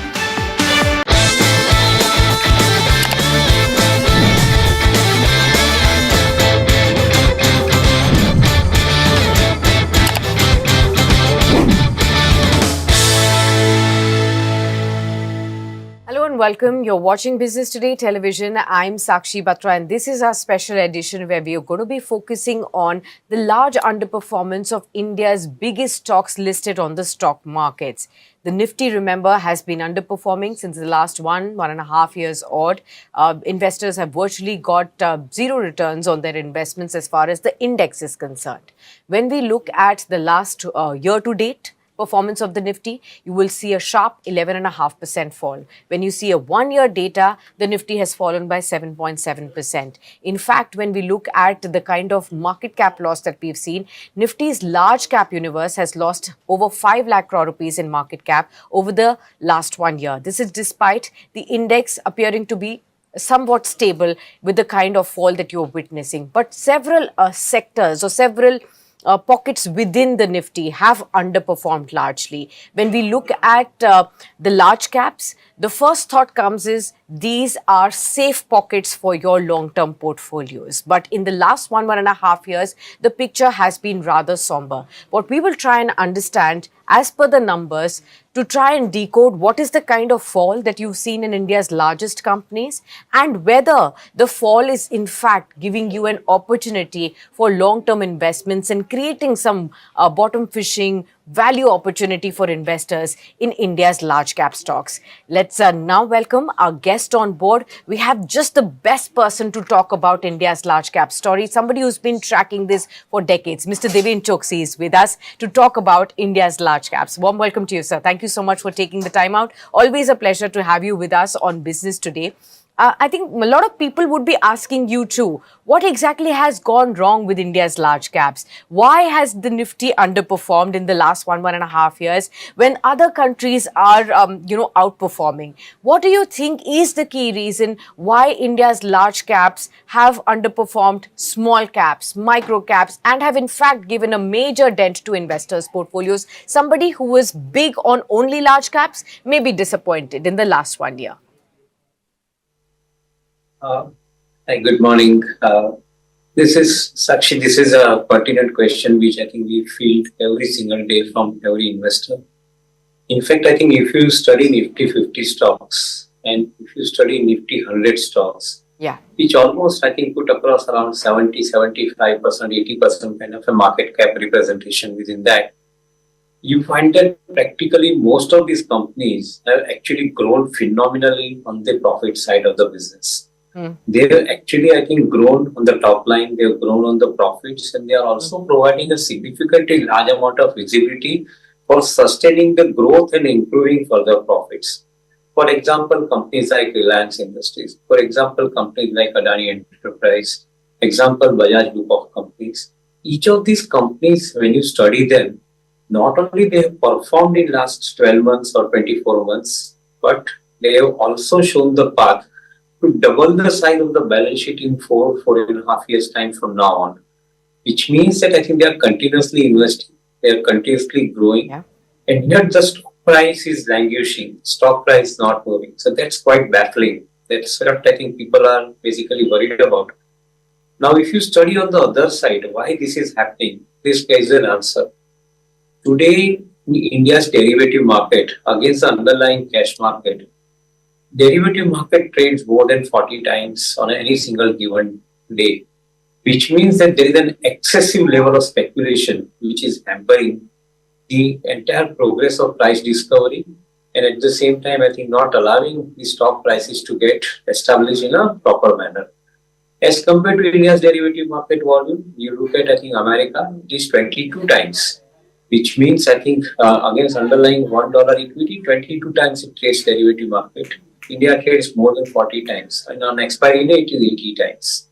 So frankly, I think this is the first level of observation that we have, that excessive derivative market is actually, I think, killing the price discovery. That is the first point. Second point, I think those stocks which have come out of the derivative markets, you see how they have performed. Moment they have come out of derivative markets, I think their actual performance has been a clear shine out. For example, companies like Hindustan Copper, a classic case, wherein I think the companies probably, I think, struggled significantly in the past.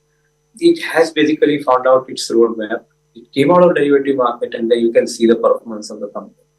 So in my viewpoint, I think there is a reason which people must appreciate, that excessive derivative trading is happening by the FPIs and not Indians. They are the ones, I think, who trade maximum in the derivative markets. They take money out also very quickly from derivative market.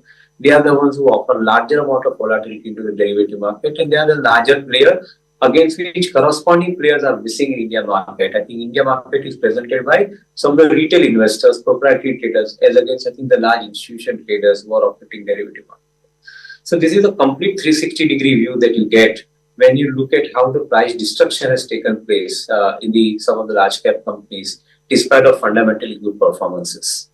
Point. This definitely helps give us a context as to what have been the key reasons and, where is the contradiction that we are seeing in terms of fundamentals going very strong, but the prices not catching up as much. Let's now try and look at various segments within the large caps to try and decode for our viewers whether after this fall there is enough value to be had or is there still some pain left on the table. Let's talk about the IT sector first, sir. We have seen TCS, the largest IT company, in fact, wipe out 4.2 lakh crore rupees from its market cap, single biggest wealth destruction that we've seen in India's large caps in FY26. The stock is down by 37%, now trading at 2148. Several others have also seen sharp fall in the last 1 year. Infosys down by 24%. HCL Tech down by 29%. We've also seen Wipro down by 19.8% and several others as well that have come into the selling pressure fold. Now, there are several stories to discuss here. AI disruption, the company's own performance as far as quarterlies are concerned, their bleak guidance when it comes to the upcoming, for this current financial year as well. Plus, when we look at the overhang and the wide difference between how the foreign money is chasing AI story abroad, whereas India is among the have-nots when it comes to the AI story. How are you looking at the IT picture as a whole and this wealth destruction that we've seen in the last 1 year, the sharp fall that we've seen in India's blue chip IT companies? So, fundamental question here, can we do away with IT companies in the era of AI? And that's a question that I think most of us, wanting to find an answer for. In my understanding of the subject, I find that AI is only an enabler. It is not a replacer of Indian IT businesses or Indian IT services. I'll give an example to that. In good old days, prior to AI, the consultant would come, would understand the client's requirement, would build a complete requirement listing, and thereafter, I think, after the business specifications are arrived, he would give this entire subject for coding, and then the coding to software, I think, would emerge. Today, the situation is that consultant is not required, coder is not required, and both of them are going away. But after the AI is providing you the consulting part of the piece, AI is providing the coding part of the piece, thereafter the entire subject remains same as far as I think the software and its implementation is concerned. Which means even if the agents get created, they use the code and then they produce the result. So obviously the production environment is not getting replaced, and that is where most of the Indian IT companies are playing a pivotal role today. And they are using the AI advantage to their entire working environment. And then they are providing the end solution to the customer. So what the customer gets benefit out of it, he is basically saving significantly on the time and cost of the discovery of the entire consulting piece and the coding piece. And at the same time, immediately he gets ready for getting started with the business. So he saves time. The moment he saves time, he gives money to IT company for basically commissioning the project faster. So in a way, from a time and effort based billing, the Indian IT companies are systematically moving into the outcome-based billing for their customer. Business is not going away. TCS themselves confirmed that they have got about $2 billion plus worth of new additional business pipeline just because of the AI that they have implemented with. So in my understanding, Indian IT companies probably are at the cusp of getting into the larger game plan after the AI has come up. And that is where I think we remain distinctly bullish and confident about not only their survival, but also their growth and profitable growth. It's a question of, I think, how smoothly they transit in this journey from being the time and effort-based billing provider to the outcome-based billing provider in the new era. Vis-a-vis the large cap IT stocks, how would you view the outperformance or the mid cap stocks or relative outperformance of the mid cap companies? And of course, the kind of, they're living in the same environment. They're also looking at the same kind of risks that the large caps are showing. What is it that the mid caps are able to do that the large caps are not? Exactly the same point, I think, which I just alluded to for large cap companies.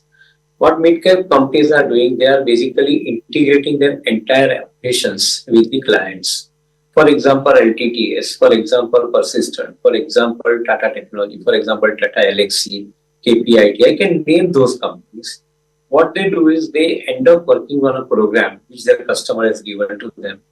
Their customers, suppose in case of Tata Technology, the customer is basically in the area of automobile vertical, customer is in the area of, say, for example, aviation vertical. This company is basically providing a complete end-to-end solution on an embedded software.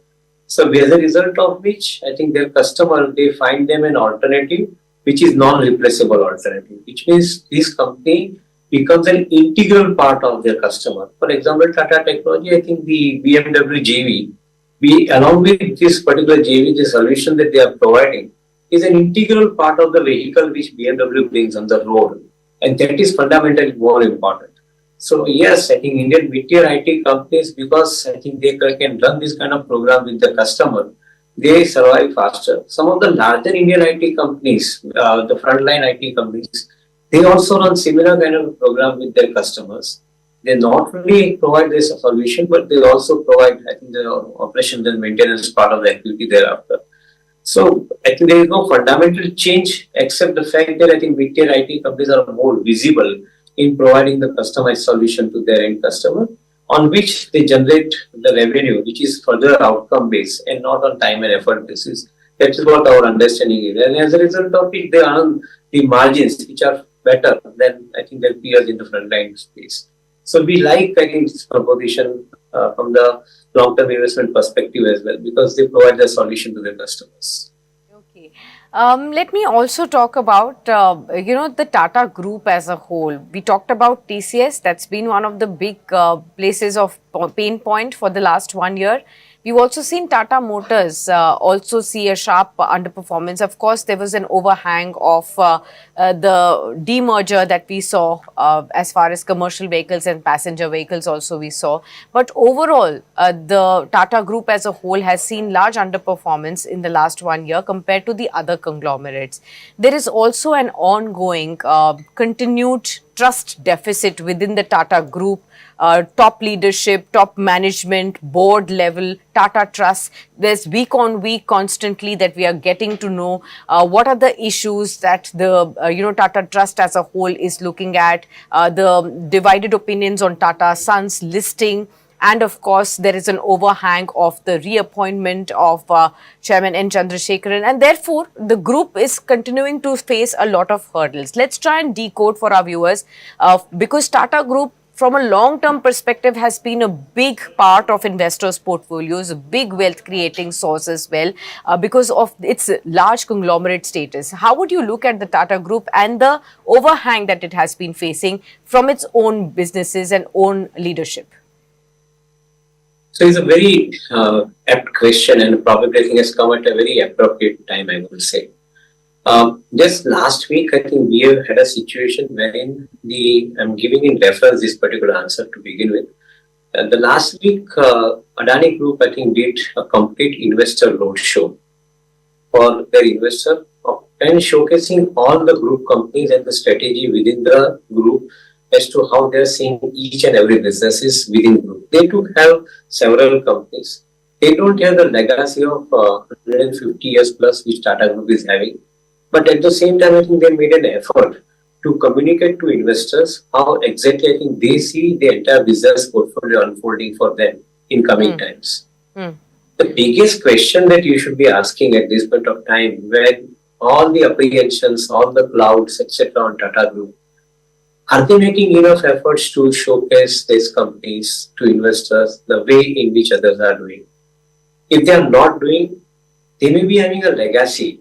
But at the same time, I think it is time that they basically want to go and talk to investors about what they do, how they do.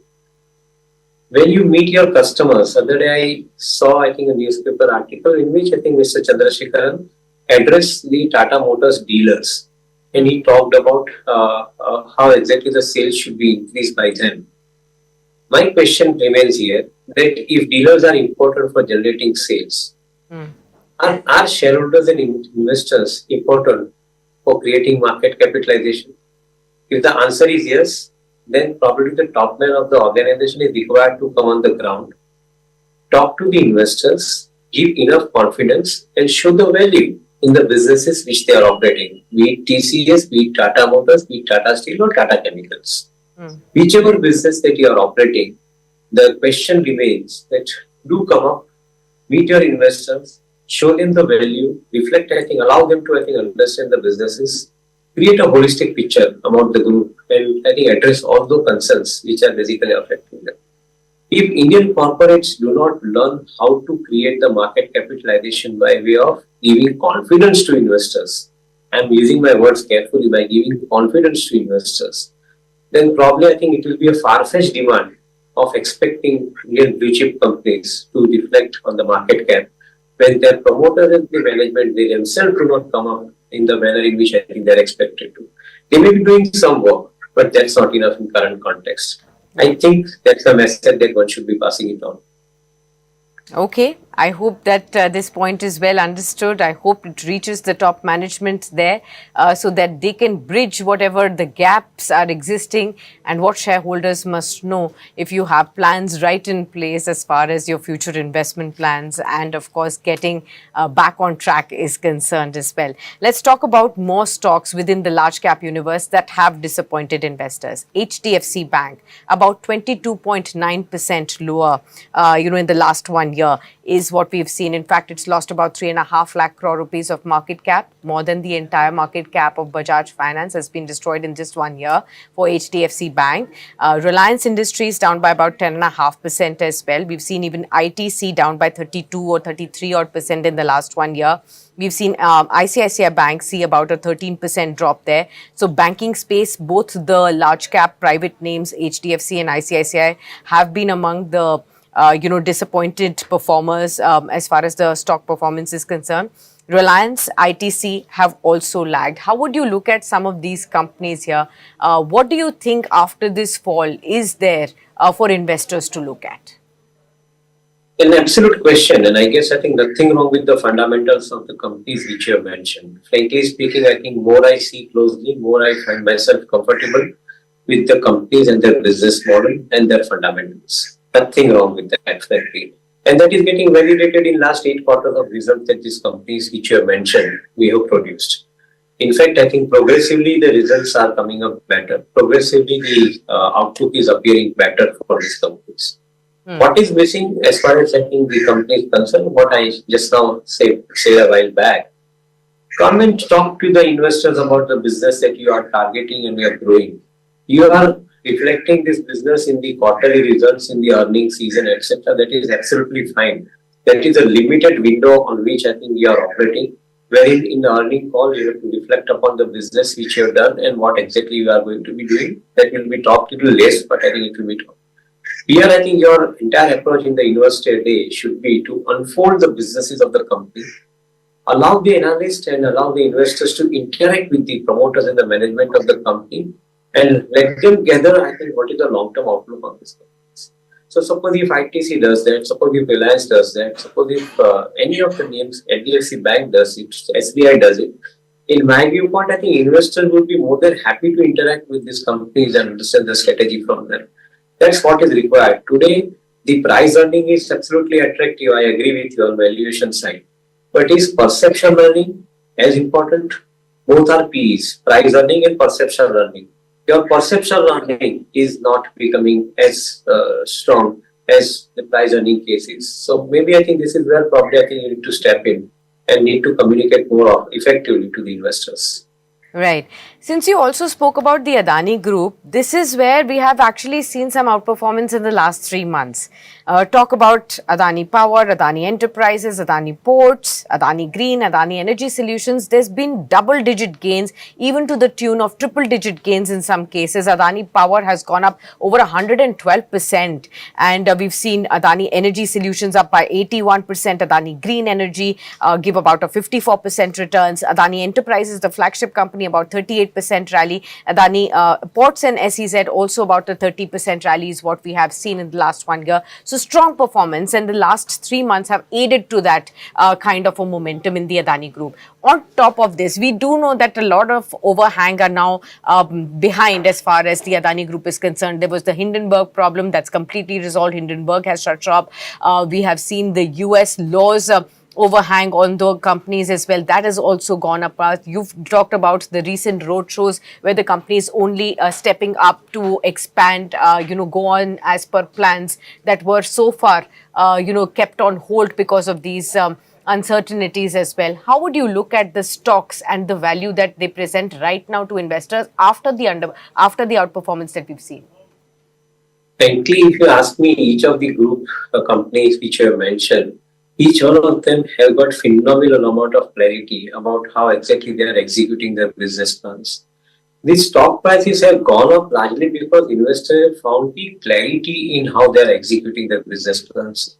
Their road assets, airport assets, even data center business, even the businesses in the green power, entire ecosystem pertaining to green power, even the commodity businesses like fertilizer, the copper, the PVCs.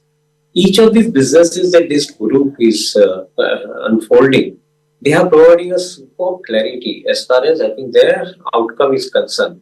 And that's what investor wants to know. Investor always wants to buy a business when they get a clarity. Some of the names which have languished on building their price, I think they are basically the ones who are not giving that kind of clarity in their own businesses. We cannot specifically name each and every other company in this show, but the fact remains that some of the largest groups have refrained from providing clarity to investors about how they are executing their businesses. At times, I think some of the companies would come only once in a year and they talk about, I think, how they are executing their businesses. Today, in a challenging environment, I think we need to talk more often about how we are executing your businesses and how we are going to create the value about it. So, in my viewpoint, I think nothing wrong fundamentally with any of the companies. On the contrary, I like the way in which Adani Group companies are providing visibility on the business side. On a close to 1 lakh crore worth of EBITDA, they are reflecting that I think at the group level, the EBITDA is compounding at a 20% CAGR rate. Now, if you are basically get that kind of answer, that means you can easily calculate as an analyst or an investor that in 4.5 year time, the size of the balance sheet is getting doubled. And we are basically vouching that only about, I think, how the businesses are going to get into 20% CAGR. The other groups, I think, which you mentioned, they too have that particular way of execution, but they are not reflecting enough with the investor, and that is the mute point. So, in my viewpoint, I think Adani Group remains, I think, a formidable kind of proposition as far as India infrastructure is concerned. And they provide not only 1-2 years of visibility of earning, but on an annuity basis, some of the businesses are suggesting the earning visibility of 15 to 25 years. So, one remains confident about it. Okay, and last question to you, Mr. Choksi. We've seen underperformance in the last 1 year, last 6 months, last 3 months for the large caps. What lies ahead, for the large cap universe? If somebody is big on large caps in their portfolios, what should they expect in terms of returns? So, simple answer to that question is, I think, if these large cap companies, without naming any one of them, are they offering doubling the size of the profits in 4.5 years' time? If the answer is yes, then they become extremely lucrative from investment point of view. And I consider that any business group which is basically generating the EBITDA at the compounded basis of around 20% is a fantastic proposition. And one should not be getting affected with too much of noise happening around, either due to war or due to, I think, FIIs pulling money out of India market or the stocks underperforming, etc., etc. They are underperforming for a reason, which we have discussed. But that is not taking away their fundamental merits and the strength. You are probably not arguing that Reliance will double the size of the profit in next 4.5 years' time. That visibility is adequately provided. Whether I think you want to buy that visibility and invest is more important. Yes, I think to add sweetener to that, I alluded saying that if Reliance comes up more often and talks about, I think, how each and every businesses are going to generate that particular thing, people will have more confidence on that side. But fact remains that in 4.5 years' time, the size of the balance sheet is getting doubled. And should it happen, then probably I think it's a lucrative proposition. Similarly, this is only an example, not a recommendation to buy. But similarly, there are so many companies which are in a similar kind of a situation today, wherein I think they are suggesting that the size of the balance sheet is getting doubled 4.5 years' time. It is time for you to buy the value. And that is what I would like to see it. And the value is deep value at this point of time in some of the largest companies. I'm pretty sure that I think some of the large investors across the globe, they are noticing it. And day on which I think they start acting, probably I think you will see the stock prices getting reflected accordingly. But for retail investors and other investors who are India-bound investors, they must buy when I think it is available at a compelling proposition. That is what my take would be. Fantastic. Devinder, it's always wonderful to seek such wonderful in-depth insights for all our viewers. Nobody better than you to really give us the kind of insight that you've seen with so much of experience in the markets and really point out where exactly could one be really looking out for value and opportunity. Thank you so much for being with us. Always a pleasure. Thank you, Sakshi. All the best to all of us. Thank you. All right, viewers, I hope this has really given you a lot of clarity when it comes to when you see on the picture, yes, there is underperformance. Why? That's the reason that we've discussed. What lies ahead is also something that we've discussed. What could happen, what could be better off is a suggestion that Devin sir has shared for sure. But at the same time, look at the long term, look at retail investors. Picking out value at this point in time is absolutely essential. Are you willing to buy value at this point in time for something that promises to be continuing to build up on what they have built up over the last few years as well? Thank you so much for joining in on this special. We'll continue to get you such fascinating conversations on Business Today.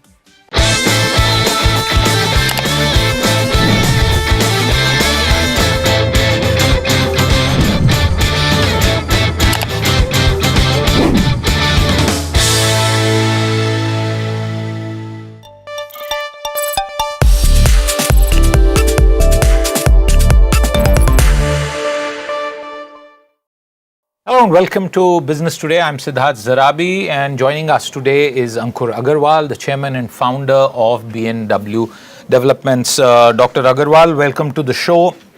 Thank you very much for joining us. Viewers, this conversation is happening in the backdrop of one of the well-known real estate companies and developers in the Gulf region in Dubai, BNW Developments, and their presence at the St. Petersburg Economic Forum. And while that is going to be a large gathering in this part of the world, I want to begin by asking Ankur about his comments on the latest situation as far as the overall situation and the real estate sector's response to that is in the UAE. Ankur, how are things shaping up? Because the ceasefire seems to be still under negotiation in terms of becoming permanent. What is your take on the latest developments?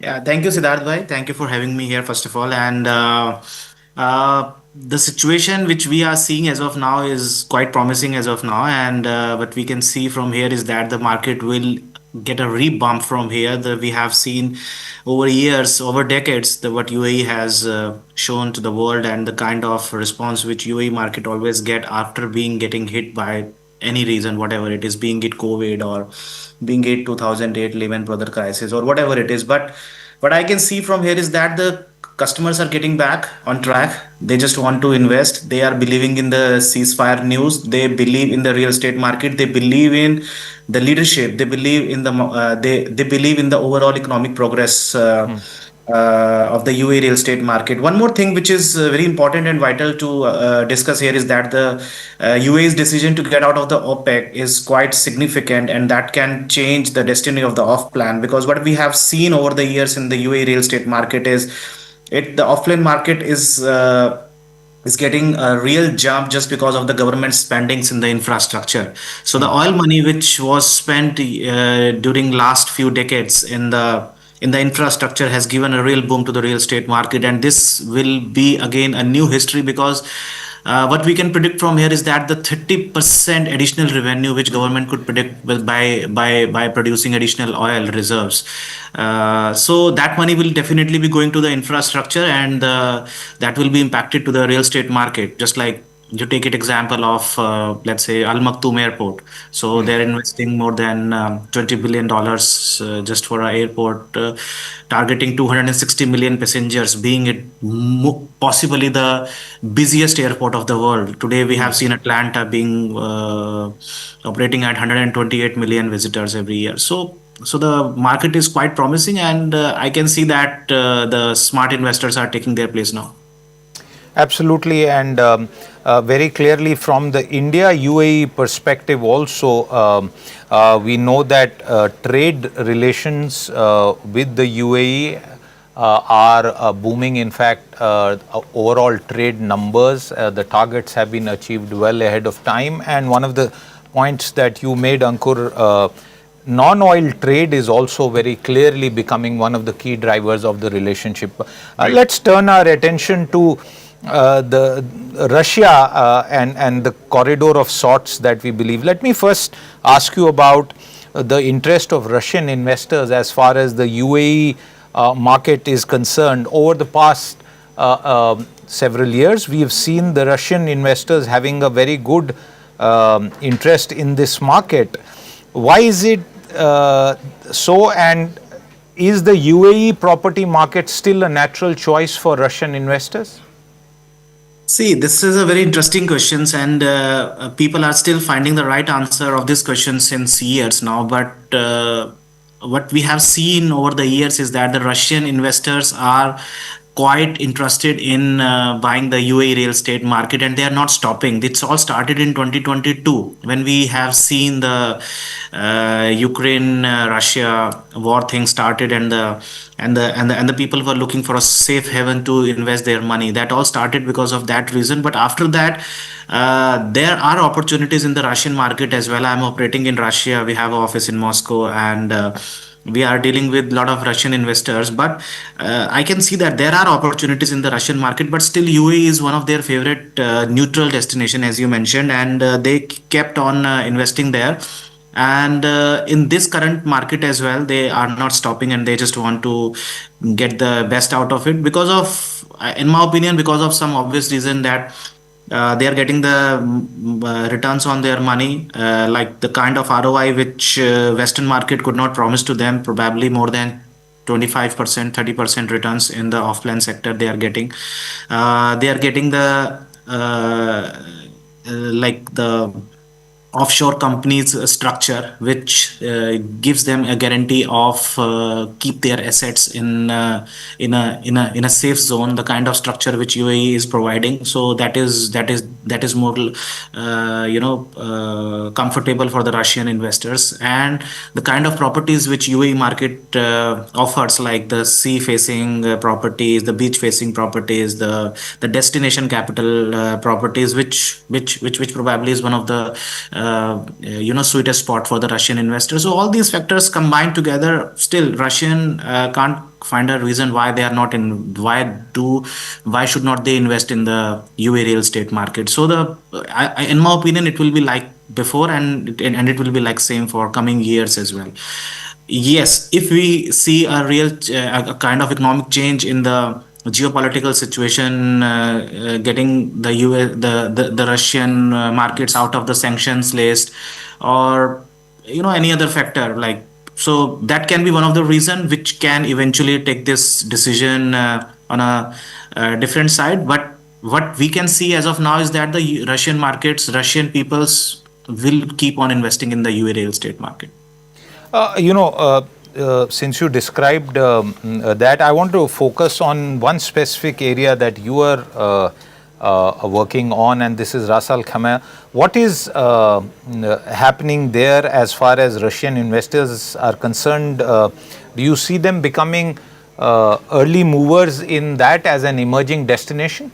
Yeah, they were actually the early movers at that time. Then when there was just a news that the casino will be opening there, so they went there, not just the end consumer but the developers as well. They went there and they bought the piece of land, they became developer, and then they made a lot of money, not just in Al Marjan Island but another part of the Ras Al Khaimah as well, like Rex Central and the Beach District. So Russians chose that area as their investment hub, and eventually they made a lot of money out of it. And in my opinion, the best is yet to come, because the casino hasn't opened yet. It is scheduled to be open next year, and that time when there will be a huge demand of the room keys there. And as per the EY report, just to mention here and there, we will be needing 45,000 keys when the casino will be opened. We are not in position to get those keys by 2027 or 2028 even. So we are in a position to get only 8,000 keys. So yes, so there will be a huge boom in the market, and Russians, being early movers, they are taking advantage of it, and they will keep on taking advantage of it. Yes, and in my opinion, you will see a very strong sales number in Ras Al Khaimah regions, especially from the Russian market in upcoming months, even in this tough situation as well. What about other markets and their interest in Ras Al Khaimah? Are other geographies also interested in this region? Can you give us a sense of which other investors from which parts of the world are looking at RAK? See, surprisingly, Americans are the winners here. Surprisingly, 35% of the sales technically coming from Americans, which is quite a surprising number. And they, in starting in initiation terms, we thought that there can be a kind of impact just because of the casino being it American brand, and they believe that okay, they want to come there, they want to invest there. But it's just not the case. They actually believe in the return of investment which they are getting, the huge demand, the lack of supply, and they are just making money out of it. So Americans are pretty much comfortable investing there. Apart from that, yes, Indian, Egyptian, even UAE residents all across the globe, British people, Chinese are investing heavily, and but surprisingly, Americans are winning the bet here as of now. Since you say that the Americans are winning the bet, I want to ask you about the brands. Your company has made a bet on branded residences, Tonino, Lamborghini, Radisson, Taj Hotels, among others. Are there any non-American brands also there, a Russian brand or a Chinese brand that is popular? See, we recently launched the Radisson brand. Like people treat it like the most favorite brand of Russia. The Russians love this brand, and we are getting a very good feedback from different parts of the world as well. Of course, being it being liked by the Russians, but different parts of the world as well.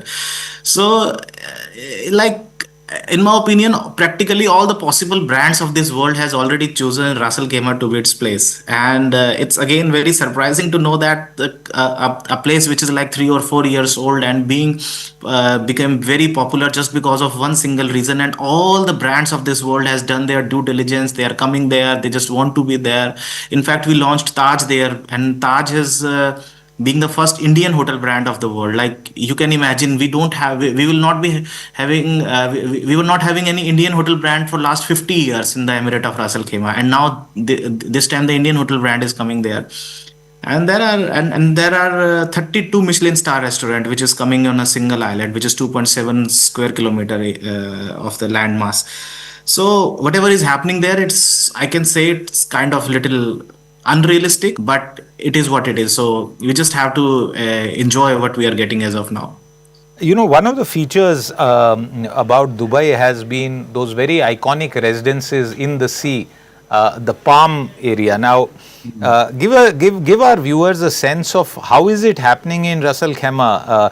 Is it a combination of branded residences, waterfront homes, serviced apartments? What is the mix there? See, people are saying that it's like the Palm, which it was 10 years before or 15 years before, but this is not true actually. So what we are getting in Ras Al Khaimah, especially in this Al Marjan Island, is that we are getting a destination capital. You live in UAE, you work in UAE, but you are not having any destination capital to enjoy, to live, or to have fun there, like you have in Mauritius or Maldives, or you can take an example of it. So this is the kind of destination capital with which Ras Al Khaimah is coming in, especially Al Marjan Island. We are having, of course, branded residences there and branded hotels there. So people will go there, people wants to live there, and they just want to have a second home there. So this is what is happening there. And of course, we have the most cleanest and the purest beaches in the entire UAE in Ras Al Khaimah, and then we have mountains there. In fact, I came to know that we are coming up with a mountain living first time in the UAE, in the Jebel Jais. So this is the kind of attraction which is coming in Ras Al Khaimah, and whatever you haven't got before in the Dubai or Abu Dhabi, they are probably offering you that as well. So yes, you will get everything, as you rightly mentioned: waterfront living, branded residences, hotel apartments, and place to earn, place to live, and place to work. So especially in RAC Central, where we are creating a downtown of Ras Al Khaimah, where you can live, where you can work, and where you can play as well. So in fact, BMW is coming up with the famous hotel football brand as well, like club brand as well in the upcoming months. So this is actually happening. Tell me, recently I read that there have been some relaxations with regard to conditions to for non-residents, non-citizens to purchase real estate in Dubai and UAE. Some limits have been changed. Are you aware of this, and how significant is that? And is that an opportunity for sort of lower ticket size purchasers, especially in the Indian context? So basically, now they have opened up the golden visa program for the off-plan properties as well. So before, if you need to have a golden visa, you need to have a property which is worth 2 million in your name, and that should not be mortgage as well. Means like the title deed of 2 million dirham has to be in your name to get the golden visa for you and for your family. But now with the recent program, you can have a golden visa with the off-plan property investment of 2 million. It means that even if you are not investing the full 2 million dirham now, but you are committed to invest 2 million dirham over years in an off-plan property, then also you will be getting the golden visa program. So that will become a tool, for the off-plan sellers to attract more buyers, because now they are getting the golden visa just by investing few hundred thousands of dirhams in off-plan property, and by a commitment that they will complete 2 million dirham over the years, as and when the installment will be due. Who do you think is the target buyer who will benefit from this latest scheme? See, the real game as of now is to attract more population here. We have seen in the graphical representations in the last year where there was a gap between the demand and the supply. We were having a clear edge of population over the supply, and we were having a lack of demand which we were predicting, and this is the reason because the supply because the price were getting increased. But what is happening after this disturbance is that we are not predicting much population here. So the clear goal of government is to get this population on track and get the numbers on the track, and to attract more and more people to come here to choose the UAE as their workplace and their living place. So if we are offering a golden visa 10-year residency program to anyone on purchase of off-plan property, that definitely be contributing in the population of the UAE as a whole, and that will eventually be benefited as the economic growth and the increase in the GDP of the whole country. So the benefit will be for everyone. The answer is that, and it will be the most benefited in the overall economic growth of the UAE, I would rather say. Ankur, in terms of the latest situation, it is clear whatever news we are seeing with regard to a permanent kind of settlement between the United States and Iran, and let's leave that aside. That is not my question. But, the UAE has been positioned and has proven to be a safe, neutral investment stable place. A lot of global capital has come in, lots of companies function there. Quality of life also, a lot of people are getting there.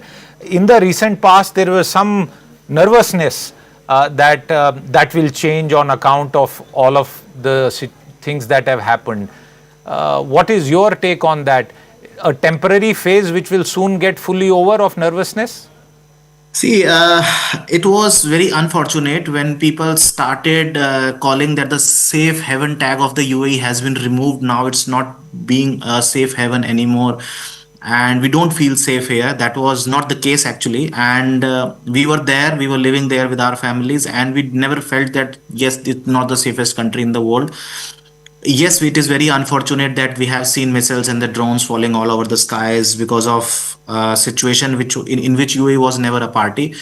But the worst has over now, and the kind of resilience which UAE government and the leadership has shown is phenomenal, and it is out of the world. And we have seen that they have intercepted more than 2,000 drones and the missiles, and we haven't seen the much fatalities and the casualties which could have been the case. But So the UAE government has shown that we can take care of our people. We are safe here, and the people have started realizing the fact now slowly and gradually that yes, this is the safest country in the world, because for being a safest country in the world, there are many factors which you have to take care of. That there are no thefts here, there are no robberies here, there are no you can roam around the city in the 3 a.m. in the morning. A girl can roam around the city to 2 a.m. 3 a.m. in the morning, and you feel safe here. We don't have locks in our offices and the homes, and this is something which is very unusual if you will compare it with other parts of the world, especially Western world.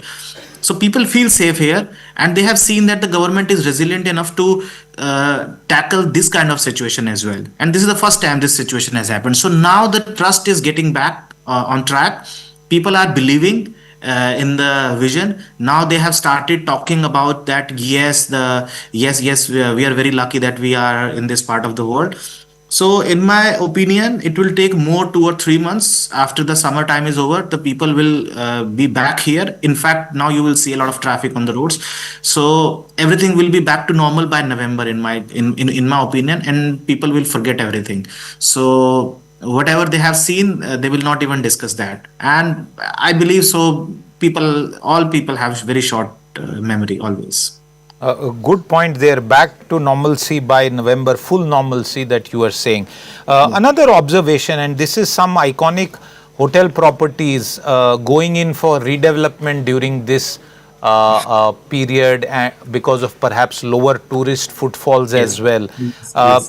Why is that? Is it just a one-off, or is there a broader trend there? No, it's a multiple cases now, and it is very obvious that when you're not having a full occupancy and you don't want to operate on the full OPEX, when you will not be having the full customer base, and you need time to get the properties renovated as well. So we are just taking the advantage out of that, and most of the properties went under renovation, and you will see a new branded new properties in upcoming months, definitely. So right now hotels are operating at 10 or 20 or 30% occupancy, which is not a wise decision to operate. So better to have your capex spend now, whatever sinking fund you are having to invest, and to get the properties renovated. And definitely when the customers will be on track, and then you can enjoy more returns out of it. So yes, this is a very wise decision, and it should be like this. Okay, as we wind down this conversation, one final point, and this is your company and what it has been doing to build at scale in what is a very competitive market. As the UAE emerges, like you said, and there is full normalcy in the next few months, what does it mean for B&W in terms of your competition and your plans for further expansion? See, B&W is always keen to have more projects in their kitty. And for the time being, we are looking for some kind of consolidation, at least for a few months. And we need to focus on whatever is in our hand, and we need to focus on the construction. We don't want to hamper the timeline of our project. We need to deliver our project on or before the timeline. We need to deliver it the way we have promised, and we need to discount our profit a little as of now to maintain our capex in the OPEX in the upcoming months. So B&W is not looking for the future profits. B&W is looking for the future legacy. So for future legacy, you need to consolidate your thing, and you need to focus on whatever is in your hand. So right now, B&W is not looking for new projects for few months. But yes, as and when the situation will be better, we shall be coming up with new and exciting projects. We do have a lot of projects in our bank, and we shall be coming up with those projects very soon.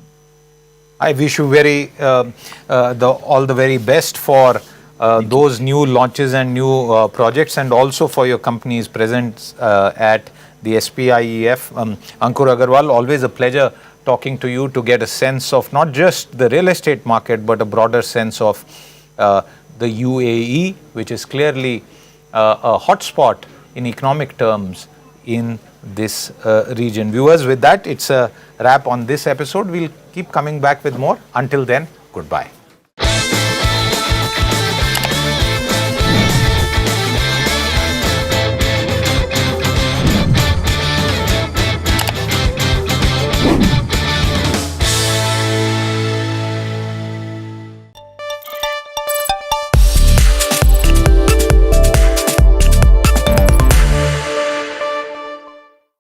Joining me is Mr. Ajay Mehra from Mehra Sons Jewelers. Thank you very much. Quite an interesting panel on stage. I'd like to begin by asking you, for the benefit of our viewers, do you think this is a sustainable time in order to invest in gold for a normal Indian household?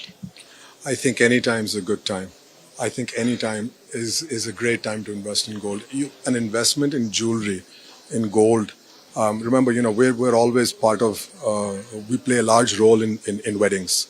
So what I've seen at least is people come with an intention of a daughter's marriage.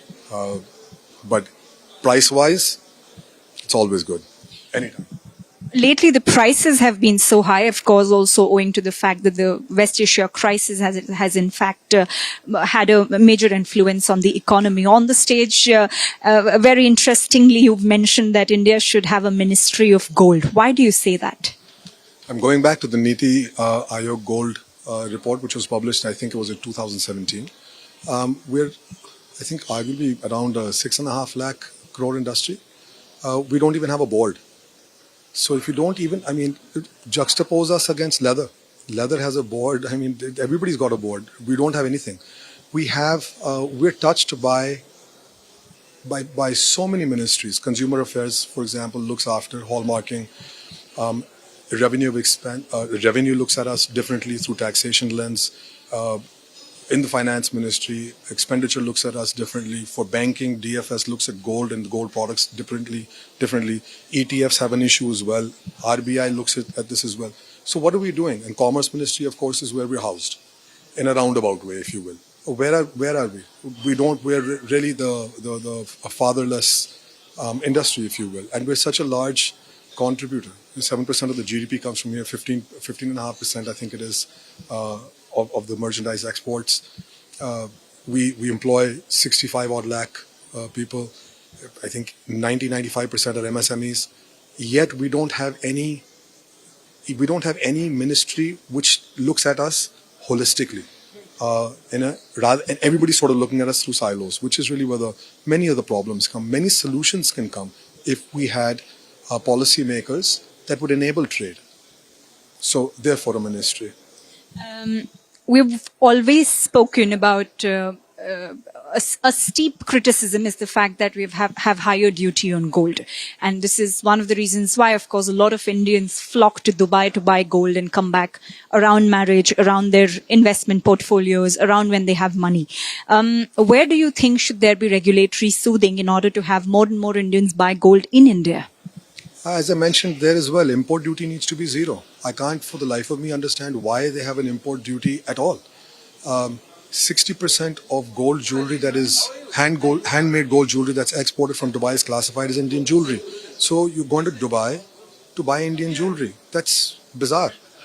Why have we not seen, despite the push by the Prime Minister and his team, why is there no large investment in jewelry? As FDI investment in jewelry? Why is there no large company coming over here to manufacture jewelry?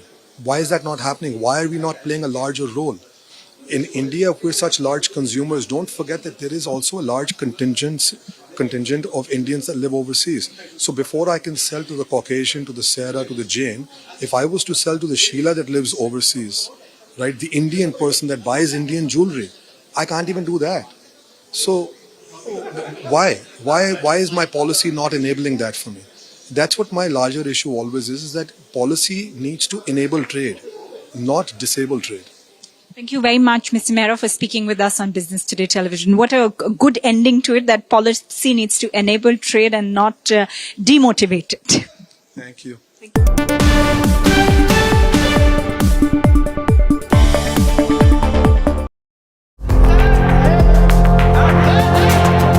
The Karnataka political drama is showing no signs of ending.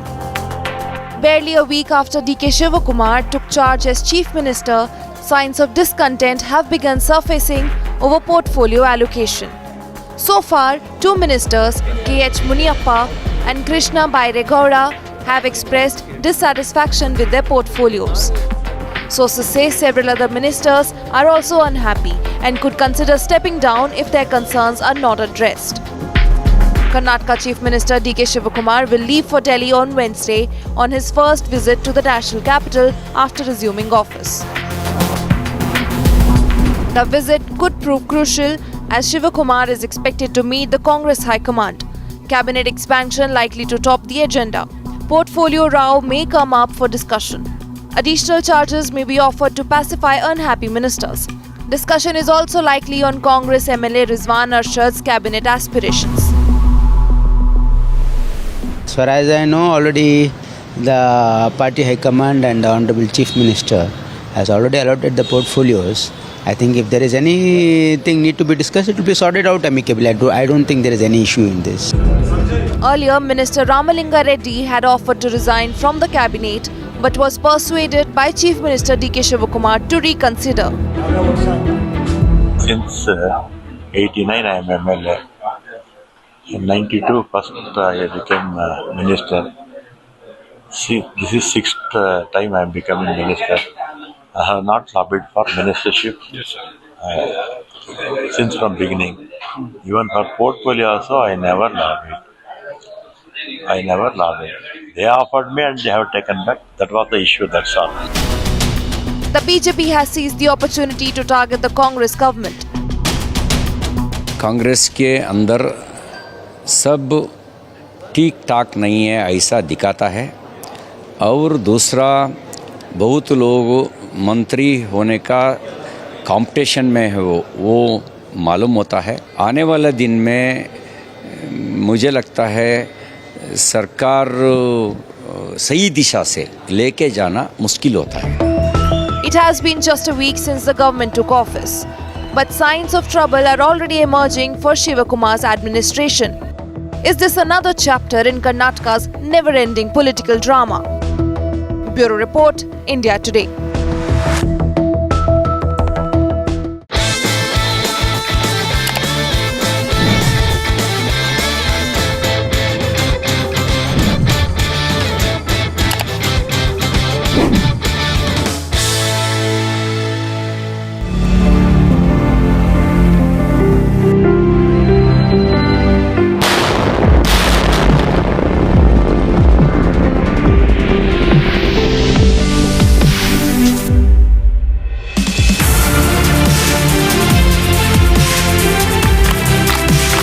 For decades, Zojila was both a gateway and a challenge. A mountain pass connecting Kashmir and Ladakh. But one that winter could shut down for months. Today, India has punched through that barrier.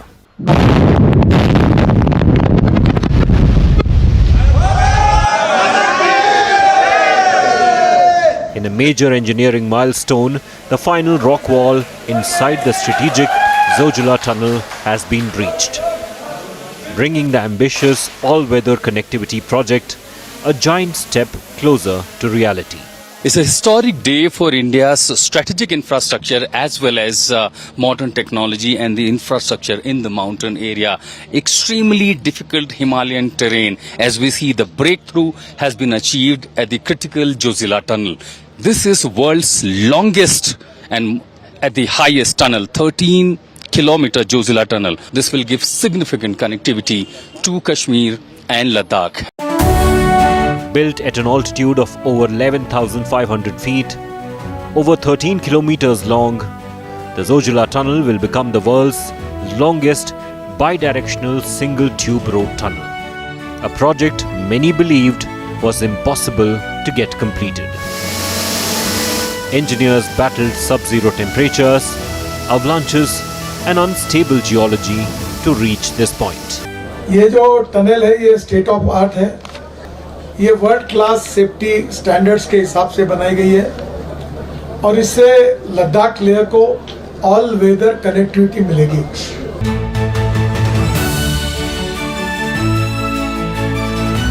Beyond connectivity, the project is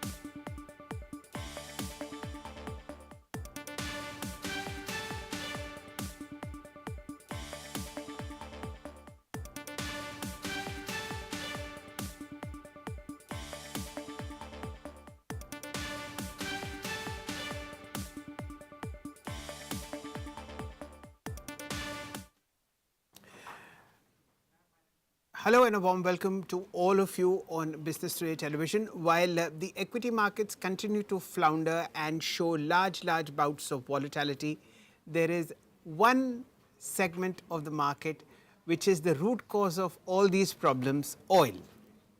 Yet, oil continues to fall, where prices of other asset classes are also weak.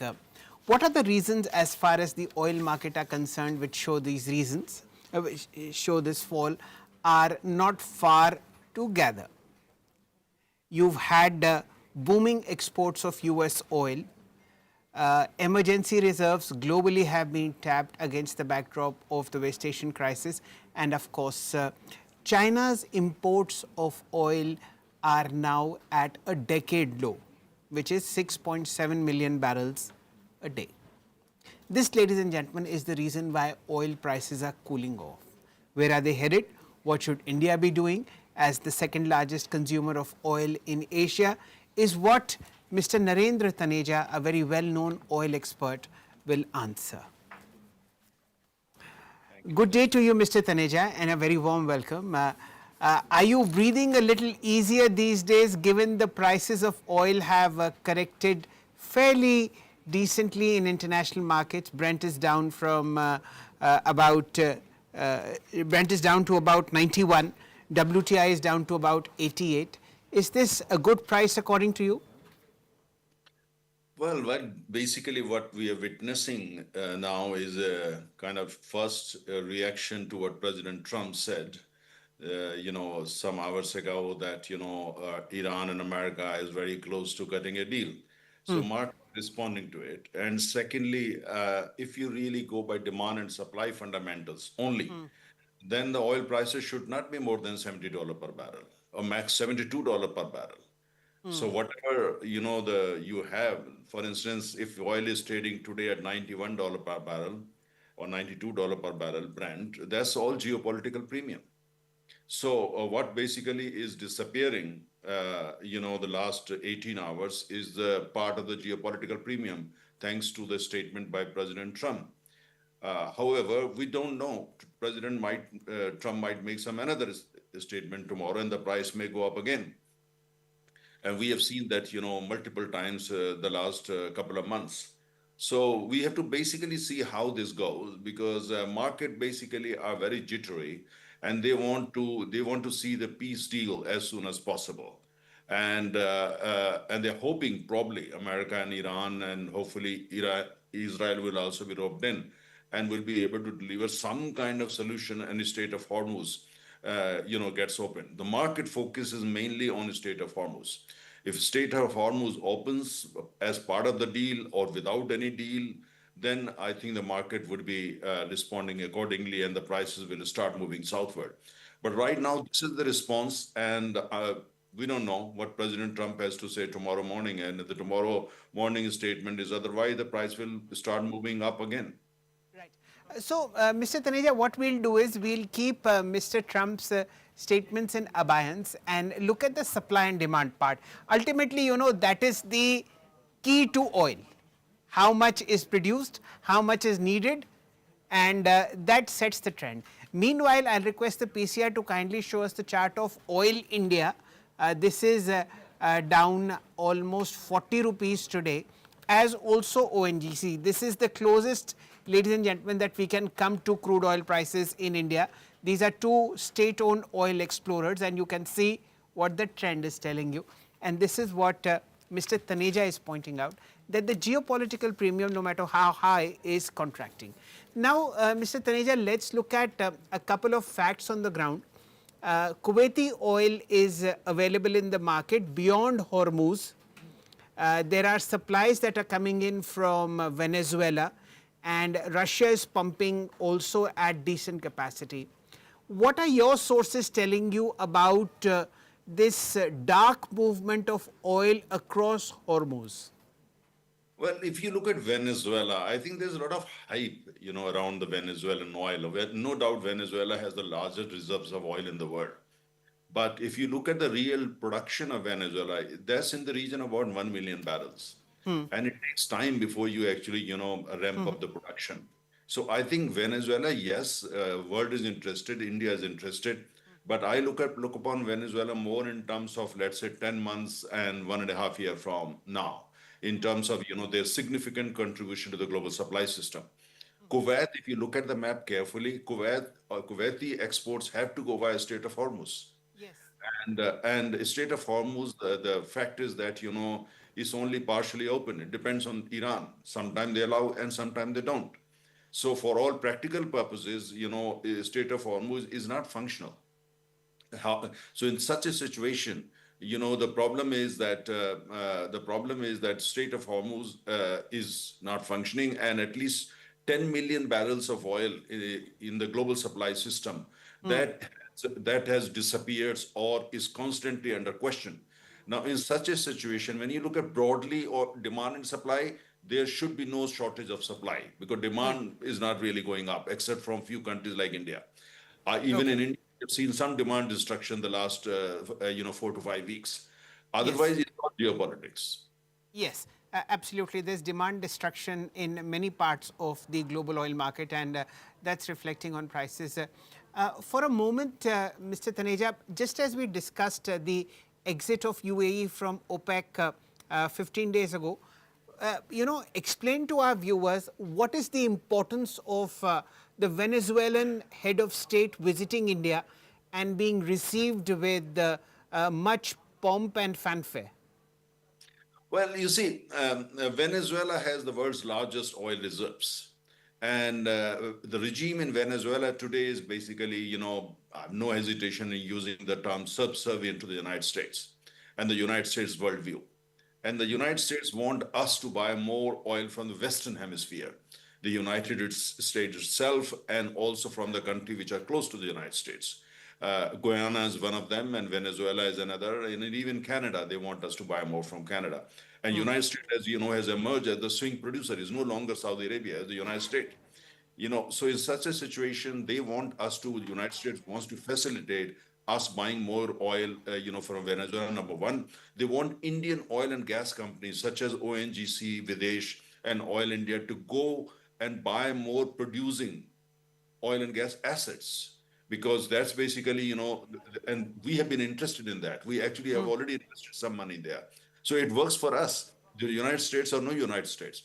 Indian companies are looking for oil and gas assets, preferably producing oil and gas assets. So Venezuela is offering that opportunity, and a couple of our refineries, mainly Reliance, they are actually designed to, refine the Venezuelan oil. It's a heavy oil. It's not easy to.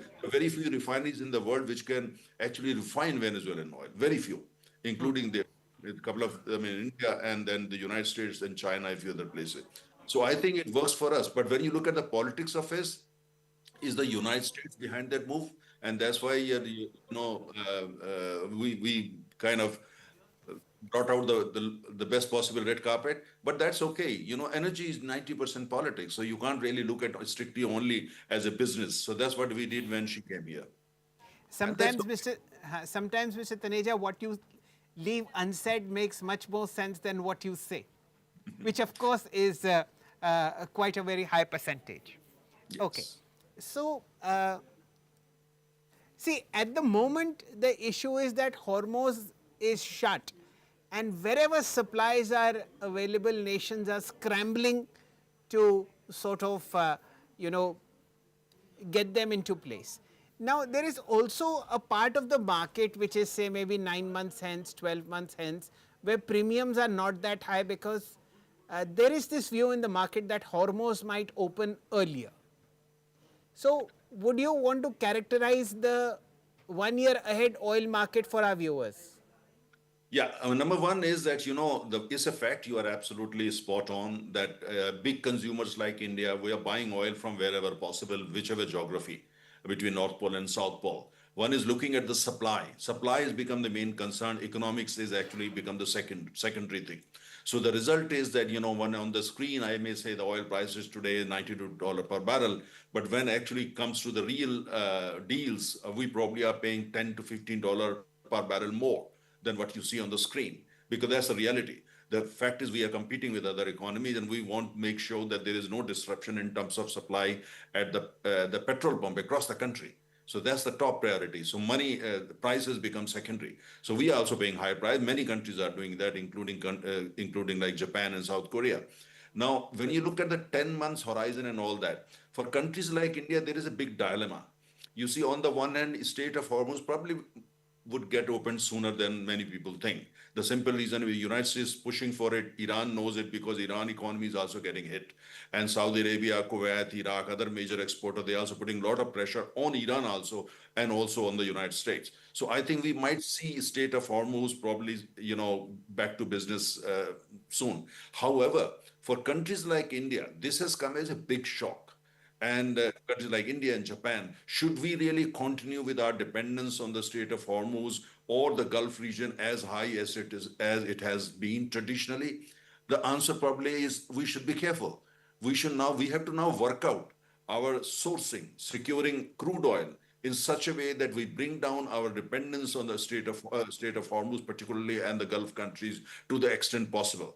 So now that we have started securing oil from far-flung geographies and we are getting used to it, I think probably we are going to maintain at least a big chunk of it, simply because we want to reduce as part of the strategy to our dependence on the Persian Gulf countries. So this is a decision. There is a dilemma for a country like Japan and India more than Japan. So therefore, we have to now be careful. We should not be actually the new, energy security doctrine has to focus on this, that we should not be focusing on any geography for more than 20% of our total supply of oil, LNG, LPG. That means we have to rework and relook at the entire region. Fair point. A crisis is as good a time as any to rework and recalibrate friends and deeper friends. Mr. Taneja, what is your view of the domestic market for supplies? Are we comfortable? Yeah, that's a good question. I think there are two things here. Number one is that as far as oil is concerned, we don't need to worry too much, because we have kind of built pipelines by now with countries like America, Canada, Russia, increasingly Venezuela and Guyana and Angola and Nigeria, at a smaller scale with countries like Norway, to make sure that the oil is available. The economics is very different. It's not very comfortable economics, but we have at least secured the supplies. But as far as LPG is concerned, that's an area of concern. We are buying more and more from the United States in particular, and also from Oman. However, I think that's an area of concern. LNG continues to be an area of concern. That said, at the same time, I think, we need to also look at overall the domestic picture, in the sense, I'm personally not very happy that, the government is shielding everybody, domestic consumer as well as industrial consumer. I understand that, when the oil prices are going up and they are as high as they are, and especially the Indian basket price, I think it's important that many of us, people like me and you, we should be paying the market price. Why are we being shielded? Why are we being protected? But the vulnerable sections of society, for instance, small farmers who use for tractors and other things, or for that vulnerable section of the society, I think we need to protect them, absolutely.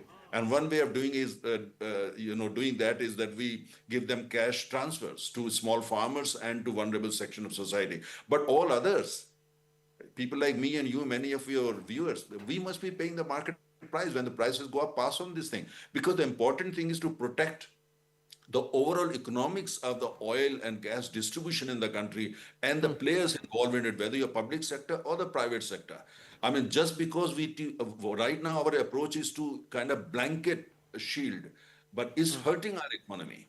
And today is Strait of Hormuz, tomorrow it may be some other part of the world. World is entering into a very difficult situation for next 15 years until we transit from unipolar world to multipolar world. We are going to see many Ukraines and many Gazas and many Strait of Hormuzes. So we should be preparing for that. Therefore, it's important we decontrolled petrol in 2010, decontrolled diesel in 2014, that we actually start practicing it for those who can afford. And those vulnerable sections of the society, they must be protected. And for them, the best way is give them transfers, cash transfer. But otherwise, let the market basically play the game. Okay. There has been a jet fuel harmonization scheme launched by the government of India. How do you see it? Is it practical? we have about 1.25 airlines in India.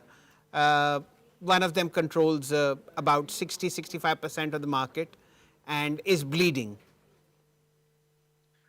Well, I think when it comes to turbine fuel, we have to look at it very carefully. In the sense, on the one hand, the economics of the transport sector as a whole, our policies, and the fact that in a country like India we don't have 8 or 10 really world-class airlines. That's something we need to ponder. We need to work on very carefully. At the same time, we have to look at the economics of it. I think, as I said, whether it's turbine fuel or whether other fuels, it's important that you basically let the market play a bigger role.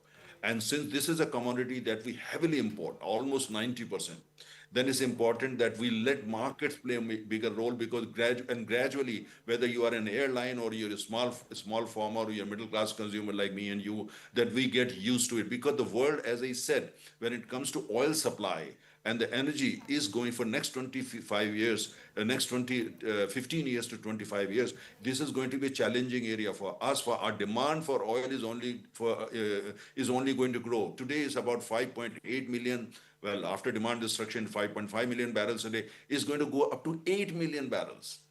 And the same is going to happen for natural gas and LPG. In such a situation, I think it's important by protect the vulnerables, protect those who must be protected, but otherwise let the demand and supply and market forces kind of let them play their role, and the government should get out of the picture.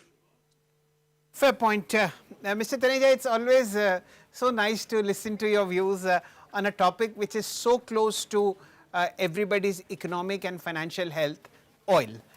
Thank you for your time, and we again we look forward to connecting with you 10 days down the line to again understand the dynamics of the oil market. Thank you. Thanks for having me. Thank you. Thanks for having me. That, ladies and gentlemen, was Narendra Taneja, a very well-known oil expert globally. And for the moment, it's an easing oil market, which is globally comfortably supplied because of positive statements on the end of the West Asian crisis coming in from US President Donald Trump. Can that change at the drop of a hat, at the flip of a coin, in the next 1 second? Yes. Let's hope it doesn't. With that, we'll pause for here, but continue watching Business Today Television. Have a nice day.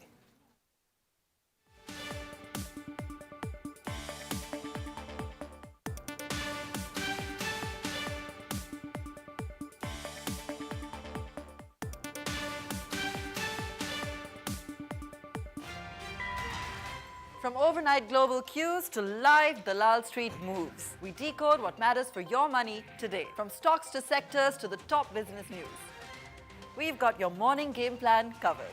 Watch me, Abha Bakaya, as I bring you the opening bell action Monday to Fridays, 9:05 a.m. only on India Today.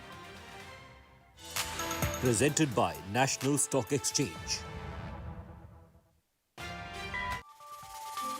From how the markets move today to what's setting the stage for tomorrow. From tariffs to taxes, mutual funds to your daily stock queries. Join me as I decode the biggest wealth-creating ideas for you at the closing bell. Watch me as I bring to you the Business Today show every weekday at 3 p.m. only on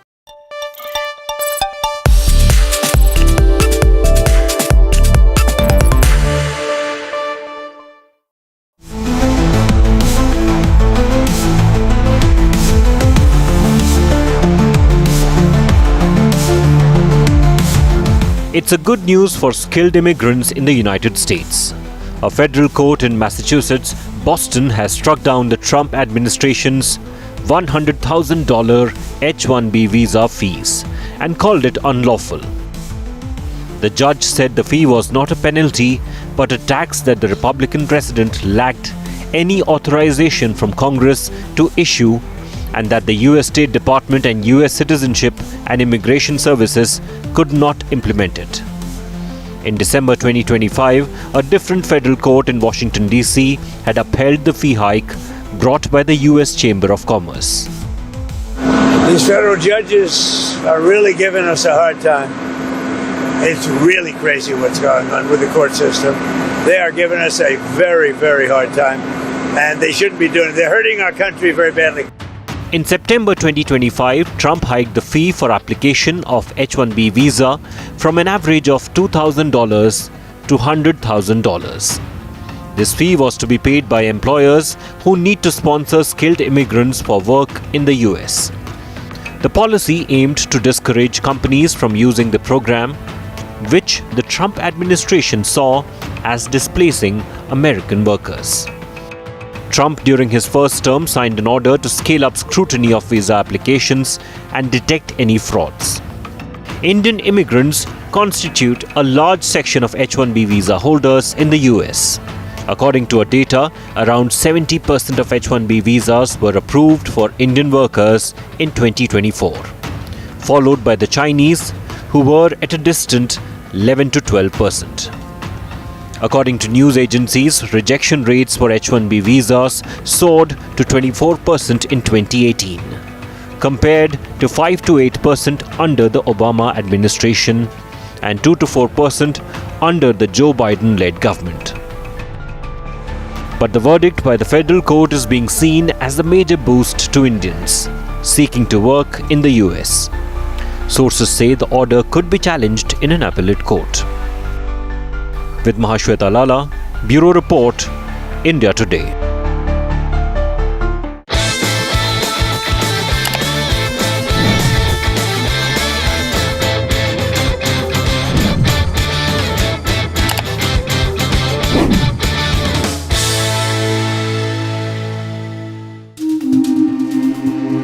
Just months ago, they were trading barbs on the campaign trail. Today, they are sharing hugs, smiles, and photographs. And a day later, Mamata Banerjee paid a visit to Sonia Gandhi at 10 Janpath. The optics have become impossible to ignore. All this as Mamata battles a growing revolt. Already battling a rebellion in Bengal, the revolt is now spilled into parliament. Rebel MP Kakuli Ghosh claims she is the real chief whip of the TMC in the Lok Sabha. The Mamata camp counters that Kalyan Banerjee remains the authorized chief whip. The rebel claim they have the support of 20 TMC MPs. Mamata loyalists dismiss the figure as fiction, insisting several MPs named by the rebels have publicly rejected the claim. The rebels accuse Mamata's government of failing on development and claim the RG Kaur outrage triggered the unrest. The TMC's response is equally sharp. The rebels say they want to join the NDA. The Mamata camp calls them traitors and challenges them to resign and seek a fresh mandate. इन गद्दारों से मैं जानना चाहता हूं कि तुम्हें तकलीफ हो रही थी तो तुमने इलेक्शन के बाद ये तकलीफ क्यों जाहिर की? इलेक्शन के पहले करना चाहिए था। और इलेक्शन के बाद अनेकों आरोप लगाए सुखेंदु शेखर ने और रिजाइन कर दिया। कम से कम उसने एक पॉलिटिकल एथिक्स दिखाया कि वह जिस पार्टी में था, जिस सिंबल के साथ राज्यसभा में एमपी था, उसकी समस्या थी, उसने रिजाइन कर दिया। जीतने के बाद भी बोले थे, बोलने की कोशिश किए थे। वहाँ पे सिस्टम नहीं है बोलने का, बोलने से सब रोकते हैं जो नहीं बोलना है, नहीं बोलना है। तो और अगर बोले भी तो उसका कोई रिजल्ट नहीं निकलते। आप 7 दिन 10 दिन इंतजार करो, कुछ नहीं। Meanwhile, a CID team visited the residence of Mamata Banerjee in Kalighat. Sources say the investigators went there to serve notice to her nephew Abhishek Banerjee in the alleged signature forgery case. Bureau Report, India Today.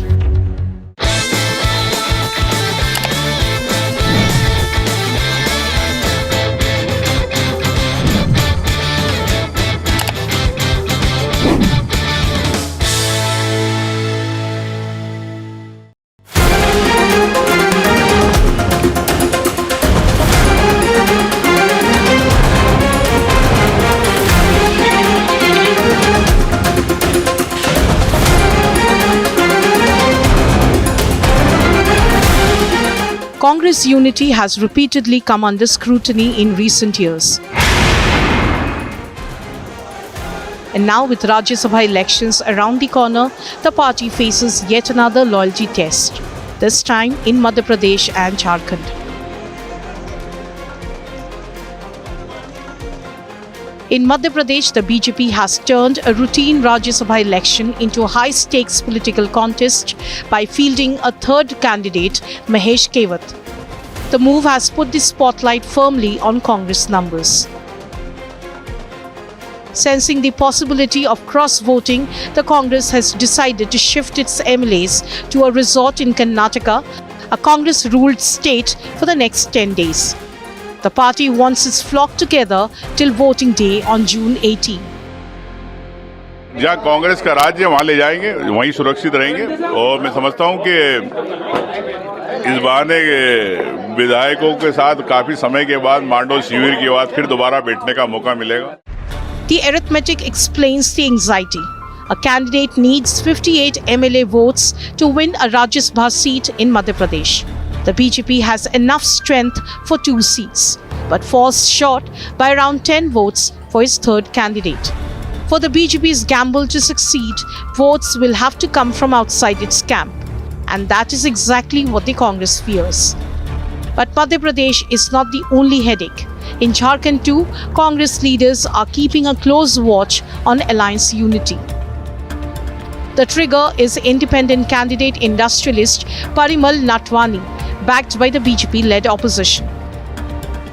Congress वाले से भी मेरी बात हुई थी. ऐसा नहीं है कि मैं तो सबको जानता हूँ. मुझे तो झारखंड के लिए काम करना है, उसके लिए मैं इंडिपेंडेंट आ रहा हूँ. तो मुझे कोई पार्टी का लेवल से मैं पहले भी नहीं आया था और आज भी मैं जो आ रहा हूँ वो भाजपा ने पहले भी मुझे समर्थन दिया था और आज भी दे रहे हैं. Natwani currently has a support of 24 MLAs, but he needs 28 votes to cross the finish line. That means 4 additional MLAs must come from the ruling alliance ranks. Adding to Congress concerns is Natwani's political history. He has twice entered the Rajya Sabha from Jharkhand as an independent with support from the JMM. And his recent meeting with Chief Minister Hemant Soren has only fueled speculation. So from Bengaluru resorts to Ranchi power equations, the Rajya Sabha polls are shaping up as more than a number game. For the Congress, they are a fresh test of discipline, cohesion and alliance management. Bureau Report, India Today.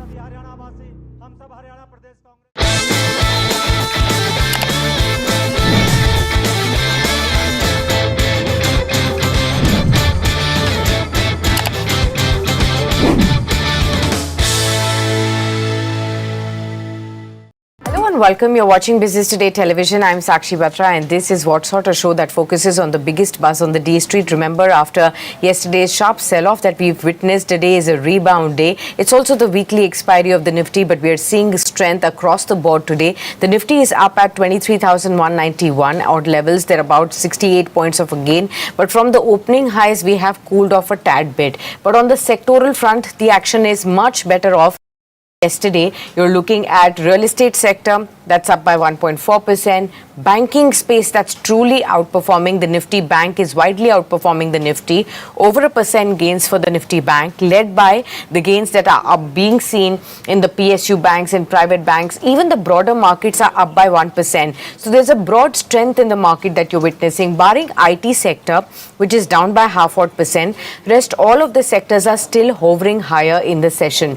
Let's look at the top movers on the Nifty. You have Trent, that's up by 2%. Jio Financial Services, Indigo, ICICI Bank and Grasim Industries as among those stocks that are up by over 1.5 to 2% odd. But on the declining side, you have Titan, Infosys, Tech Mahindra, some of the IT stocks that continue to trend weak, HCL Technologies, even from the power space, Power Grid, Coal India are down, NHPC is down. So the power space is cooling off today at this point in time. India VIX is down by 5.5%. That's a bit of a relief in the markets, and that's really keeping the sentiment right now in the positive zone. Let's actually go across to our guest. Tapan Joshi is now joining in on the program with us. Welcome to you, Tapan, and thank you so much for taking the time out. Your own understanding of how are the markets looking. We are on the weekly expiry session, a rebound from yesterday's sharp losses. How do you see the markets panning out for this entire week? Well, good morning, Sakshi. Yes, no, we'll be consolidating and near to this level, no, because there are no fresh trigger unless something US Iran deal something happens. Because no, now we are in trajectory where we will have a higher inflation. Crude prices are already on a higher side. So next quarterly earnings will be impacted. There is no doubt about it, and market is taking note of that, and that's why we can see at whenever the market goes up around 23,500 or 24,000, the selling pressure comes nearly. And there are few pockets which are moving, so it's much more a stock selection market rather than a completely whole market going up together. Still, I think that mid cap, small cap, it's a space where one can keep an eye, because in large cap there is still a much more FI selling. We can see MSCI yesterday that index came where there is no top one stock in the top 10 stock. I think it is happening in the last 26 first time happening. So all these things shows that we are a non-AI economy. So flow is not coming to India, and that is a negative. Rupee is already weak. So we have to wait for the fresh triggers, and I think from war front it may come, and hopefully Q1 may not be as bad as everyone is thinking. Then we can see a good amount of rally in the market. Okay, let's actually focus on the big moving sectors and the stocks today. Let's talk about real estate that's rebounded from yesterday's sharp losses. Your own understanding on real estate, what are you looking at here? So if you see real estate index was down a lot, almost 6-1 back. After that, little bit recovery there. But I'm quite positive on real estate. I know the interest rate cut cycle is almost over now. We may see after 2-3 quarters interest rate up. But I think the stock prices are at much better valuation compared to what earlier was. If you see many of the large cap stock, DLF, Loda, even Oberoi and all that, even affordable housing stocks are at much more better valuation. And I think things will be better after maybe 6 or 9 months once everything war is settled and oil price goes down, and we'll see the somewhat GDP going up, hopefully slowly and gradually. I think demand will come back. Still, I feel that if one wants to say, they should stay into premium housing, and that is a Loda, DLF, Oberoi and all that they are coming. I think that still the demand is there because they are able to execute the things. Their balance sheet is quite clean, and you can see that whenever they are launching, they are able to sell fast. Pre-booking is quite good in that company. So yes, you can stay there, and I think valuations are okay. One can enter at this level also. Okay, let's now talk about the banking space. The banking story is looking much better today. The Nifty bank is higher by over 1%. Private banks, PSU banks, financials, all of them are supporting the momentum today as well. And let's try and figure out what exactly is happening in the banking space too. Now, one of the key reasons that is being seen as the key trigger for the markets in the banking space to outperform is the RBI's introduction of specialized standard operating procedures or SOPs for FCNRB deposits and external commercial borrowings. And as part of this move, remember, the RBI is not just expanding the scope of the ECB scheme, but it is also not just allowing PSU banks, but banks overall to now raise the foreign currency borrowings as well, to bring back the dollars in the country. That's something that is in truly focused right now. So let's try and understand what do we make of this recent move by the RBI? What does it mean for the banking space? Should you take an opportunity to now bet big on the banking story, looking at what could be the impact in the short to medium term because of the step that the RBI has taken? Tapan, how are you looking at the recent steps taken? If this definitely brings in meaningful foreign inflows into the country, more dollars into the country, will it be the banking system that will immediately see an impact of that on the positive side? And should short to medium term investors then start building more positions in the banking story? Yeah. I agree with you, Sakshi. The whatever steps is been taken for the rupee is welcome, and this step related to banking, it's a positive move. Somewhat, banks will take a breather out of this. And if you say banking sector also was been performing well earlier, but now it is consolidated, and hopefully from here will be okay. If you see the Q4 results also, were okay for most of the banks. The only thing is one has to keep in mind that we have to see what type of RBI policy is going to come in future. Now, this step is help, but no, in future when the interest rate hike will happen, that will have a net interest margin impact on many of the banks. When we talk about the private and PSU banks, I think PSU banks has outperformed in last 3 years, but now I think private banks will start moving. The reason is the valuation gap between the private banks and the PSU bank is much more narrowed now. Earlier, most of the PSU banks were trading around 0.8, 0.9 price to book value, and the private banks used to be around 3 to 3.5, almost 3 years back. Now, if you see, many of the PSU banks are around 1.6, 1.8 price to book value, and if you see that private bank is around 2, 2.2. So I think the gap is lower. So now I think private banks may also doing well, but the outshine of PSU banks will not be there as it used to be there in last 3 years. Overall, yes, as the economy gets stabilized, I think banking sector will do well. It will be a slow mover, but yes, definitely one should allocate some amount of money in these stocks. And if you want to name, I think SBI or Bob or PNB, not PNB, Canara Bank, and I think here ICICI Bank, Axis Bank, these are some of the stock now one can keep in mind. I think overall banking will do well, but slowly and gradually. No, it will not be like a spike. Any suggestion or any indication of what are the kind of flows that are being projected that might come into India because of these steps? Any indication on that? What would it really mean volume wise? What kind of funds are we expecting as an influx because of the RBI step? Well, honestly, I'm not aware of directly how much fund will come, but it will be a positive. But it's not that directly going to move the banks. Honestly, our banking sector is quite big. Slowly and gradually steps will be taken, and even the banks will be taking the steps. It will take some gradual time. Maybe in short term and medium term, I think things will be happening. But exact amount of flow, I'm not aware of it. Okay. We have a lot of stocks within. In fact, most of the stocks are in the green as far as the banking space is concerned. Within the PSUs, you have Punjab and Sindh Bank, Bank of Baroda as the top gainers. Gains of around 1.5% can be seen there.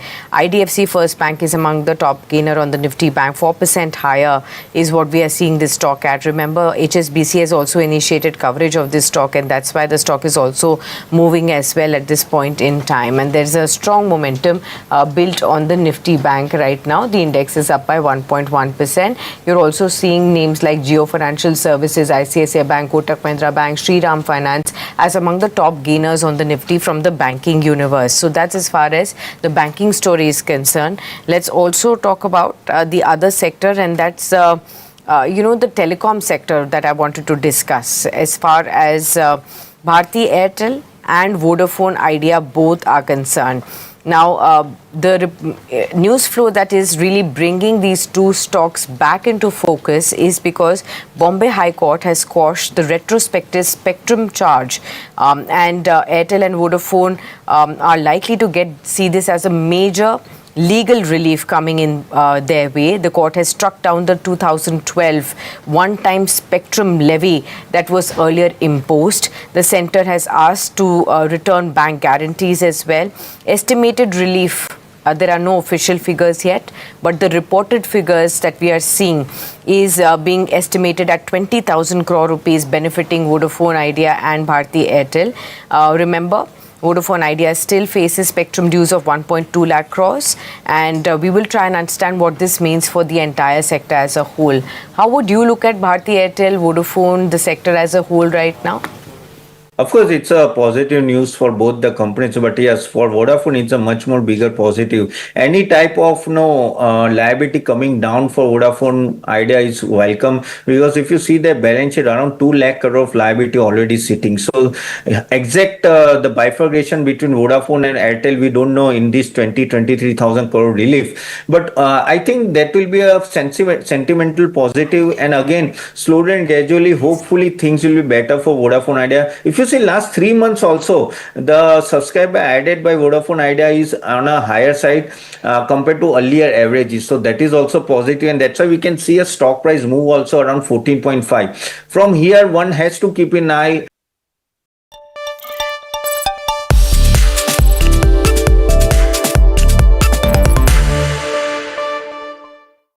Hello and a warm welcome to you all on Business Today Television. This is just the right time to check the pulse of what's happening in the commodity space. We are joined by Mr. Kunal Shah. He's a very, very well-known analyst with Nirmal Bang Securities on the world of commodities. Both as physical as well as futures is what Mr. Kunal tracks very closely and has been in this sector for now close to 2.5 decades. Namaste Kunalji, as always. It's a pleasure to welcome you. In the past 1 week or so, there have been very serious breakdowns that have happened on silver, gold, and even crude oil is not showing signs of strength. What is happening in your world? Yeah, so if you look what has happened during last 1 week, हमने देखा that in US, the job report, which was a major catalyst, that has sent tremors to the entire commodity market because already the inflation has soared from 2.5% to 3.8%.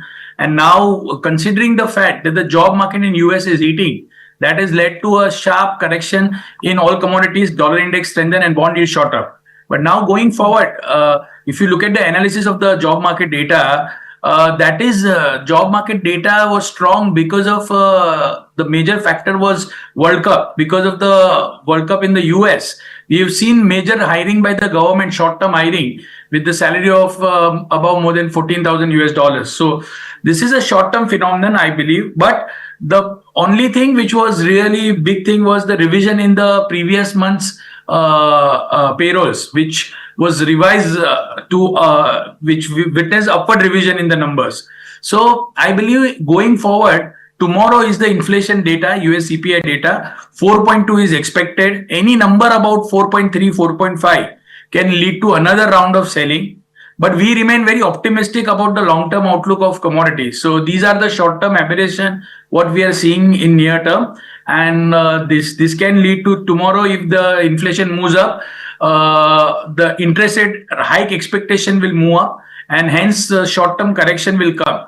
But I believe that will be a great opportunity to build long position because the supply side is weak.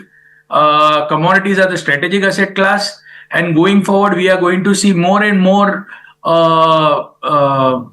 fundamental of commodity getting stronger and stronger. So I believe that if the inflation moves up and there is a correction in commodity market tomorrow also, slowly and gradually build your long position. Already we've seen good correction. Silver around $60, great level to buy. 62, 63, you can start building your position. Gold also same, around $42, $4,100, great place to build your position, because these are the time people will be fearful, and that will be the great time to buy again. Okay, and that's the reason, Kunalji, we often call you to the show. You offer a very, how should I say, balanced view of how to watch price action. You are in strength when price is correct, and you are often seen booking profit when we see record highs.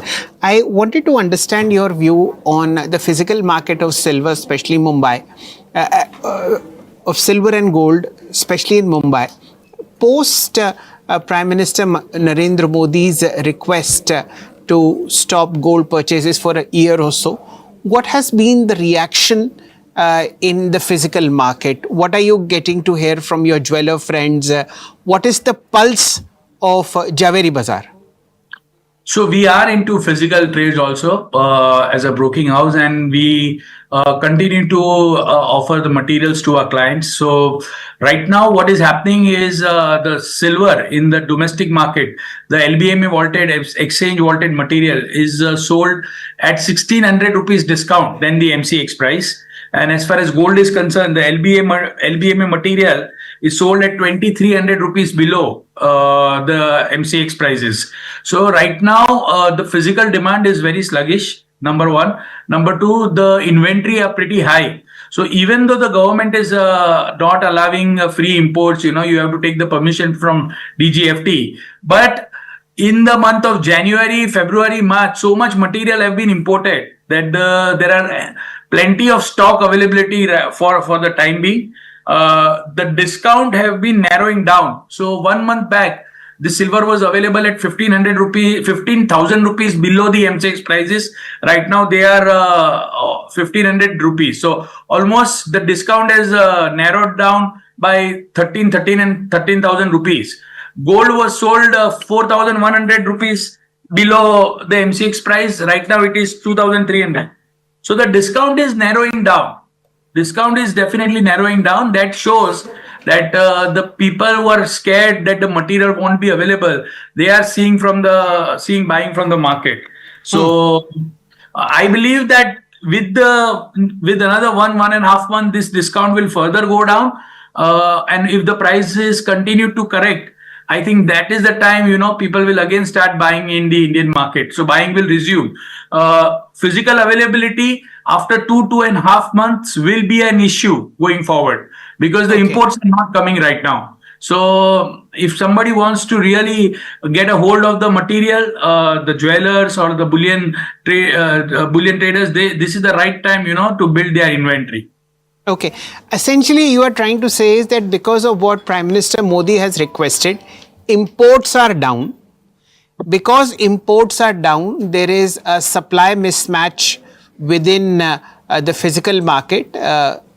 Demand continues and it is soaking up existing supply. Therefore, the discount is reducing and it may move to a premium, right? Yes. It may move to premium in next 1 or 2 months. So this is the right time. If you are a jeweler, this is the right time to stock it because we don't know how much material is going to come in next 2-3 months. And then the Diwali season starts and the Eid starts and the Christmas starts. So these are the time the wedding season starts. So a jeweler need to have material in their hand. So if that time also the import restrictions are not easing, so the availability in the domestic market will be an issue going forward. So this is a good time to, really build your inventory for the season, which is going to start after 3 months. Okay, fair point. Now, this takes care of gold and silver, the two most highly traded commodities in India. Kunalji, oil continues to slip lower and lower. What is your view on crude oil prices from now on? Crude oil is a black swan right now. Crude oil is a big black swan right now, and I believe that crude oil prices, if this Hormuz thing continues for another 15-20 days, is definitely going to go up quite sharply. So it depends upon what is happening with the Hormuz scenario. If the Hormuz scenario continues to remain worrisome, then I believe that fundamentally crude will shoot up. So if there is a successful peace talk, then oil will go down. But the possibility of that happening right now seems little less. So I believe that it has a potential to test $105 for Brent and $100 for WTI. Okay. Within the energy universe, what else looks good to you on charts? Natural gas maybe? Natural gas, 20% of the LNG supply is out of the market after the Qatar's Ras Laffan plant is shut off. So after this, the gas market is structurally in a bull trend, and US gas production is moving up, but they don't have infrastructure to aggressively export it. So I think one should be cautiously optimistic about gas because already prices are up. But right now the inventory in US is pretty high, and that's the reason why we are not seeing a sharp spurt. So fundamentals still look good for natural gas also. Okay, fair point. Anything that you would like to highlight on the long side or the short side in the world of commodities? Shelby, like I explained, I would recommend to take the opportunity for this correction with what we are witnessing in that. Enter into long position in metals. These are the great time. We have been waiting for this kind of correction to come. Because of the macro reason, the correction in base metal is a good opportunity to build long position from the long-term point of view because the supply side is very, very, very, very weak. So I believe base metals, copper and aluminum looks very attractive. Another 4 to 5% downside, you should build position in them. Okay, I'm just seeing the top of gold, which was, somewhere like 56.60, 56.10. in terms of dollars per ounce on 29th of January, and we have slipped below 43.49. In terms of percentage, let us see what is this kind of a correction just spanned over 6 months. Okay, this is a 23% correction in price alone, 91 bars. Okay, fair point. Anything on softs and agris that you like? Sugar maybe? Cotton and sugar continues to remain attractive going forward, mainly because of the blending in sugar, and cotton because of the El Nino. So these two agriculture commodity likely to do well in soft. No, fair point. Kunalji, what a wonderful wrap up of the world of commodities. Thank you for joining us, and here's wishing you all the best. Same to you, Shelby. Thank you. That, ladies and gentlemen, was Mr. Kunal Shah, a very well known market watcher. Thank you for joining us. Stay tuned.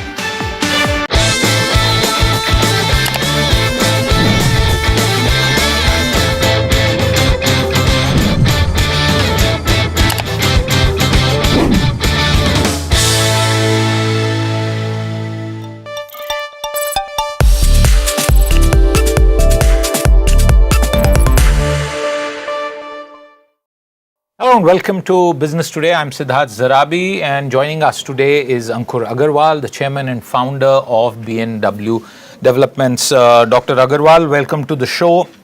And thank you very much for joining us. Viewers, this conversation is happening in the backdrop of one of the well-known real estate companies and developers in the Gulf region in Dubai, B&W Developments, and their presence at the St. Petersburg Economic Forum. And while that is going to be a large gathering in this part of the world, I want to begin by asking Ankur about his comments on the latest situation as far as the overall situation and the real estate sector's response to that is in the UAE. Ankur, how are things shaping up? Because the ceasefire seems to be still under negotiation in terms of becoming permanent. What is your take on the latest developments?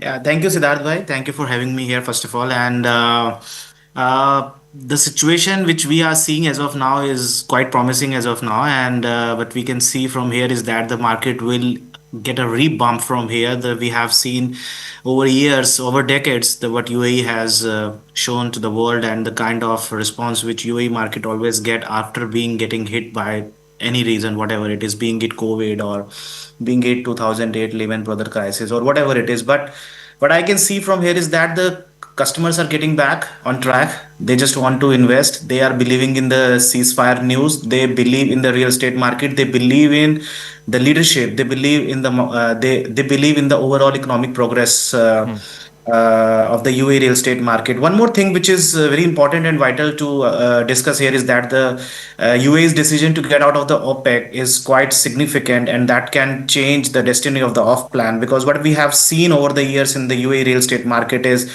the offline market is getting a real jump just because of the government spendings in the infrastructure. So the oil money which was spent during last few decades in the infrastructure has given a real boom to the real estate market, and this will be again a new history, because what we can predict from here is that the 30% additional revenue which government could predict by producing additional oil reserves. So that money will definitely be going to the infrastructure, and that will be impacted to the real estate market. Just like you take it example of let's say Al Maktoum Airport. So they're investing more than $20 billion just for our airport, targeting 260 million passengers, being it possibly the busiest airport of the world. Today we have seen Atlanta being operating at 128 million visitors every year. So the market is quite promising, and I can see that the smart investors are taking their place now.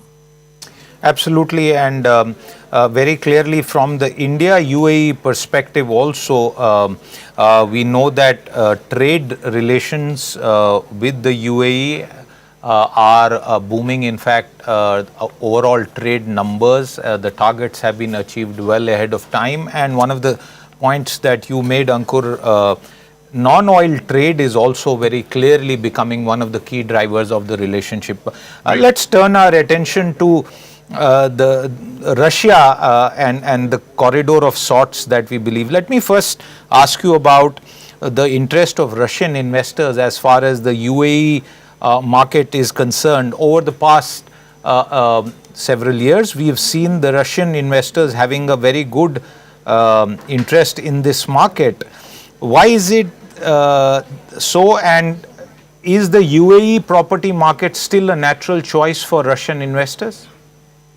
See, this is a very interesting question, and people are still finding the right answer of this question since years now. But what we have seen over the years is that the Russian investors are quite interested in buying the UAE real estate market, and they are not stopping. It's all started in 2022 when we have seen the Ukraine Russia war thing started, and the people were looking for a safe haven to invest their money. That all started because of that reason. But after that, there are opportunities in the Russian market as well. I'm operating in Russia. We have an office in Moscow, and we are dealing with a lot of Russian investors, but I can see that there are opportunities in the Russian market, but still UAE is one of their favorite neutral destination, as you mentioned, and they kept on investing there. And in this current market as well, they are not stopping, and they just want to get the best out of it because of, in my opinion, because of some obvious reason that they are getting the returns on their money, like the kind of ROI which Western market could not promise to them, probably more than 25%, 30% returns in the off-plan sector they are getting. They are getting the like the offshore companies structure, which gives them a guarantee of keep their assets in a safe zone, the kind of structure which UAE is providing. So that is more comfortable for the Russian investors, and the kind of properties which UAE market offers, like the sea facing properties, the beach facing properties, the destination capital properties, which probably is one of the sweetest spot for the Russian investors. So all these factors combined together, still Russian can't find a reason why they are not in, why should not they invest in the UAE real estate market. So in my opinion, it will be like before, and it will be like same for coming years as well. Yes, if we see a real a kind of economic change in the geopolitical situation, getting the the Russian markets out of the sanctions list, or any other factor, like, so that can be one of the reason which can eventually take this decision on a different side. But what we can see as of now is that the Russian markets, Russian peoples will keep on investing in the UAE real estate market. Since you described that, I want to focus on one specific area that you are working on, and this is Ras Al Khaimah. What is happening there as far as Russian investors are concerned? Do you see them becoming early movers in that as an emerging destination? Yeah, they were actually the early movers at that time. Then when there was just a news that the casino will be opening there, so they went there, not just the end consumer but the developers as well. They went there and they bought the piece of land, they became developer, and then they made a lot of money, not just in Al Marjan Island but another part of the Ras Al Khaimah as well, like Rex Central and the Beach District. So Russians chose that area as their investment hub, and eventually they made a lot of money out of it. And in my opinion, the best is yet to come, because the casino hasn't opened yet. It is scheduled to be open next year, and that time when there will be a huge demand of the room keys there. And as per the EY report, just to mention here and there, we will be needing 45,000 keys when the casino will be opened. We are not in position to get those keys by 2027 or 2028 even. So we are in a position to get only 8,000 keys. So yes, so there will be a huge boom in the market, and Russians, being early movers, they are taking advantage of it, and they will keep on taking advantage of it. Yes, and in my opinion, you will see a very strong sales number in Ras Al Khaimah regions, especially from the Russian market in upcoming months, even in this tough situation as well. What about other markets and their interest in Ras Al Khaimah. Are other geographies also interested in this region? Can you give us a sense of which other investors from which parts of the world are looking at RAK? See, surprisingly, Americans are the winners here. Surprisingly, 35% of the sales technically coming from Americans, which is quite a surprising number. And they, in starting and initiation terms, we thought that there can be a kind of impact just because of the casino being it American brand, and they believe that okay, they want to come there, they want to invest there. But it's just not the case. They actually believe in the return of investment which they are getting, the huge demand, the lack of supply, and they are just making money out of it. So Americans are pretty much comfortable investing there. Apart from that, yes, Indian, Egyptian, even UAE residents all across the globe, British people, Chinese are investing heavily, and but surprisingly, Americans are winning the bet here as of now. Since you say that the Americans are winning the bet, I want to ask you about the brands. As your company has made a bet on branded residences, Tonino, Lamborghini, Radisson, Taj Hotels, among others. Are there any non-American brands also there, a Russian brand or a Chinese brand that is popular? See, we recently launched the Radisson brand. Like people treat it like the most favorite brand of Russia. The Russians love this brand, and we are getting a very good feedback from different parts of the world as well. Of course, being it being liked by the Russians, but different parts of the world as well.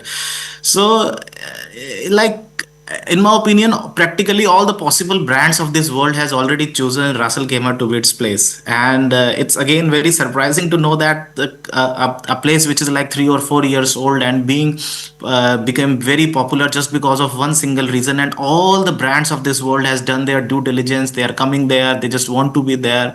In fact, we launched Taj there, and Taj is being the first Indian hotel brand of the world. Like, you can imagine, we will not having any Indian hotel brand for last 50 years in the Emirate of Ras Al Khaimah, and now this time the Indian hotel brand is coming there. And there are 32 Michelin star restaurant which is coming on a single island, which is 2.7 square kilometer of the land mass. So whatever is happening there, I can say it's kind of little unrealistic, but it is what it is. So we just have to enjoy what we are getting as of now. You know, one of the features about Dubai has been those very iconic residences in the sea, the Palm area. Now, give our viewers a sense of how is it happening in Ras Al Khaimah. Is it a combination of branded residences, waterfront homes, serviced apartments? What is the mix there? See, people are saying that it's like the Palm, which it was 10 years before or 15 years before, but this is not true actually. So what we are getting in Ras Al Khaimah, especially in this Al Marjan Island, is that we are getting a destination capital. You live in UAE, you work in UAE, but you are not having any destination capital to enjoy, to live, or to have fun there, like you have in Mauritius or Maldives, or you can take an example of it. So this is the kind of destination capital with which Ras Al Khaimah is coming in, especially Al Marjan Island. We are having, of course, branded residences there and branded hotels there. So people will go there, people wants to live there, and they just want to have a second home there. So this is what is happening there. And of course, we have the most cleanest and the purest beaches in the entire UAE in Ras Al Khaimah, and then we have mountains there. In fact, I came to know that we are coming up with a mountain living first time in the UAE, in the Jebel Jais. So this is the kind of attraction which is coming in Ras Al Khaimah, and whatever you haven't got before in the Dubai or Abu Dhabi, they are probably offering you that as well. So yes, you will get everything, as you rightly mentioned: waterfront living, branded residences, hotel apartments, and place to earn, place to live, and place to work. So especially in RAK Central, where we are creating a downtown of Ras Al Khaimah, where you can live, where you can work, and where you can play as well. So in fact, BMW is coming up with the famous hotel football brand as well, like club brand as well in the upcoming months. So this is actually happening. Tell me, recently I read that there have been some relaxations with regard to conditions for non-residents, non-citizens to purchase real estate in Dubai and UAE. Some limits have been changed. Are you aware of this, and how significant is that, and is that an opportunity for sort of lower ticket size purchasers, especially in the Indian context? So basically, now they have opened up the golden visa program for the off-plan properties as well. So before, if you need to have a golden visa, you need to have a property which is worth 2 million in your name, and that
Look, this investment Guru's tips will double your money.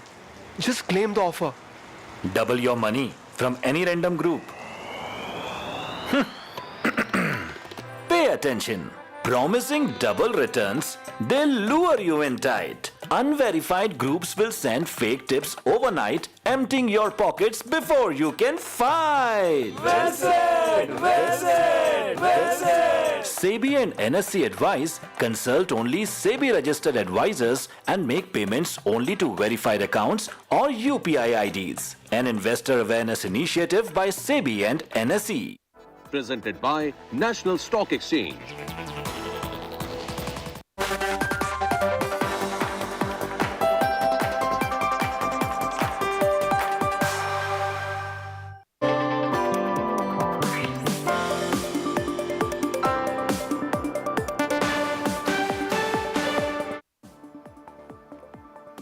Hello and welcome. You're watching the Business Today show with me, Sakshi Batra. This is where I get you all the closing action on Dalal Street. First up, let's take a look at what's hot in the corporate and the financial world.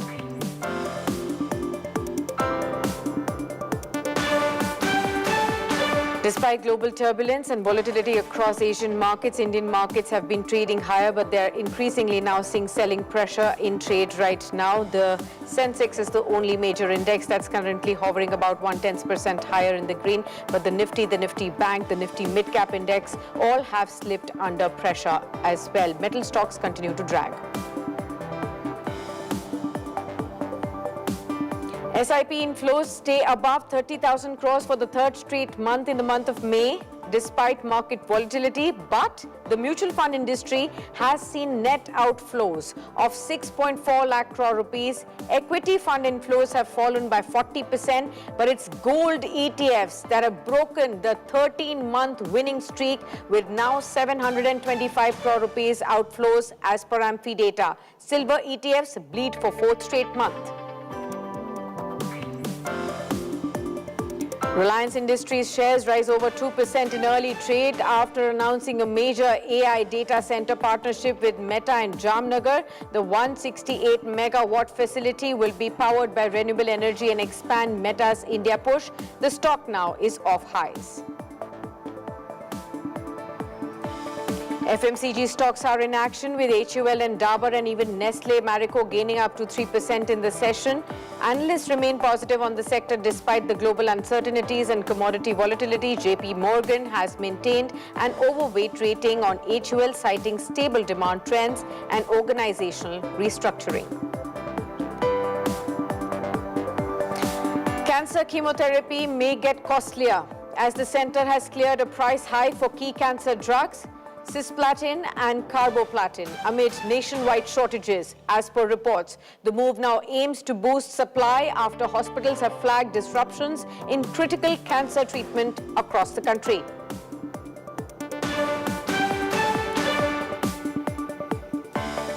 There's been a sharp sell-off in the last half an hour, last 10 minutes of trade as far as the markets are concerned. And we are looking at the last 15 minutes, and you can see a sharp sell-off in the markets. We were hovering near the high point of the day up until 1 p.m. or so, and right after that, we've seen a sharp sell-off in the markets. More and more sectors have come under pressure. Of course, metals 1.5% lower, real estate down by 1.5%. Mid and small caps have also lost over 1% as well. The Nifty Bank is flat now with a negative bias.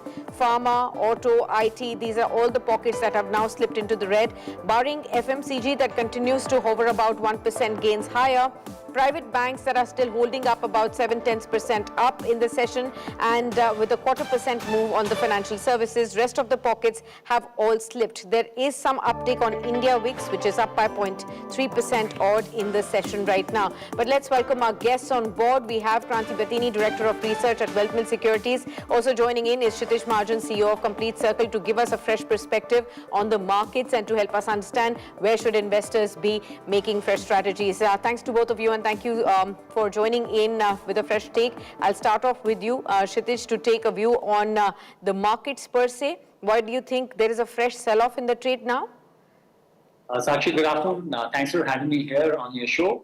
I think this is a daily phenomenon now. We have to do something with regard to HFTs. There is no reason for FMCG stocks to go high. There is no reason for all the good sectors to go down today. In last one hour, 10 minutes, you have taken mid-cap down 600, 700 points. I think it has more to do with the shorts, which are now 93%.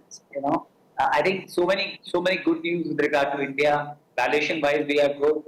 FCNR deposits. Look at Bank Nifty. We're going to get high $45 to $50 billion of deposits. If you compare FCNR deposit 2013 to 2026. The hedging cost has been taken by RBI. That and the hedging cost was 2.5%. So everything positive, whatever could have done, government is doing.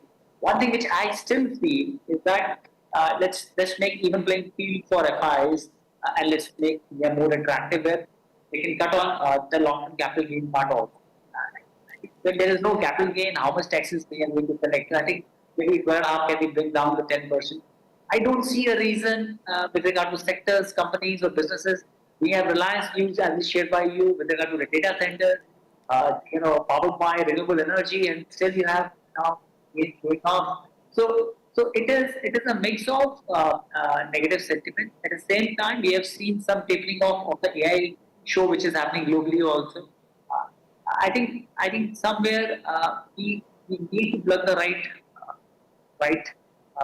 disease, which is we have to bring that confidence back of FIs, which is pro India, and maybe taking with regard to long term. Okay. Let me also get Mr. Batini and take his view as well. Mr. Batini, a lot of people would have this question that the markets are extremely volatile. We've been seeing one day up, one day down for so many weeks now. What is the strategy you're advising clients to have in such an extreme volatile market? Yes, actually, in a medium to short-term perspective, the market texture is buy and dip, sell and rally kind of a market. And given the kind of the looming uncertainty around the Middle East, one way the peace deal is coming, the other way the friendly fights. So look at the contradictory statements that do comes from the Middle East. That's where creating uncertainty in the global arena. Today, look at the crude oil is coming down. That is positive for Indian markets, but we don't know tomorrow what happens tonight.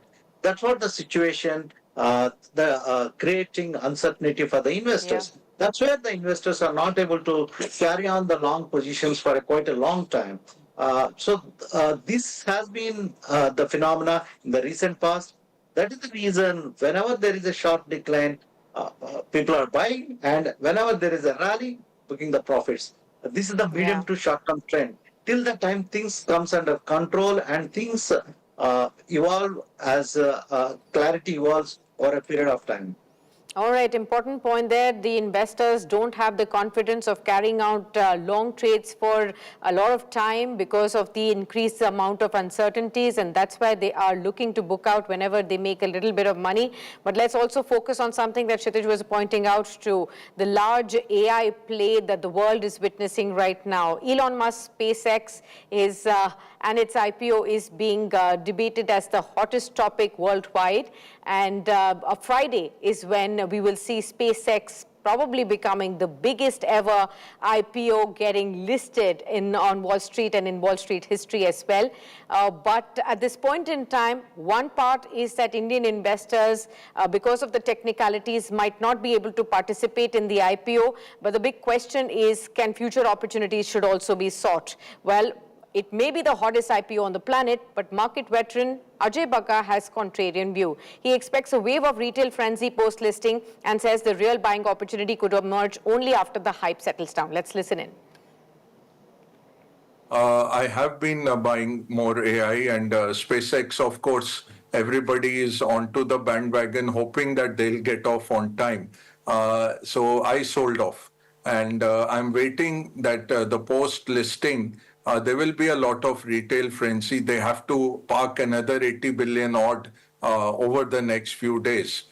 So I'm waiting for a lower price to come in on some of these AI plays. I think that will create a lot of frenzy, and then there will be pickings at lower price. Let me go across to both of my guests to try and understand this deeper. Kshitij, do you think, are we nearing a peak of AI euphoria? Are we in a bubble of sort at this point in time? A lot of people are saying that these big bang IPOs that are coming in from the space of AI, SpaceX, OpenAI, Anthropic, this could well mark the peak of Wall Street rally and the peak of AI-led, a frenzy that we've been witnessing. Do you see that happening? But actually, I don't see that we are at the peak of the bubble. Please understand the overall ecosystem of AI. The main thing which AI requires, obviously you need wafers, but its energy is what is required, and a lot of investments. So if you have a country or a company which is based in a country which is which has enough power to support and which has government budgets to support. So, till the time the government is supporting the expenses. So the cost of raising 1 gigabyte data centers is around, 40,000-50,000 crores in Indian denomination. It will not that easy for government to sustain that. Many of the global giants have already finished their AI budget for the year by the month of May. So, there people keep on looking for sharing their, Netflix passwords, and we are talking about $20 on a monthly basis fees which they are going to give. I have my doubts. We keep on shifting from, as a customer, it's a very different market. Wherever they get some freebies, they will move toward that side. But you ask me, whether we reach it, I don't see. So there will be a better usage of AI. Companies with infrastructure, renewable infrastructure, will sustain more. And I'm sure, you have many of Indian companies now getting the benefit of that AI rally will come through.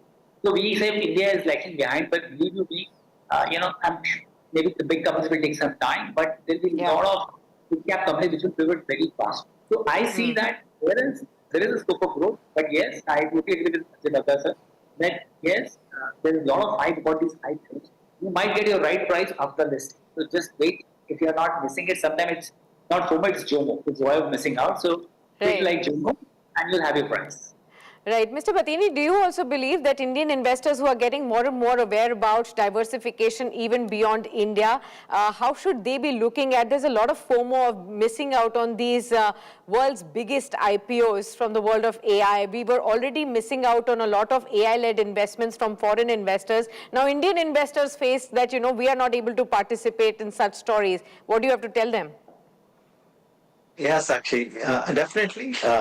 One need to have some kind of allocation, but to be on a lighter note, actually, India can be hedged against the AI bubble. If people think that there is a extra euphoria and exuberance with respect to AI, then India can be the best hedge against AI because we don't have any AI play. That is on a lighter note.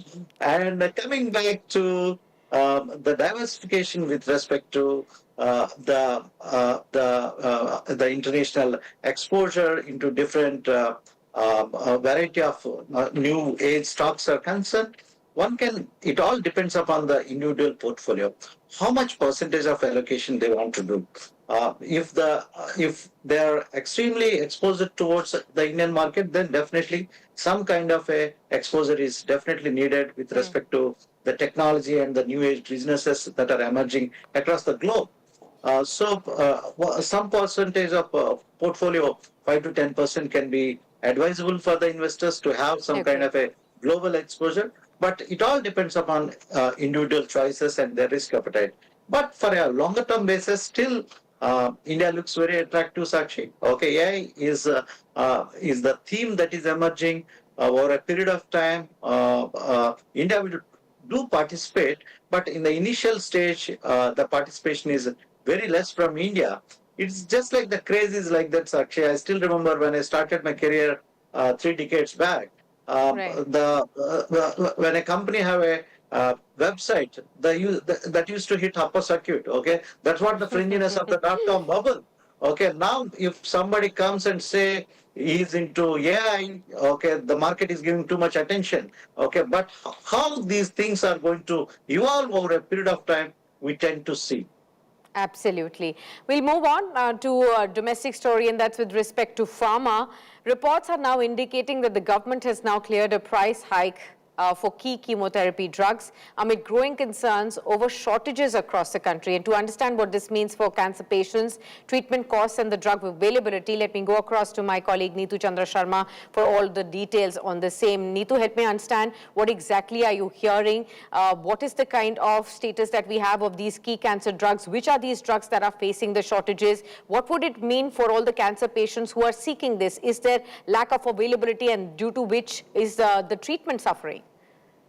Yes, absolutely, Sakshi. So we have spoken to several hospitals across India, including Delhi, Mumbai, Rajasthan, and doctors have reported that there is a shortage of 2 cancer drugs which are named as cisplatin and carboplatin. So interestingly, these drugs are widely used in chemotherapy of patients with lung cancer, cervical cancer, ovarian, head and neck cancer, and also for testicular cancer. So importantly, these are often the part of the first line treatment of cancer patients. So another important thing here to note is that the platinum prices, the platinum is the raw material to make these drugs, and the prices have jumped from around 2,000 rupees per gram in June 2025 to nearly 5,000 rupees per gram currently. And this is putting pressure on the manufacturers of these price controlled medicines, and this is because of the ongoing geopolitical situation. So this follows pharmaceutical companies approaching the NPPA, which is the drug pricing regulator of India, seeking a revision of the ceiling prices of these drugs.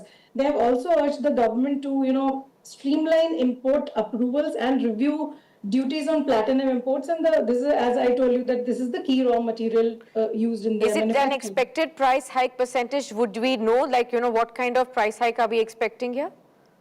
Yeah, so as far as the government action is concerned, the government has been in the discussion with the stakeholders and the pharmaceutical companies, and the Department of Pharmaceuticals Secretary Manoj Joshi told Business Today that the government is looking into this matter and they will take a decision soon. And apparently, sources in the government have also told Business Today that the government has in principle approved the use of provisions under the drug price control order to address the availability concerns. And the NPPA is expected to work out the revised prices. And for patients, in case it gets approved, the development could actually mean higher prices if the revision is approved, as I said. But the doctors are also saying that the uninterrupted access to these medicines remains a bigger concern right now. Absolutely. Thanks a lot, Neetu, for getting us those details. We shift focus to the aviation space now, viewers. Serious allegations against Air India just ahead of the first anniversary of the Ahmedabad plane crash is being seen. Now, Radhika Mishra, the daughter of former Gujarat Chief Minister Vijay Rupani, who died in the crash, the ill-fated flight, has reportedly now put some serious allegations against Air India, though the company has denied any such coercion. India Today's Amit Bhardwaj is joining in with more details on the same. Amit, could you highlight for us what are the kind of allegations, as Radhika Mishra highlighted, as far as the compensation is concerned to the families of the deceased? Radhika Mishra, the daughter of late Gujarat Chief Minister, ex-Chief Minister Vijay Rupani, to Tata Sons Chairman N. Chandrasekaran, precisely said that, the families deserve more than compensation. They need a closure. They are looking out for closure. And it had also said as to how the families are being pressured to sign the full and final settlement. But India Today has also accessed the response of Air India to Rupani's daughter, Mr. Rupani's daughter, Radhika Mishra, and the very specific clause that had created a concern of sorts. I read from the letter that we have accessed that, on receipt, discharge and indemnity document, Air India has informed Radhika Mishra that wording used in RDI mirrors the usual approach commonly taken by the airlines, both internationally and in India, and in such cases. And Air India has also reiterated that there is no interest whatsoever in shielding any third-party entity, such as original equipment manufacturers, which families might be approaching for compensation. And it is further saying that no family is being pressured to sign the full and final settlement. So there is a response that Air India has also given to Radhika Mishra, and we have accessed that response as well. Air India is saying that we have given an option to the families who want to have the financial support right now and not keep on waiting for the full and final report to come out, which investigation for which is being done independently by Aircraft's Accident Investigation Bureau. Now there's a big question whether the AAIB will be able to put out the final report into the AI-171 crash in time or not. And if not, then should the families continue to wait? Back to you. Thanks a lot, Amit, for getting us those details. Viewers, we'll shift focus to Mumbai, now the financial capital, which has taken a step towards cleaning the traffic mess in Bandra Kurla Complex, BKC. From the 12th of June, a public transport day will be observed every Friday as part of the new initiative to reduce traffic congestion and encourage the use of public transport.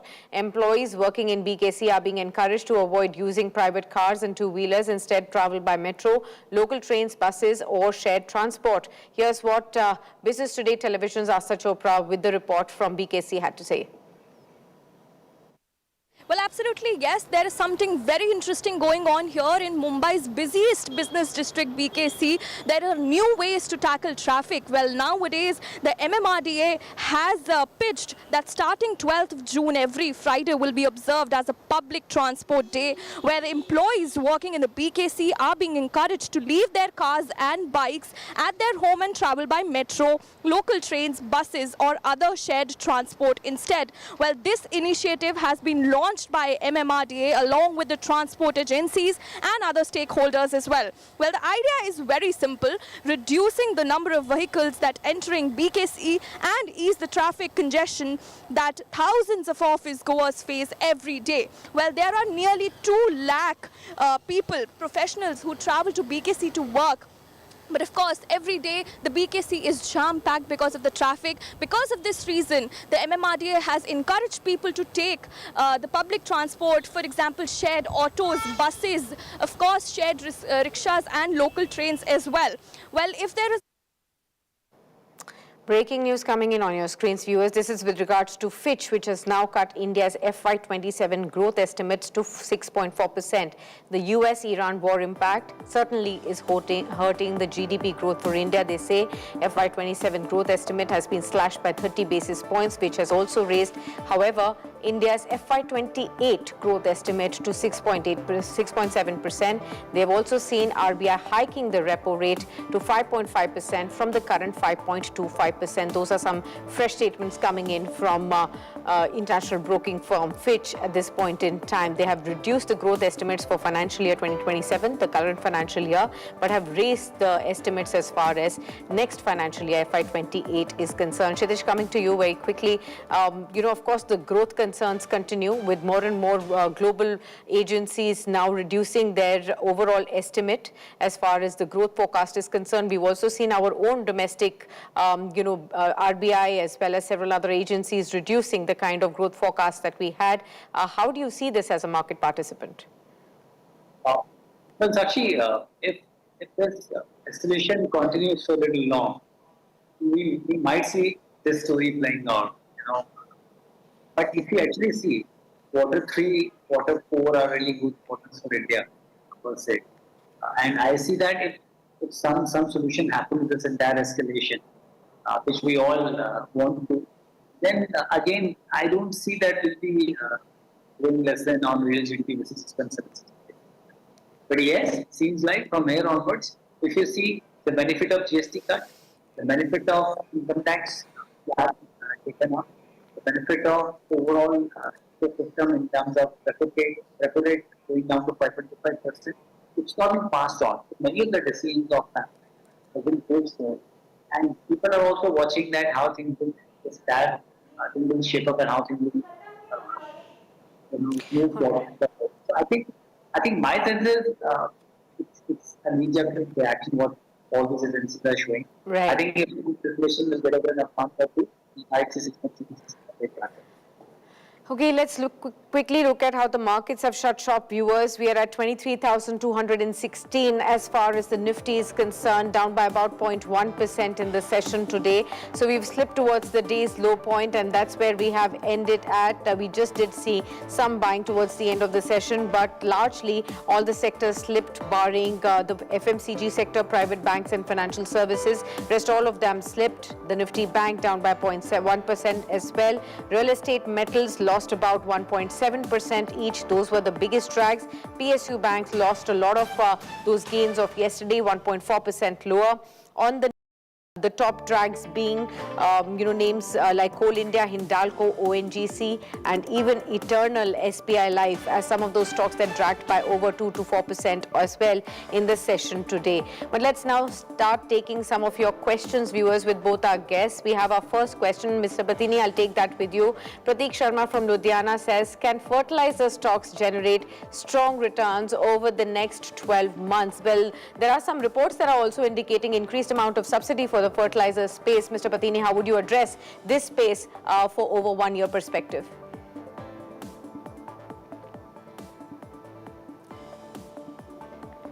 See how the monsoon is going to progress. Normally, the tendency is fertilizer stocks tend to outperform in the beginning of the first quarter of the year and the second quarter of the year. So the monsoon is the crux here in the coming days. How the monsoon is going to progress, that gives better direction to the fertilizer stocks. But on a cyclical basis, one can buy fertilizer stocks on dips on a medium to short-term perspective. Okay, we have the next question from Saima from Lucknow. We'll take this one with you, Kshitij. Saima asks, which are the top 3 AI-themed stocks that I can buy right now in India? I can't talk about stocks. I can tell you an ecosystem there, Saima, you can look at. What you require in AI as an ecosystem. You require an EPC company to build AI. You require land, you require power, energy, you require semiconductors, you require wafers, chips. You look for businesses which are doing that. You require transformers, you require electricity, you require power backup, you require air conditioning, you require clean water. So I'm saying just look at an overall battery, you require batteries. So whenever you want to play a theme, just don't look at one or two stocks. Short down the theme and then make a value chain. Whatever company which are going to benefit from the value chain, just buy as per the conviction on that theme. And just play it to the entire journey. So, Sakshi, we have this text soap till 2047. It's a very, very underplayed sector. We use 20% of local data and we consume only 3%. We have only 3% of data centers in India. So this story is going to become very big. So, but do your due diligence before getting into any sort of sectors or stocks.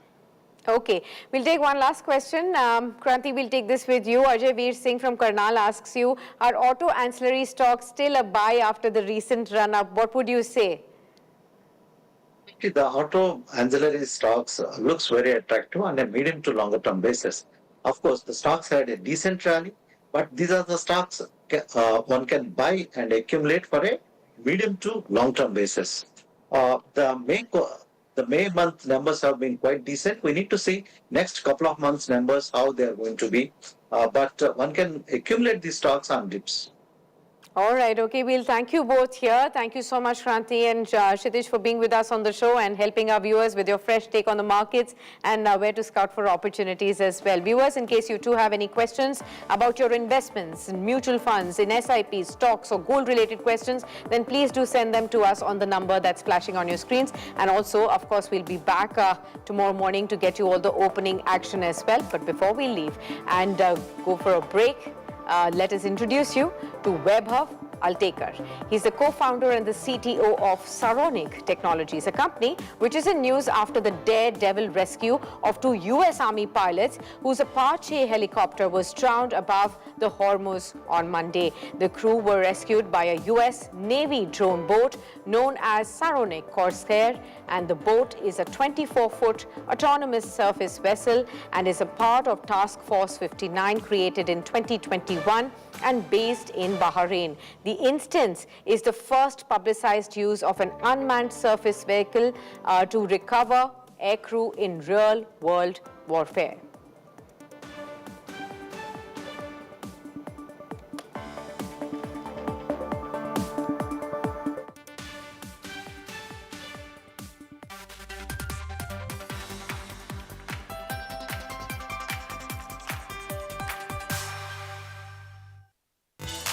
Presented by National Stock Exchange.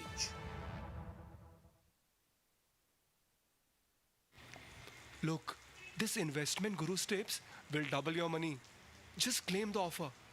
Double your money from any random group. Pay attention. Promising double returns, they'll lure you in tight. Unverified groups will send fake tips overnight, emptying your pockets before you can fight. Well said, well said, well said. SEBI and NSE advise consult only SEBI registered advisors and make payments only to verified accounts or UPI IDs. An investor awareness initiative by SEBI and NSE.